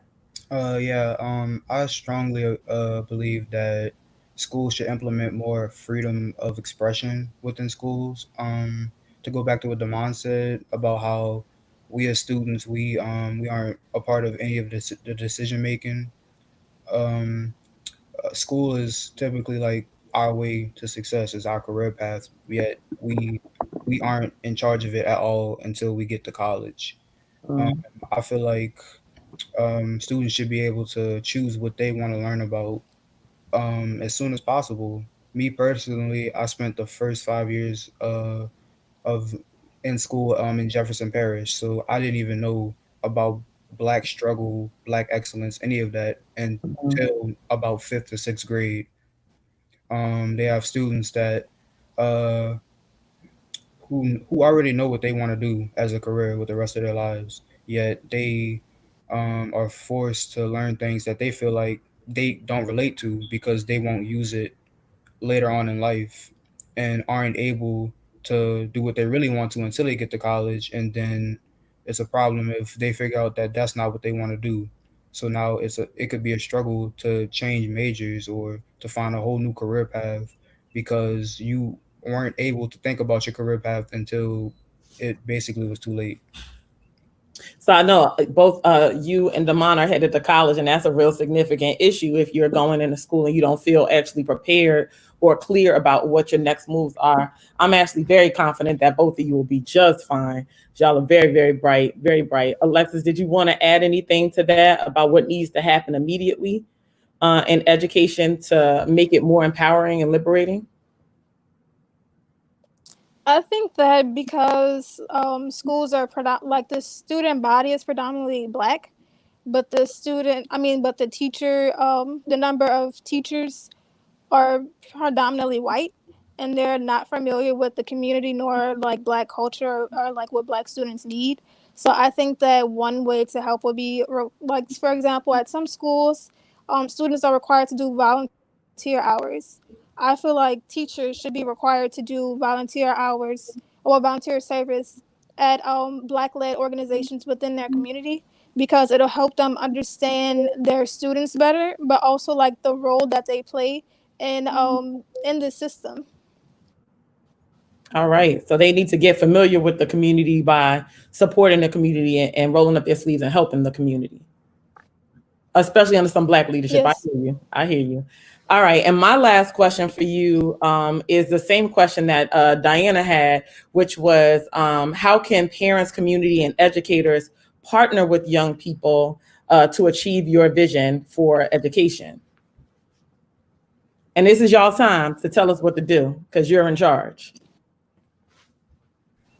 I feel like it starts with listening to us and taking us seriously. A lot of times, students don't feel like their opinions are voiced, and even when they are given a platform to voice those opinions, it's still controlled.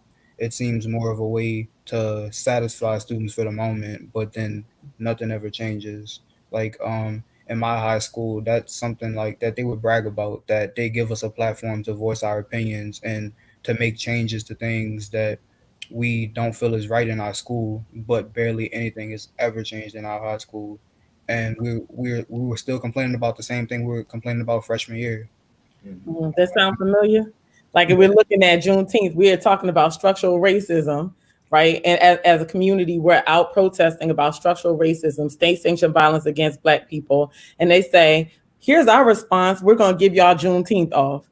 Okay, that's nice, but what about the structural racism we've been talking about forever? So that seems to be like a tactic that's used in schools, but is used well beyond that. Like it's like the system of education mirrors all these other systems that have been so harmful to us.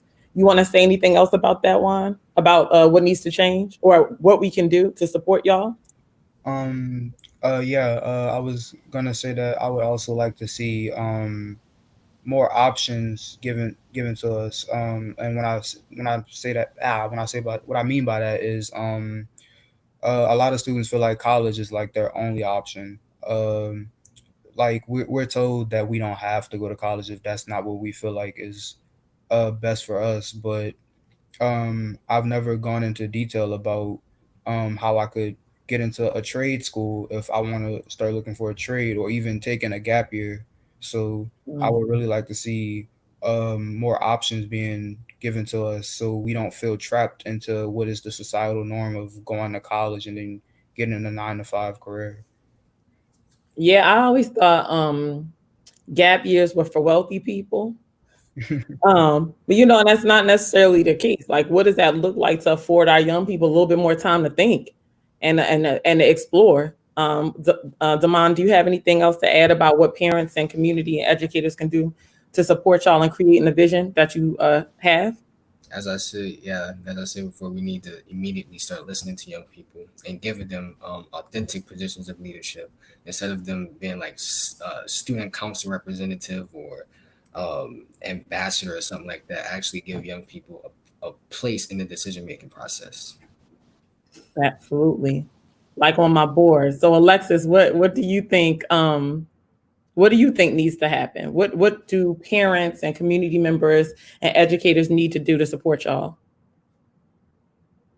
I feel like the pressure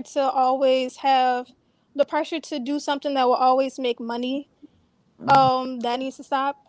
Because every time, like oftentimes when we want to do things, we're told, oh no, that won't make money or something of that nature. And to add to your point about gap years, like when we were having the fellowship meeting this Tuesday, it like in the moment it felt like off topic, but honestly I would advocate for gap years, but gap years abroad. And I say that as someone who has studied abroad.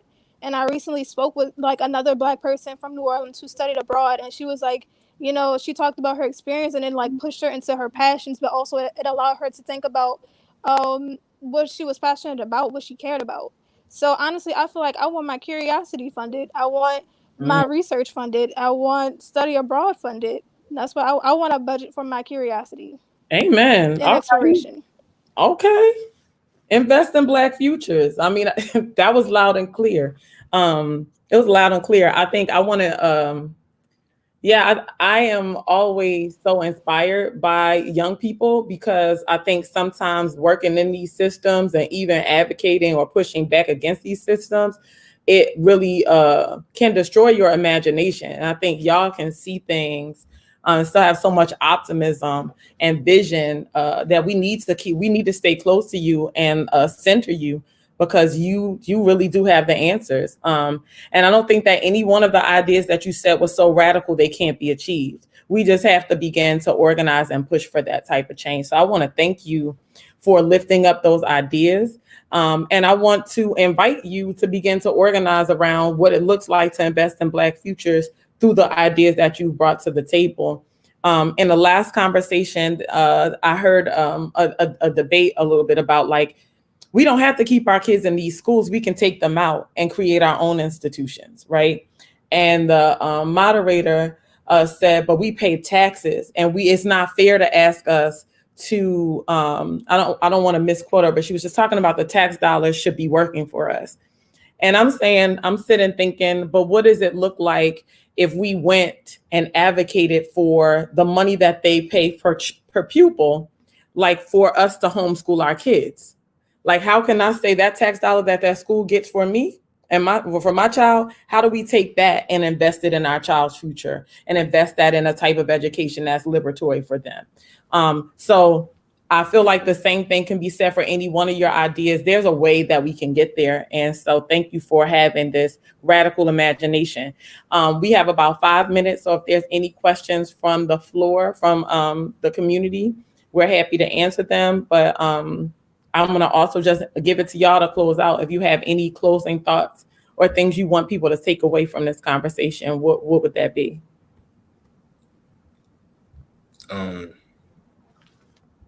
I wanted to just say something like about what you were saying at the end, Ms. Rashida. Mm-hmm.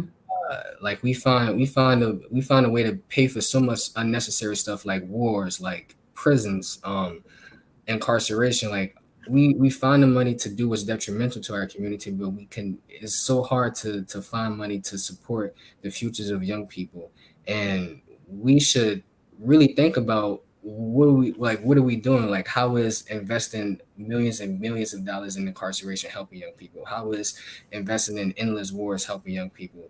We need to be reimagining like how we go about our everyday lives in order to really see the change that is necessary in the world. Amen. Anybody else want to have any closing thoughts? I personally would like to advocate for less structure. I would just say that I would hope that how can I put this? I hope that there's a follow-up from this, and that more educators and administrators are willing to take what we say into consideration and actually put that into action. Because I just feel like we are speaking, and I've been through, like, I've done other panels and listened to other panels, and I just feel like they hear us, but are they taking the action for us? All right, so like get it done. That's all. All right. And Juan, you have the last word. I just personally wanted to advocate for less structure within our school systems. I feel like it's really hard. I feel like we should encourage people to think outside of the box, because I don't believe that I don't believe that excellence should be structured the way that they're trying to. Yeah, so I mean, I think it is totally fair to say, what does a different type of structure look like, right? Like, what does it look like to keep kids safe and make sure that they're encouraged, make sure that they're affirmed, and that they have all the space in the world that they need to explore and create and ideate. So heck yeah, I'm with it. So I just want to say thank you to Open for creating a space for us to have this conversation. And thank you, Nalia, just for always like putting your foot down and leaning into this work on behalf of this community. So thank you. Thank you, all of you, for coming on this panel and just giving us fire from the perspective of folks who are in the school system. You've experienced it firsthand. I just want to thank you for sharing and just giving us real hard facts. 'Cause I don't understand how we're not centering young people's voices in these conversations. What happens, it happens directly to you, and it shapes your life outcomes. So I just really appreciate all of you. Damon, Alexis, we work together on some level. You guys are wonderful. Juan, we have not worked together, but from this panel, I can tell that you are amazing. So thank you very much for coming and sharing the expertise that comes from your experience. And I also want to give a big, huge shout out to Noya, as well as Rethink. Someone asked in the comments, who is helping young people develop a critical social analysis? I think a lot of people are, but those two organizations are doing it extremely well. I just hear wonderful things coming from kids who are articulating very precisely what the issues are, but within a larger context of an understanding of racism and classism and phobias. And it's just really dope to see, and I'm really excited about what you guys are going to do next. So we are going to take a short break before our last and final. Oh, Rashida.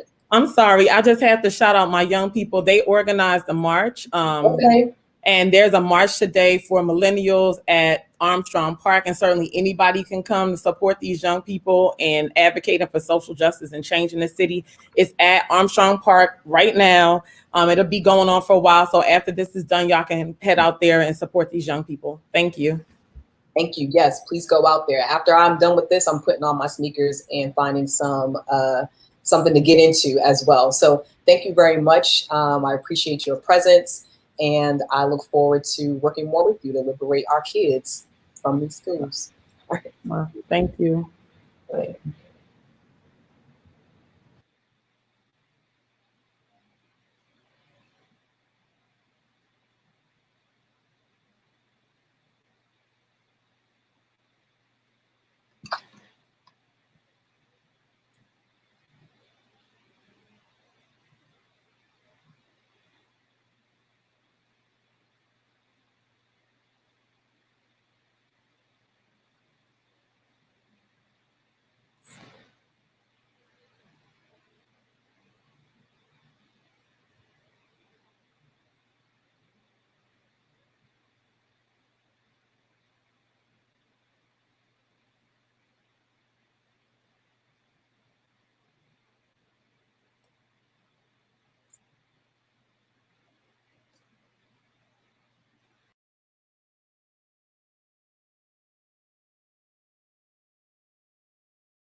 Hey, Mary.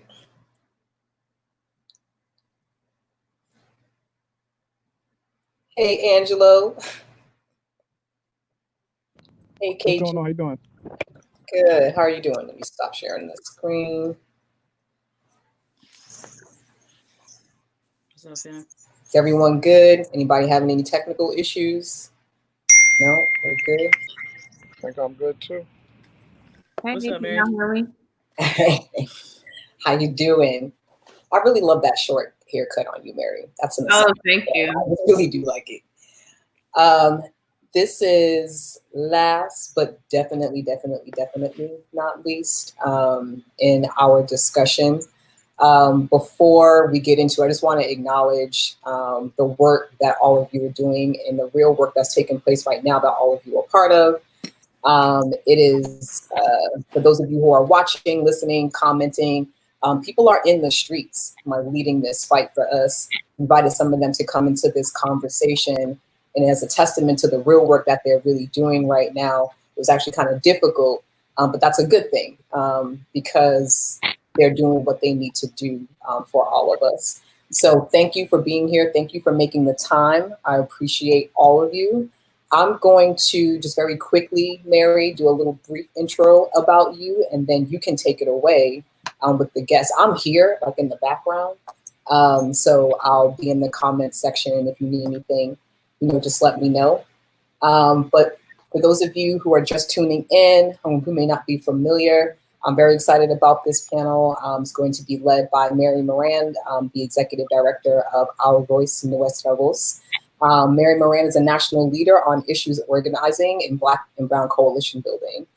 Mary is recognized by 100 Black Men, the Links Incorporated, the NFL, Alliance of Diversity and Excellence, the Committee for a Better New Orleans, and others for her commitment and excellence to leadership, strategy, and communications. Mary's ultimate commitment is to the freedom of Black and Brown people. She is the co-founder of and currently leads Our Voice, Nuestra Voz, an issues organizing effort in New Orleans. As a political strategist and organizer, she has led campaigns that won the first ever living wage campaign in the state of Louisiana and the entire South in 2018, won statewide legislation that keeps school districts transparent and accountable, and fought for numerous policies that protect undocumented students, such as securing a sanctuary school district in Orleans Parish in 2017 and eliminating a discriminatory statewide policy that prevented undocumented students from playing high school sports in 2019. I remember that. That was wild. So this conversation with these folks is about, you'll be hearing from people who have a lot of experience going from an issue to results, connecting with community and building with them to understand what their particular issues are, and then advocating in the streets, in policy halls, and organizations around the world to achieve change. So I appreciate all of you for being here, for sharing your expertise and your experience. And Mary, I'm going to let you take it away. Okay, thank you so much. And thank you so much for organizing today. It's been, I've been on at different points today, and it's been such a important and timely conversation. And I've seen, everybody in the city on, and I appreciate just you creating this space and making this a priority for us on today. So thank you all for joining, and I am really excited about this conversation. I wanted to just very quickly introduce our two panelists, I guess, or the two folks we'll be talking with today, and then they'll share a lot more about themselves. So first, my good friend, Karen Marshall, KG, thank you so much for joining us. She is an organizer, an educator, a coach, currently leads Rethink, and I was just sitting in on one of her trainings on adultism this past weekend, and she got us together, and the youth got us together, more importantly. I was like, yeah, I got a lot of work to do. So I just appreciate the work that you do, specifically on really continuing and making relevant the tradition of youth organizing in this moment. And so thank you and welcome. I also wanted to introduce Angelo Pinto, founding member of the Justice League New York City, and also a co-founder of Until Freedom, a movement lawyer and an organizer leading various campaigns like the Indigenous Peoples March, as well as the Free Meek Mill campaign, Raise the Age campaign, and other campaigns. Thank you so much for joining us, and we look forward to this rich conversation. The first thing that I just wanted to, before we get super deep, is just like tell us a little bit more about yourself, even beyond like the organizing. Who are you, and how do you come into this work? Karen, did you want to start us off? I can start us off. Who am I? How did I come into it? So my family is Jamaican. I am the daughter of Jamaican immigrants. My parents came up in Jamaica at a time where, when they were born, it was still a colonized island, colonized by the British. We won our independence in 1962. So a lot of my kind of like political and radical awakening comes from that perspective of a Black internationalist perspective and what it means to be working class. Yeah, and I kind of came up in movement, sort of politicized in that framework, in that particular way, and started doing like kind of organizing with a formation when I went to college. Went to Florida A&M University. Fell in love with it. Never looked back. So I've been now in New Orleans. I'm skipping a whole bunch of my history. So I've been in New Orleans since 2013, particularly working with young folks at Rethink. Shout out to all the Rethinkers. And my space and movement right now is training young people, Black youth, to be the dopest, most revolutionary organizers you've ever seen in your life, who can actually be the folks that help lead us to completely different system. So salute. Angela? Yeah, so for me, I think as a teenager, even like a preteen, I was always involved in organizing or had folks who pressed me to organize, and it was primarily street families or what folks often refer to as gangs who really took the time and took the space with me to kind of identify my gifts and press them forward. I think for me, a lot of the issues I've worked on, whether it's disrupting the school to prison pipeline or work around mass incarceration, these were all things that I either myself directly experienced or friends of mine experienced or family experienced. And it wasn't until I went to college and actually at Norfolk State University, my first year of undergrad, that I learned about the prison industrial complex. And for me, it allowed me to understand that there was movement work being done around all the things that I had experienced. Up until that point, these were just things that I thought were commonplace, but I didn't understand that there was resistance and movement work being done to confront the school to prison pipeline, to confront mass incarceration in the prison industrial complex. And that was kind of my entree into the work. And then even as I begun to work on certain campaigns like the Raise the Age campaign in New York State was one of two states that automatically prosecuted 16 and 17-year-olds as adults.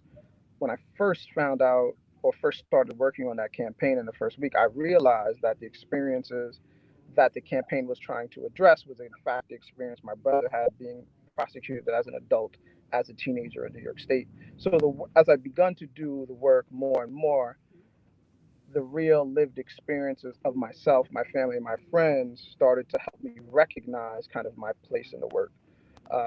So that's like a very brief synopsis of the work and how I've gotten into it.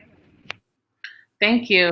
Yeah, I think it's so important to understand, one, how we enter the work, because when we talk about, organizing is so much about sort of recruiting and like training new leaders into the movement, right? And bringing folks onto campaigns and thinking about, and I'm constantly thinking about, okay, where was I when I first started organizing, and like, what did it feel like for someone to ask me for one-to-one, right? And these things that just felt unnatural, right? To your point, it was usually people on the block or people who, you know, in our case, my first experience with organizing was my family's experience around my brother's incarceration. He was incarcerated for 15 years.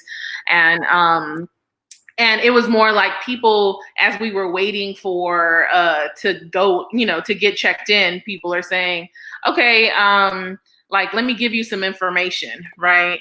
And then it was a much more natural process to like, I'd love to talk to you more about what's happening, that it's not just your issue, that this is everyone else's issue. And so I think about that a lot. And then it's made me think about specifically, I love that, you know, I'm talking to two organizers. We can kind of, you know, like spaz out on some like organizing stuff. But I'm just curious about the current sort of uprisings and rebellions. How has that shifted your personal, you know, the organizing work that you're doing right now, and then specifically your thinking around the practice of organizing? Yeah, and whoever's ready can take it. I go either way. You look like you're about to answer, Angela. Go for it. I could jump in on that because I've actually been thinking about it quite a bit. I think for me, doing movement work and resistance work for a long time, you often think about like the end objective, like liberation or freedom for your folks. And in this moment, one of the things that has really been kind of confronted for me and my particular ideology around liberation is the idea that there is this goal, that there is this promised land, this place that you reach at some point during the course of this work.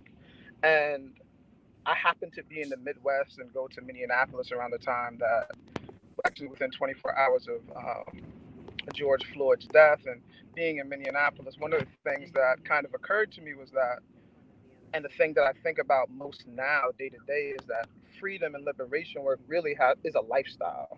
And I think the country and the world is beginning to recognize that this kind of work and these kinds of actions and activities need an everyday place in society. They need an everyday place in our lives and our children's lives. And it's not really the work that at some point you arrive at this destination and it ends. And it's never really been the case. But I think for me in this moment, it has become more of like a reality. Like, this isn't work that ends. And not to say that you burn yourself out, but that you find a rhythm and you figure out a way to make this work a component of your lifestyle so that it's real and it's not just something you're doing on the side. So for me, that has been kind of like my own personal like great awakening in this moment, is the idea that freedom, movement work, liberation work, resistance work must become a lifestyle. And I think we're witnessing that happen on a mass scale. Yeah, I feel you on the like freedom has to become a lifestyle. I think we have to kind of practice liberation so that we're in the practice of it once we reach it. I think this moment, there's so many things that's happening right now, you know, compounded on top of an unprecedented global health crisis. We have an economic crisis, and then we have attention being paid to the murders of Black people, and mass media sort of paying attention to it again, which the last time they actually paid attention to it in this way was 2016. You know, the uprisings that took place in 2014, 2016 was the last time mass media actually paid attention. So, you know, I think what the kind of analyzing what's happening right now is that you have like the uncertainty around the health crisis that's disproportionately affecting poor Black and brown people. You have the uncertainty around the economic crisis that's disproportionately affecting poor Black and brown people. And then layered on top of that, you have the consistent police violence that's like state violence that's constantly disproportionately affecting poor Black and brown people. And folks are out there, 50 states, we've seen it, 50 states, 18 countries, and they say it's enough. We're not taking this no more. I almost cussed, but I forgot we live and I'm trying to make my mom proud. So so we're not taking it anymore, right? And so what that means for us in our organizing, in some ways, some things stay the same. So we always want young people to have a really good analysis of like conditions and what's really going on, so we can have a great strategy as to how we address it. So in some ways it stays the same, and in some ways it shifts because, like, again, this moment is unprecedented. So just like the numbers of people who are out across the globe consistently for what, 3 weeks across the globe, including New Orleans, that we haven't had this before. And so for us, the way we've responded is to try to make sure that we have a space where we can make meaning of it collectively, like together, that we could have a space where we're actually talking about like the politics behind protest in a good way. And so like what makes spontaneous uprising, what's good for us in terms of organizing around like spontaneous uprisings, and then how we plan for organization to move the work forward and actually win liberation, and win liberation long term. We've had to adjust a little bit in terms of our organization to kind of rapidly develop the political education that helps young people understand and make meaning of what's happening right now. And then I'd say the second way we've had to adjust, and it's more in relation less to the uprisings and more around the health pandemic and more around the economic crisis, is we're trying to prepare for meeting the material needs of our base and our people in the future. Like if we know that there's going to be a spike in cases, maybe around September, that's what scientists are saying. If we know that just recently the evictions moratorium was lifted, and we know that like there's a lot of folks that are going to be facing crisis around that, then we've been spending the time trying to prepare not only campaigns, but prepare ourselves in terms of skill to meet the material needs of our base, so we could really show up for folks. So I'd say those are the main two ways that we've had to shift. Thank you. And my bad, y'all. Like my Wi-Fi for a second. Listen, I was gone for a second. Wi-Fi uptown is they be doing this wrong out here. Anyway,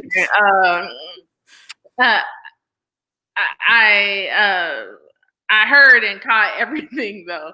One thing that I wanted to say is, if we're preparing folks to sort of be in this moment, to have the tools needed to analyze this moment, but also to be in this movement for life, right? And this is a lifelong commitment then. And different people are coming into this work from different entry points, from different approaches and different sort of backgrounds. One of the things that I think I see here, but also from friends who are organizing either in New York or in LA, in Oakland and DC and other places, one of the things that people keep talking about is sort of the need to organize organizations and different leaders that are in different places. One of the things that comes up is, sure, I think for most people, we can say it's clear that we love Black children. It's clear that we love Black people. And then you can also see that organizations may not be unified sort of on not necessarily approach, but even, where we're going. And so I'm wondering, do you see a major part of your work right now in doing sort of the nation building and like the coalition building of other Black organizations? Do you see that as a part of your work right now? And if so, why or why not?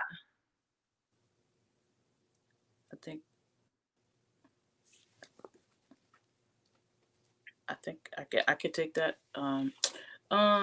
Yeah, I think right now, given the immensity of the like kind of triple crisis that we're in globally, the only actually way we're gonna win is to form alliances bigger than ourselves. So we definitely see that as part of the work. We see it as like we have to form like local alliances, national alliances, and also international alliances, because the way that capitalism is definitely in crisis right now, but capitalism is prone to crisis, so it fixes itself. So we actually think to actually exploit all that and like do the things that we need to do, we definitely need to form, alliances. So whether they're temporary, or long term, young people have been looking at, one of the first things we did with our political education is just kind of look at like, who should we be like linking arms with in solidarity in terms of other organizations. And then we've been trying to make sure we're in conversations, we're in spaces where folks are talking about strategy. So we know how we're supposed to move a particular strategy. Angela, I don't know if you caught all of that, but I was basically talking about the need for nation building and the need for sort of these political vehicles, coalitions, whatnot, to bring more than just our leaders together, but other Black organizations and other organizations into this work. Do you see that as a major part of your work right now? Why or why not? And what does that work look like? Yeah, I think I can't remember too many times where I've had so many conversations with folks outside of the U.S. about what's going on in the U.S. and how it's connected to what they're experiencing, like particularly in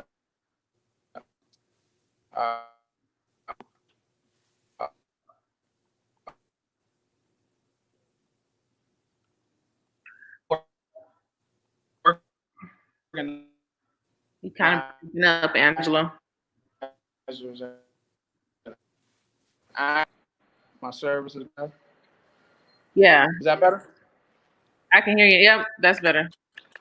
Yeah, so I think seeing those international connections and having those international conversations are happening in a way that I haven't experienced in a long time. But the other piece is having conversations with children. Like I have a daughter who's 8 years old, and we're talking about these issues every day. Yeah. And I'm watching her talk about them in her Zoom class.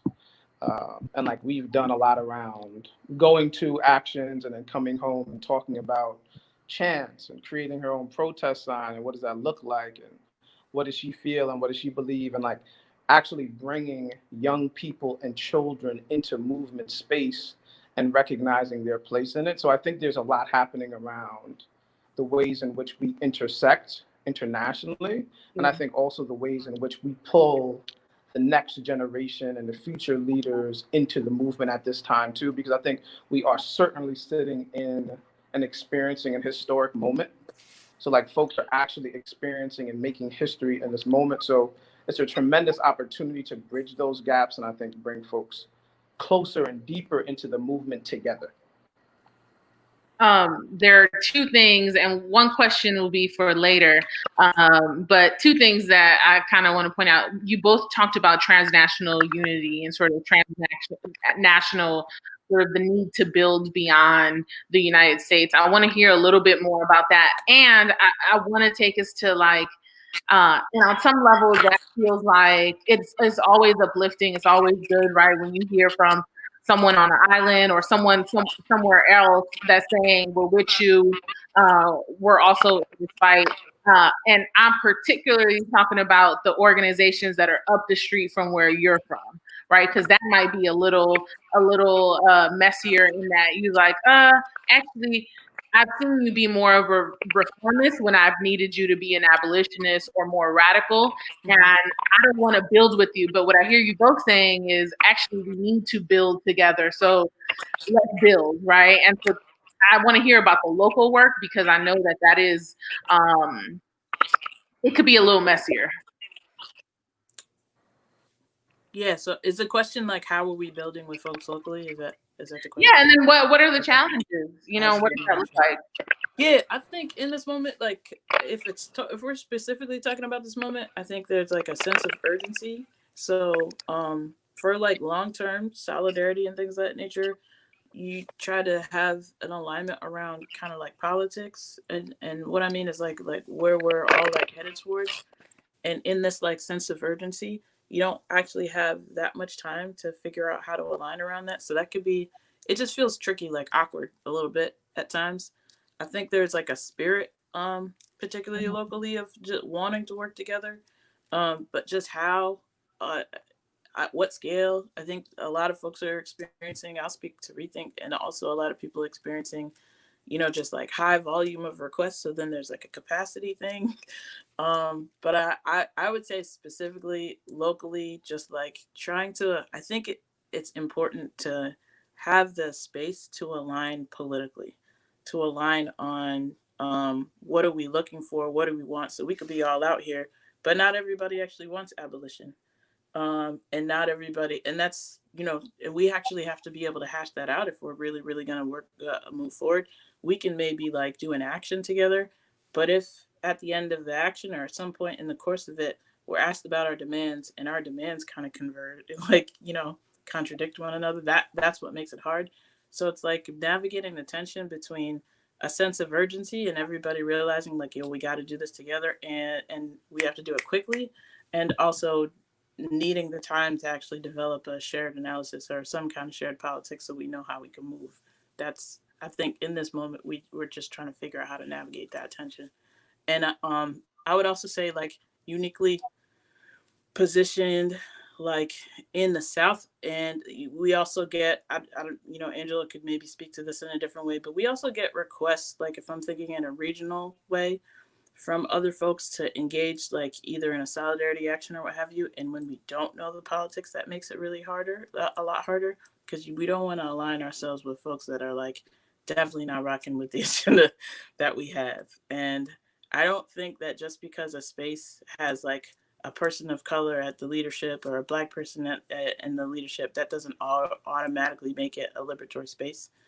So it's important that we kind of struggle through and work out like what it is that we actually are trying to work towards, and how are we trying to dismantle these like overall systems that are trying to oppress us, and what are our roles. Like I'm very clear that, and we're very clear that Rethink can't do everything. So what's the role that we could play to really move what we're trying to move? Thank you.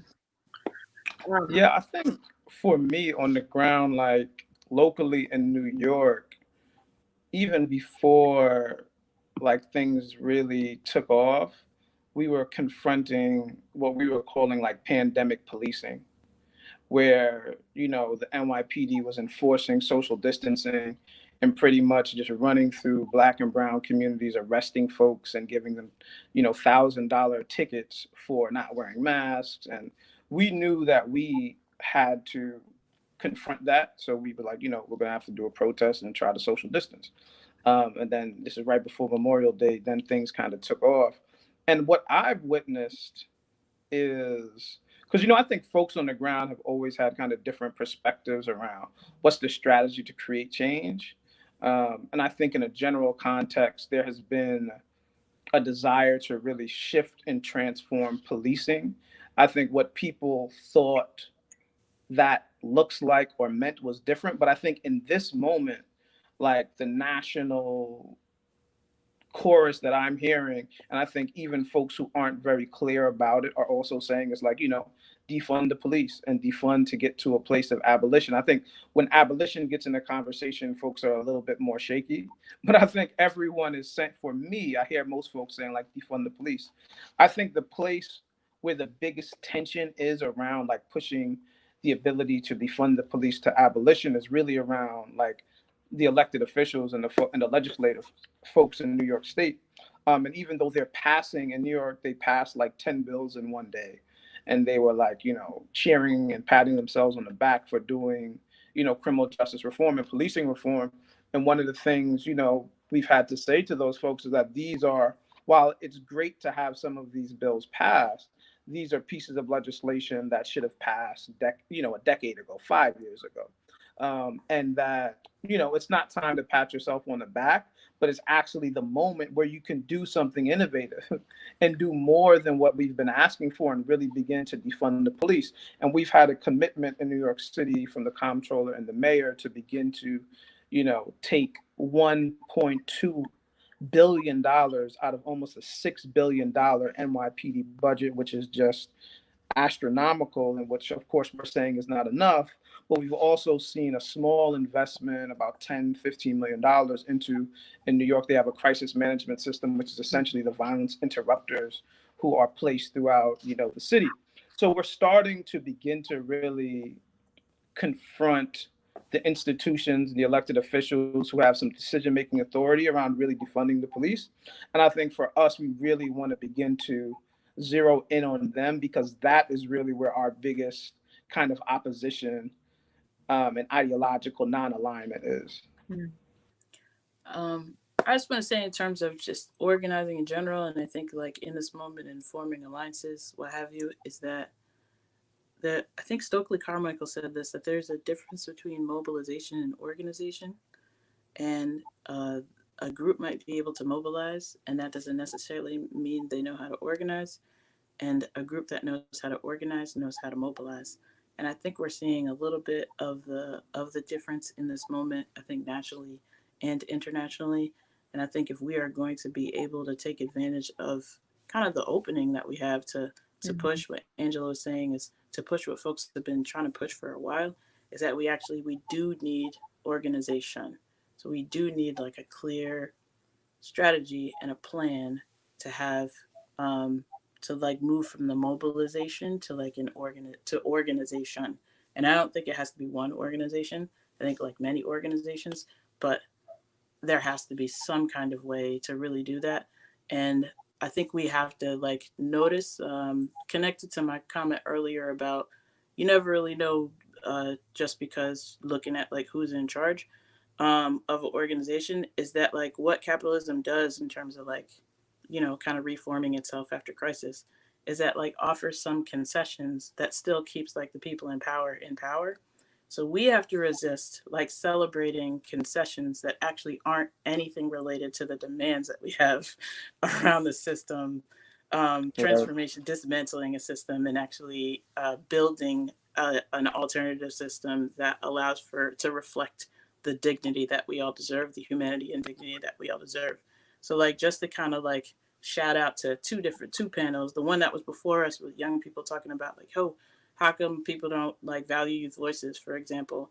It's because young people like operate the lowest level of the working class, and it's not in the interest of like our particular current system to value youth voices, and we're not going to actually get this system to value youth voices. We actually have to create one that does, right? So it has to be replaced.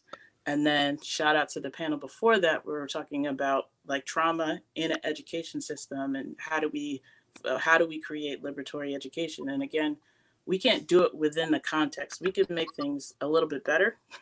You know what I mean?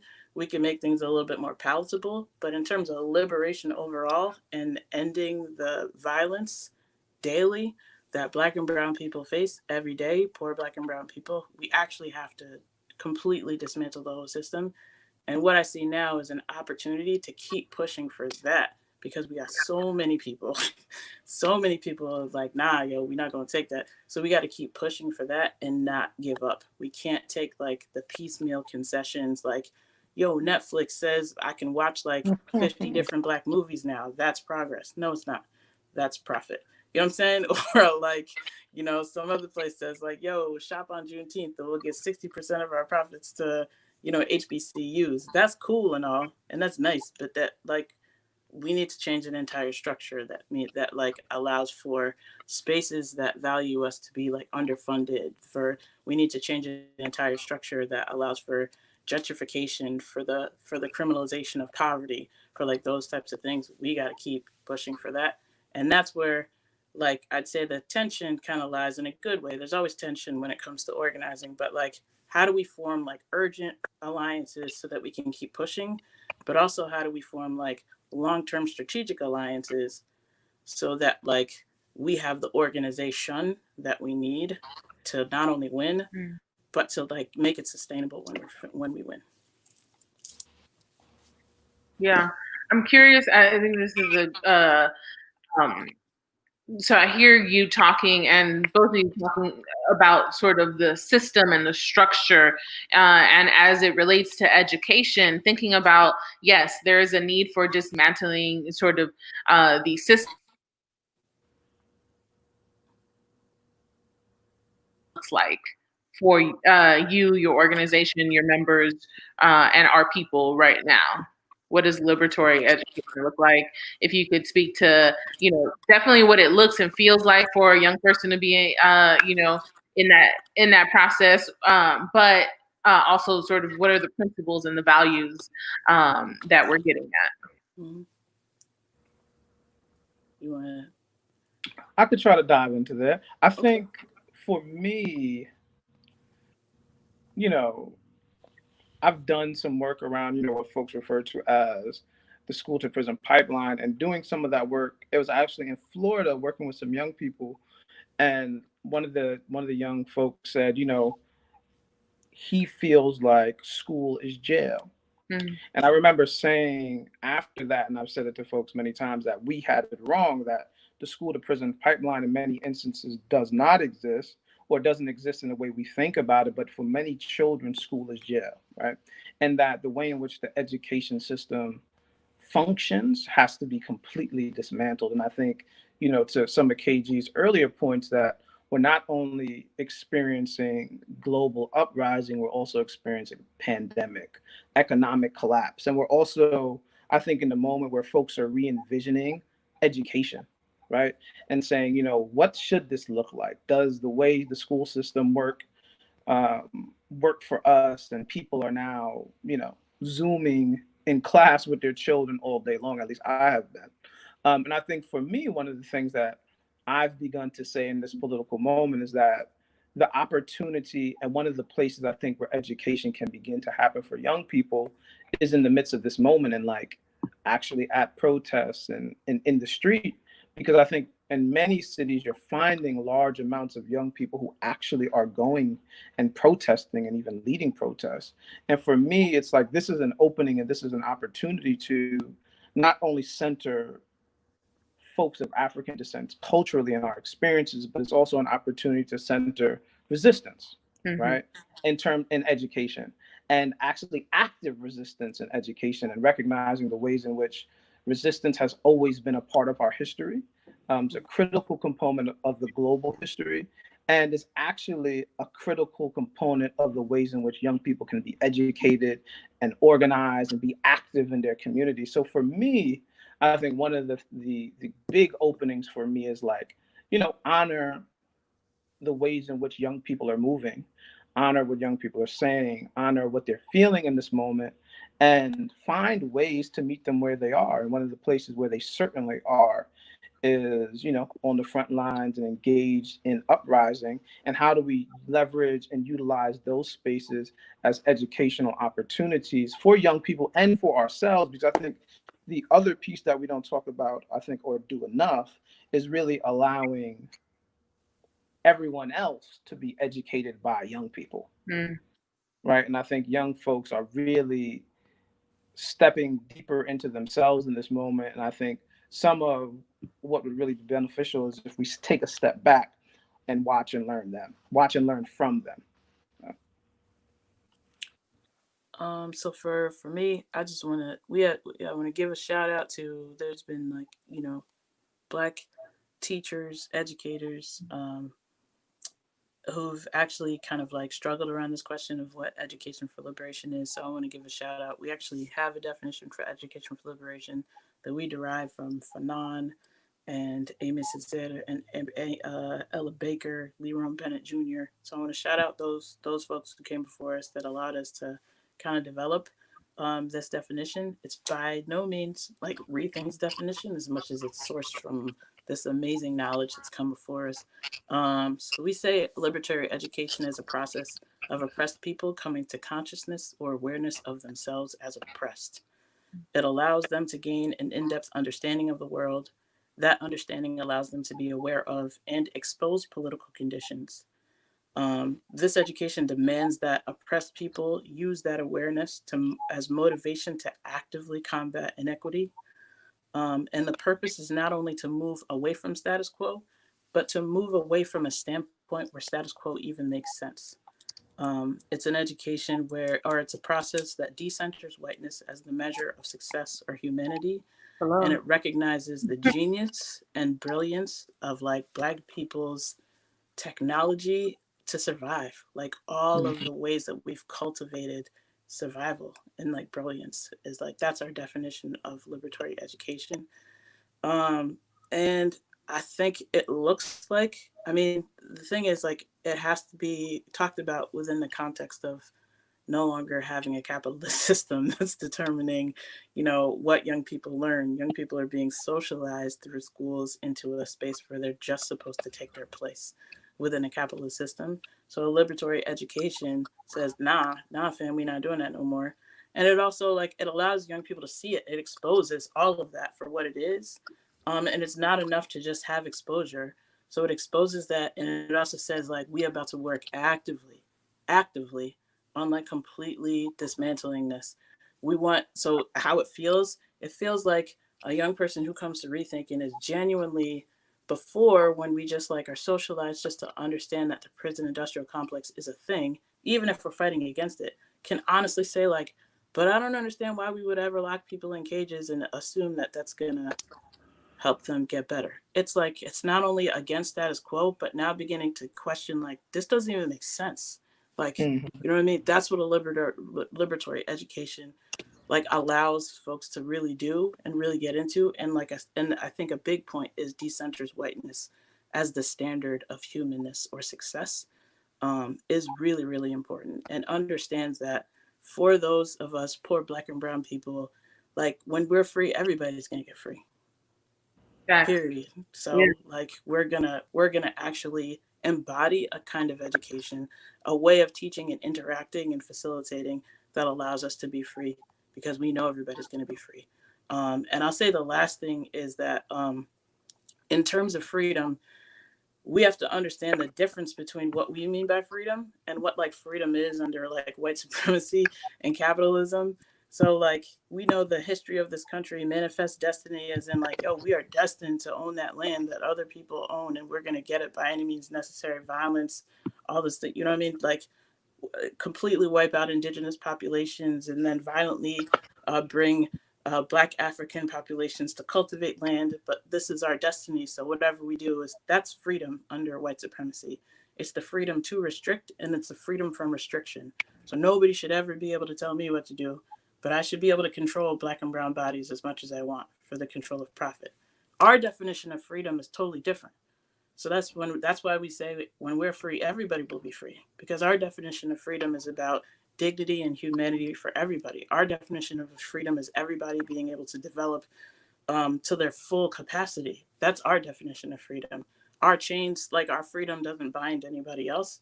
And I think an education for liberation has a clear distinction between those two things, and moves folks in that system of education to a real definition of freedom that centers, like, Black sovereignty. And as we assert our right to be free and to be educated in these ways, the real is that in 2 or 3 months, whenever they figure out what the plan is, kids will be going back to school, right? And so the question is, and also someone asked if you could put that definition in the chat, but the question is, do you, one, trust our teachers and our the current system that's in place to talk to our kids and our children about what's happening right now? I probably know what the answer to that is, but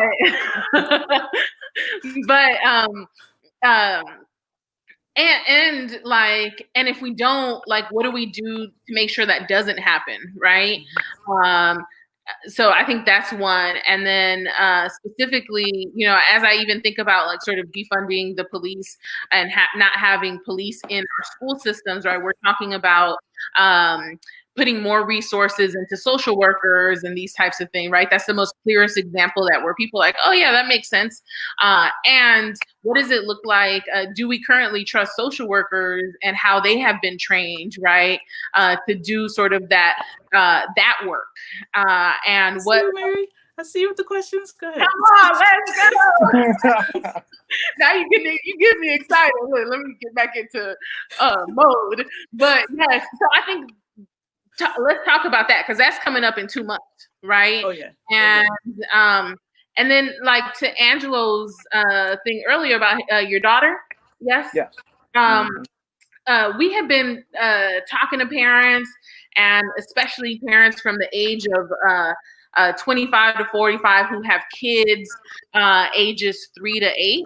And most of them had not talked to their children about what's happening currently, right? And they didn't have the tools, the language. Obviously, part of the reason is because we're not equipped with those tools and language, right? And so if teachers and social workers aren't the ones, and if we currently don't have necessarily all of that language, like what do we do in this moment? The next 3 months, what do they look like for us? KG, you want to go? Well, I thought it was your question first, but I totally don't mind. I think, rock it. Yeah, I think for me, I know there was like 5 questions in there, so no, it's all good. I'm gonna tackle a couple. Okay. But I think for me, when I think about the education system as it exists, I'm, was already very skeptical and have a tremendous amount of challenges with the existing educational system. I mean, I think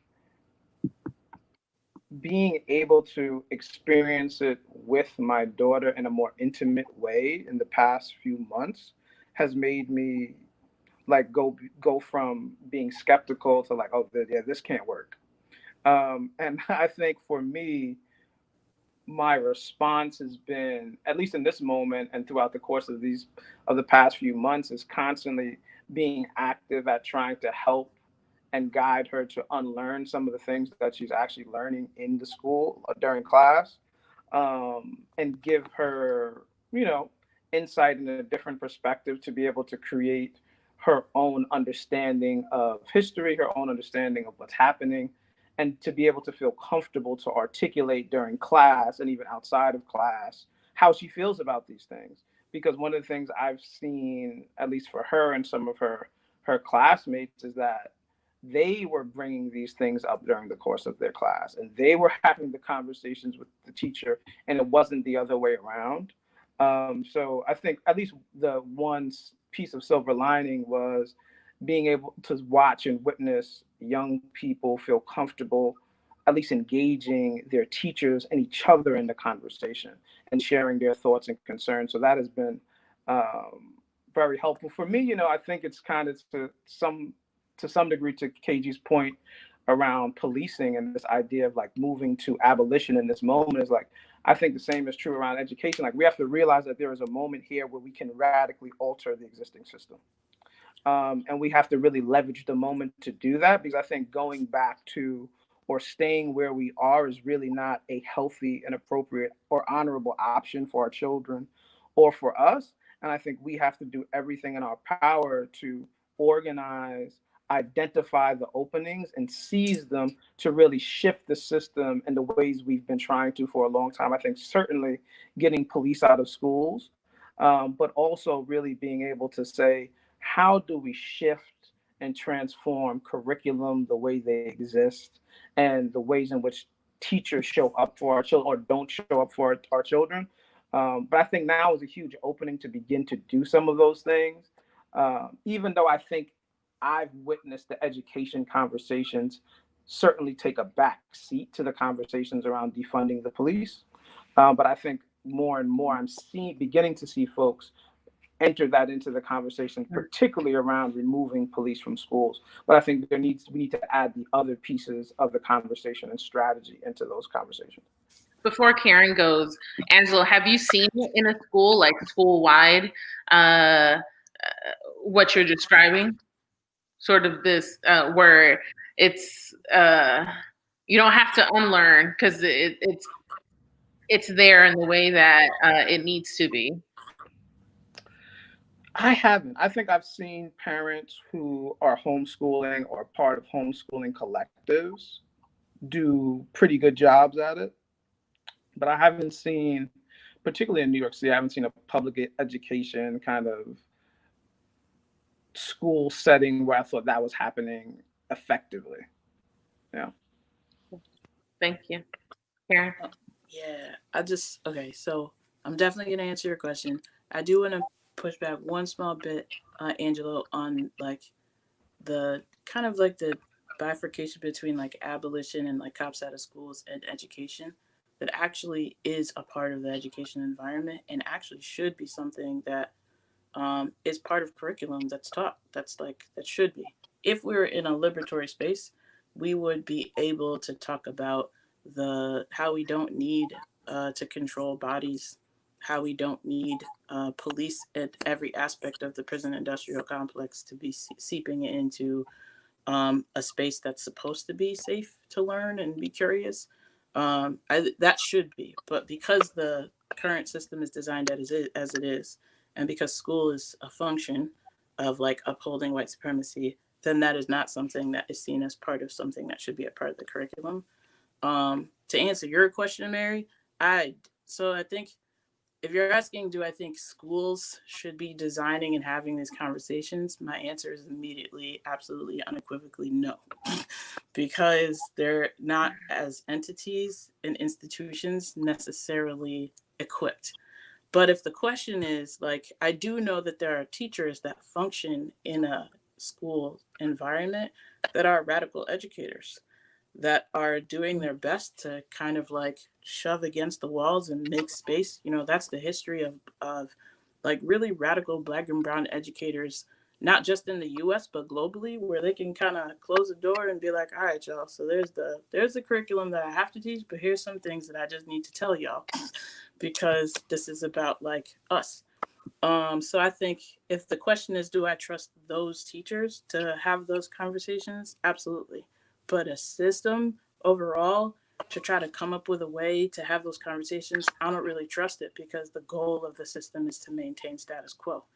I think the same thing about a social worker. If you're talking about a social worker that has like reflected, that understands the role that psychology and therapy, the profession of therapy is supposed to play within a capitalist system, a particular social worker, a group of social workers that have pushed against that, then I would say, yeah, that'd be a dope space to have a conversation. If we're just talking about like social work as a profession, then no, because the goal of social work as a profession under a system of capitalism is also to kind of like remind us that this is supposed to happen, so we're only supposed to deal with our internal sort of feelings about what's happening rather than externally. I'll say that within this, I might have just pissed off a whole bunch of social workers. I am a trained therapist, and so like my modality is like psychology for liberation that comes out of and is rooted of like a liberation sort of praxis that like developed liberation theology, education for liberation, and then psychology for liberation, mainly rooted in the global South. But I would just say that for everybody, we have to recognize the role that we're supposed to play within the function of capitalism and white supremacy. And if we're not intentionally becoming fugitive educators, fugitive therapists in that particular space, then no, I don't trust anybody to actually be having these conversations with young people. To be completely honest. There might have been other questions you asked that I totally didn't answer, but I don't even remember them at this point. So, but this is so good. I really am taking so much from this conversation, and I know that folks who are watching are doing the same. I think one of the questions that I want to ask right now is, how can we, if we don't trust the school system currently to actually have these conversations with our children, how can we be building with Black parents right now to children and teachers to sort of create these education for liberation spaces, teach-ins, and sort of experiences that are sacred to this moment and to our experiences? Yeah, I mean, I think one of the things that I've seen in this moment, and I've been a part of many conversations, more conversations with teachers and Black educators than I certainly have been a part of in quite some time. So I think right now there are a lot of educators that are Black educators who are saying, how do we have these conversations? How do we reach parents? How do we reach children? And how do we kind of bridge the gap that the administration of our school may not be willing to bridge? And I think, interestingly enough, in this moment where folks have been, using technology in different ways, it has created an opening for, I think, that dialogue and actually for kind of solutions to be developed together, like educators with parents, with children, to talk about what do we do in this moment? How do we bridge and fill in the gap that the administration is not feeling? So for me, I think it's really using the moment to develop deeper relationships with one another and kind of co-create what we collectively believe will be best for our children and for each other. Because I think oftentimes we haven't, at least my experience has been, not been in deep relationship with the educators of my daughter or other educators that I know. Yeah. I think in this moment, we're all kind of calling that forward and beginning to engage in it more. So I think there's a huge opening for the co-creation of the kind of spaces and the kind of even curriculum that we want to see for our children and that we want to kind of participate in as parents. Yeah. Word. Yeah, I want to say shout out to the chat. To the group that was the group before the young people, because I think somebody named. I want to say it was Andrea Fullington named Black Teacher Griot. That this we've been in here. So like in terms of like how do we organize with or work with parents or organize with parents, we can draw from a rich tradition, both within the United States, particularly in the South in the United States, and also draw from a rich tradition internationally. So the fight to get access to education has been a fight that we have been fighting in the United States since we've been fighting in the United States, right? And even like public education was won by Black people in the South. Like even just having a public education system where folks could get educated was won by Black people in the South. So there's a history of like really Black parents, Black teachers coming to some kind of space and agreement that like what is happening doesn't actually work for us and trying to create an actual system that we can draw from that in terms of education traditions. I think we can draw from in terms of those conversations. Shout out to Milka Cabral and the fight for freedom for Cape Verde, and their sort of education model was to go around. They actually like walked the countryside talking to different folks in Cape Verde. And then particularly when it came to education, actually talk to different parents to find out what kind of education and young people, what kind of education would be most useful to be for you to be able to still contribute to your community, not for profit, but to the community and actually like advance us and move us forward. I think we can actually, borrow from that model. I think we can borrow from the model of the Cuban Literacy Project and the Highlander Center, where like you try to see what is the thing, the kernel, what are the things that we need to fight for when it comes to like our liberation, and how do we craft an education out of that. So it wasn't centered on let's just learn how to read. It was like for Highlander in particular, it was like folks learned how to read because they wanted to pass the racist tests that were put in place, literacy tests, so that we could vote.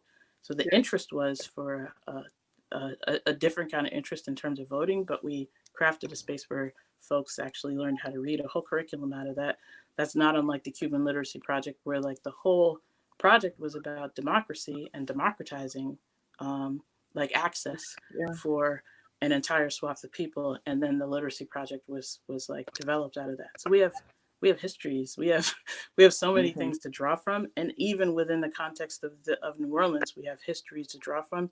So I don't think it's that difficult. I think what happens is, and in our experience, what happens is that Rethink specifically works with young people and their parents when it comes to education. We do talk to young people. We do engage parents. We do engage Black teachers. It's that we're up against the system that when we do that, what's interesting is also a system that like loves data. I never met like loves data, like numbers and all that. I almost cussed again. Sorry, caught myself. But somehow the experiences of Black people, Black young people, Black students, Black parents are not considered real data points. So what we're like organized around and what we push for is for our for our experiences and our narratives to actually be meaningful. And what Adrian said earlier, and I think was alluded to earlier in our conversation, but Adrian Dixon said is like, yeah, we pay taxes, so we have to fight for that space within public schools. And we can also build, this is the addition I'm making, we can also build alternative institutions. I want to say it was like what the Black Panthers taught us, Erica Huggins, the Black Panthers with the community schools, is that we could build something.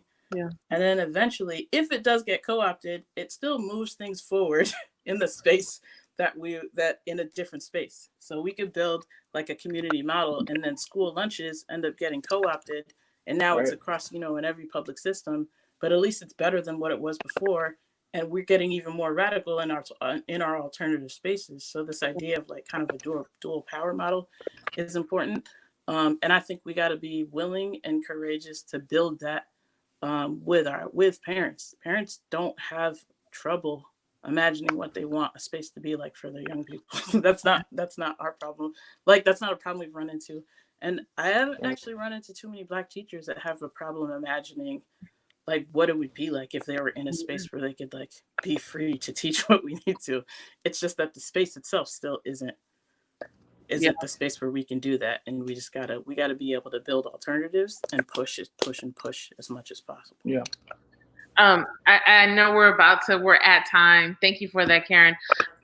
One of the things that I just wanted to leave with is I want to just hear really, really quickly. We have literally about 2 minutes. Like, what are you most hopeful about in this moment, and what is making you feel that hope? And for me, it really is the leadership of young people, the leadership of other organizers like yourselves, not just the genius of the all of the wealth of history and sort of and the lineage of organizing that we come from, but also sort of the very humble just leadership that isn't about these purity tests, like, are you radical? Are you not? Like, you're not revolutionary. You can't, fool with us. And so to me, that's like the most, the thing that I'm most excited about, and that I feel that makes me most hopeful in this moment, because I see young people just leading in a completely different way than we have in the past. So I'm curious, what is making you, what's the hope? Yeah. What can we leave folks with? I think this conversation actually has enhanced my optimism. Like the idea that, which is true, right? Like, there are a tremendous amount of, and I know many Black educators who are constantly doing everything in their power to navigate around the system in order to deliver liberatory education to Black children, right? It's what they do every day, and they fight for it. And that there are parents who are very clear about what they would like a school, a curriculum to look like for their children, right?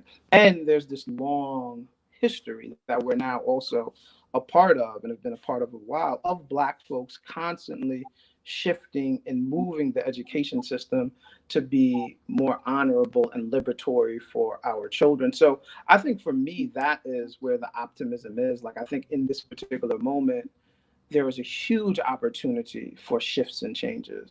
And I think with the work that has been done and is being done, we can really begin to shift the now, so that the education system tomorrow, next week, next month, and at the beginning of the new school year doesn't look the same, and so that our children's experience and the experience of educators is not the same. So for me, I think that's where the most optimism lies.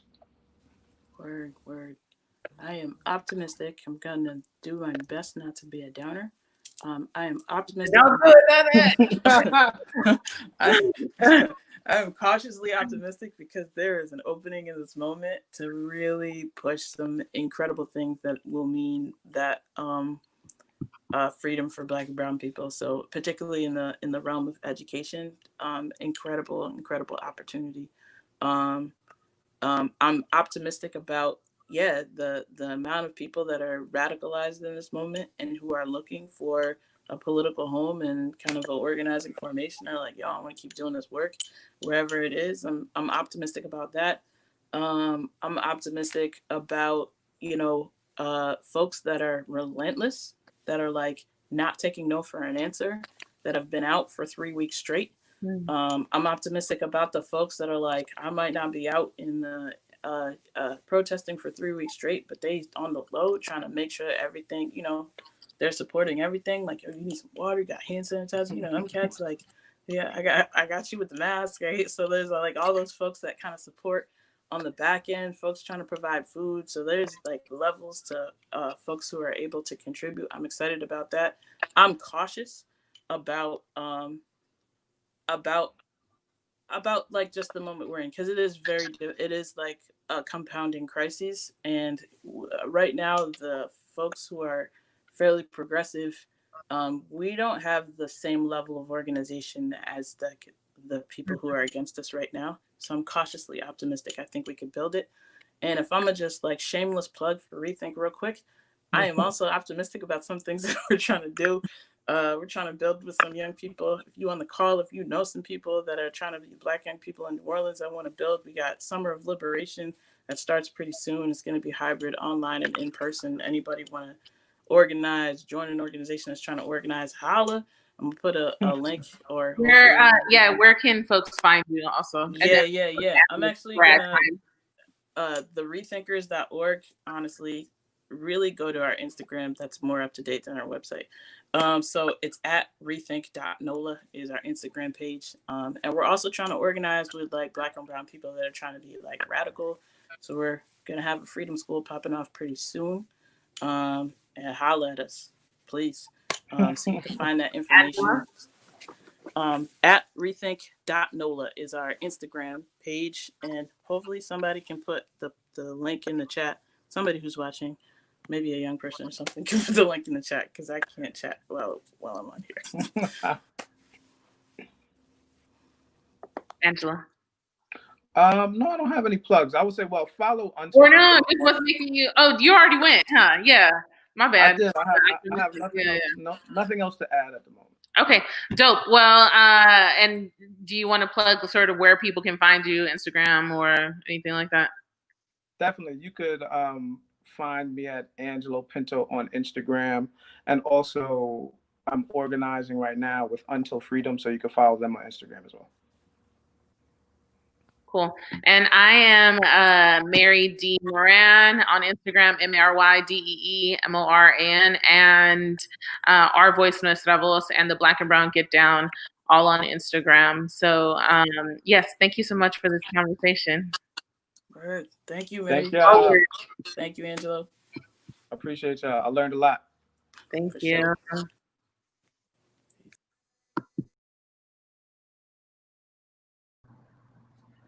Thank you. They're all gone. Thank you very much, KG, Angelo, and Mary, for that discussion. These are organizers who've been doing this work for a really long time. It would be from them that we would understand what some of the principles around organizing are, and how to incorporate that into some of the things that we're doing right now.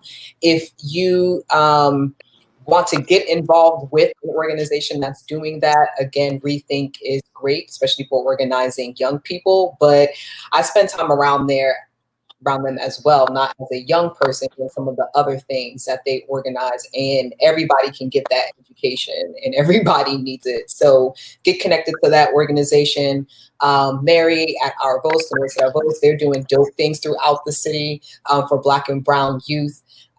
They've achieved some really major and important wins for young people over the last couple of years. And so that's another local organization to get involved with. And again, even if you're not particularly not aligned, but if you're not particularly like working on an issue that they're working on, being in their space and contributing, you're still going to get a lot of that education that they all pointed to in terms of knowing what you're about, what your politics are, and how you're going to move forward. Angelo Pinto out of New York, one of the co-founders of Justice League NYC, who's done a lot of things around the country as a as an activist lawyer. He's also been involved in a variety of issues, from the school to prison pipeline to mass incarceration, and it's all really connected. So I just want to thank all of them for coming into this space, sharing their expertise, giving us a lot of tidbits about what we need to do forward. And honestly, I think ultimately what they're saying is that there's a lot of work that we need to do, starting with ourselves and getting centered in what it is that we want before we can do what Representative Pat Smith said, which we need to do, which is to build an agenda. We need to do our own work and be clear about who we are together before we start writing out what it is that we want. We need to know what we want and why we want it. So thank you very much. Nia, you're back. I am back. It has been such a glorious, glorious day. Listen. I tell you, celebrating Juneteenth like this. I have my girls in cyber justice. Wait till y'all see the project that they have come up with. So I got to be immersed in that. And it's so great because I was writing, listening. I'm riding in the car with Cammie, and she's like, "Oh, that's Mama Rashida. That's Mama Mary." These are, they call Mama Mary Mama Sita. And, it's like, these are my people. My kids have been in Rethink. Shout out to KG.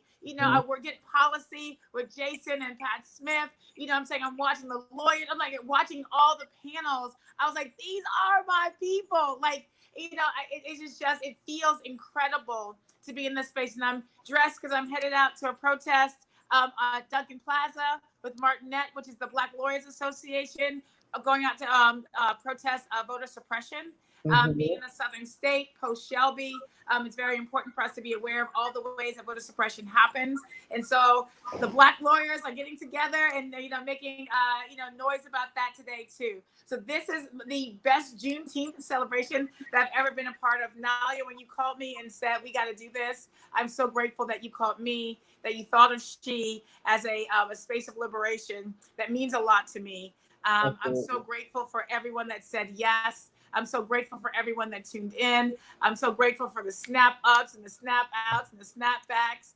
I'm so grateful for the history that allowed us to have this platform, because our parents couldn't have a platform like this, because the minute they opened their mouths, then it would have been, much more dire consequences. Right. And so I'm grateful for their bravery and that history, so that we can have a space where we can shout from the mountaintops and yell for our children's liberation. And so I'm just imagining what the world is going to look like for these babies that we're reimagining education for.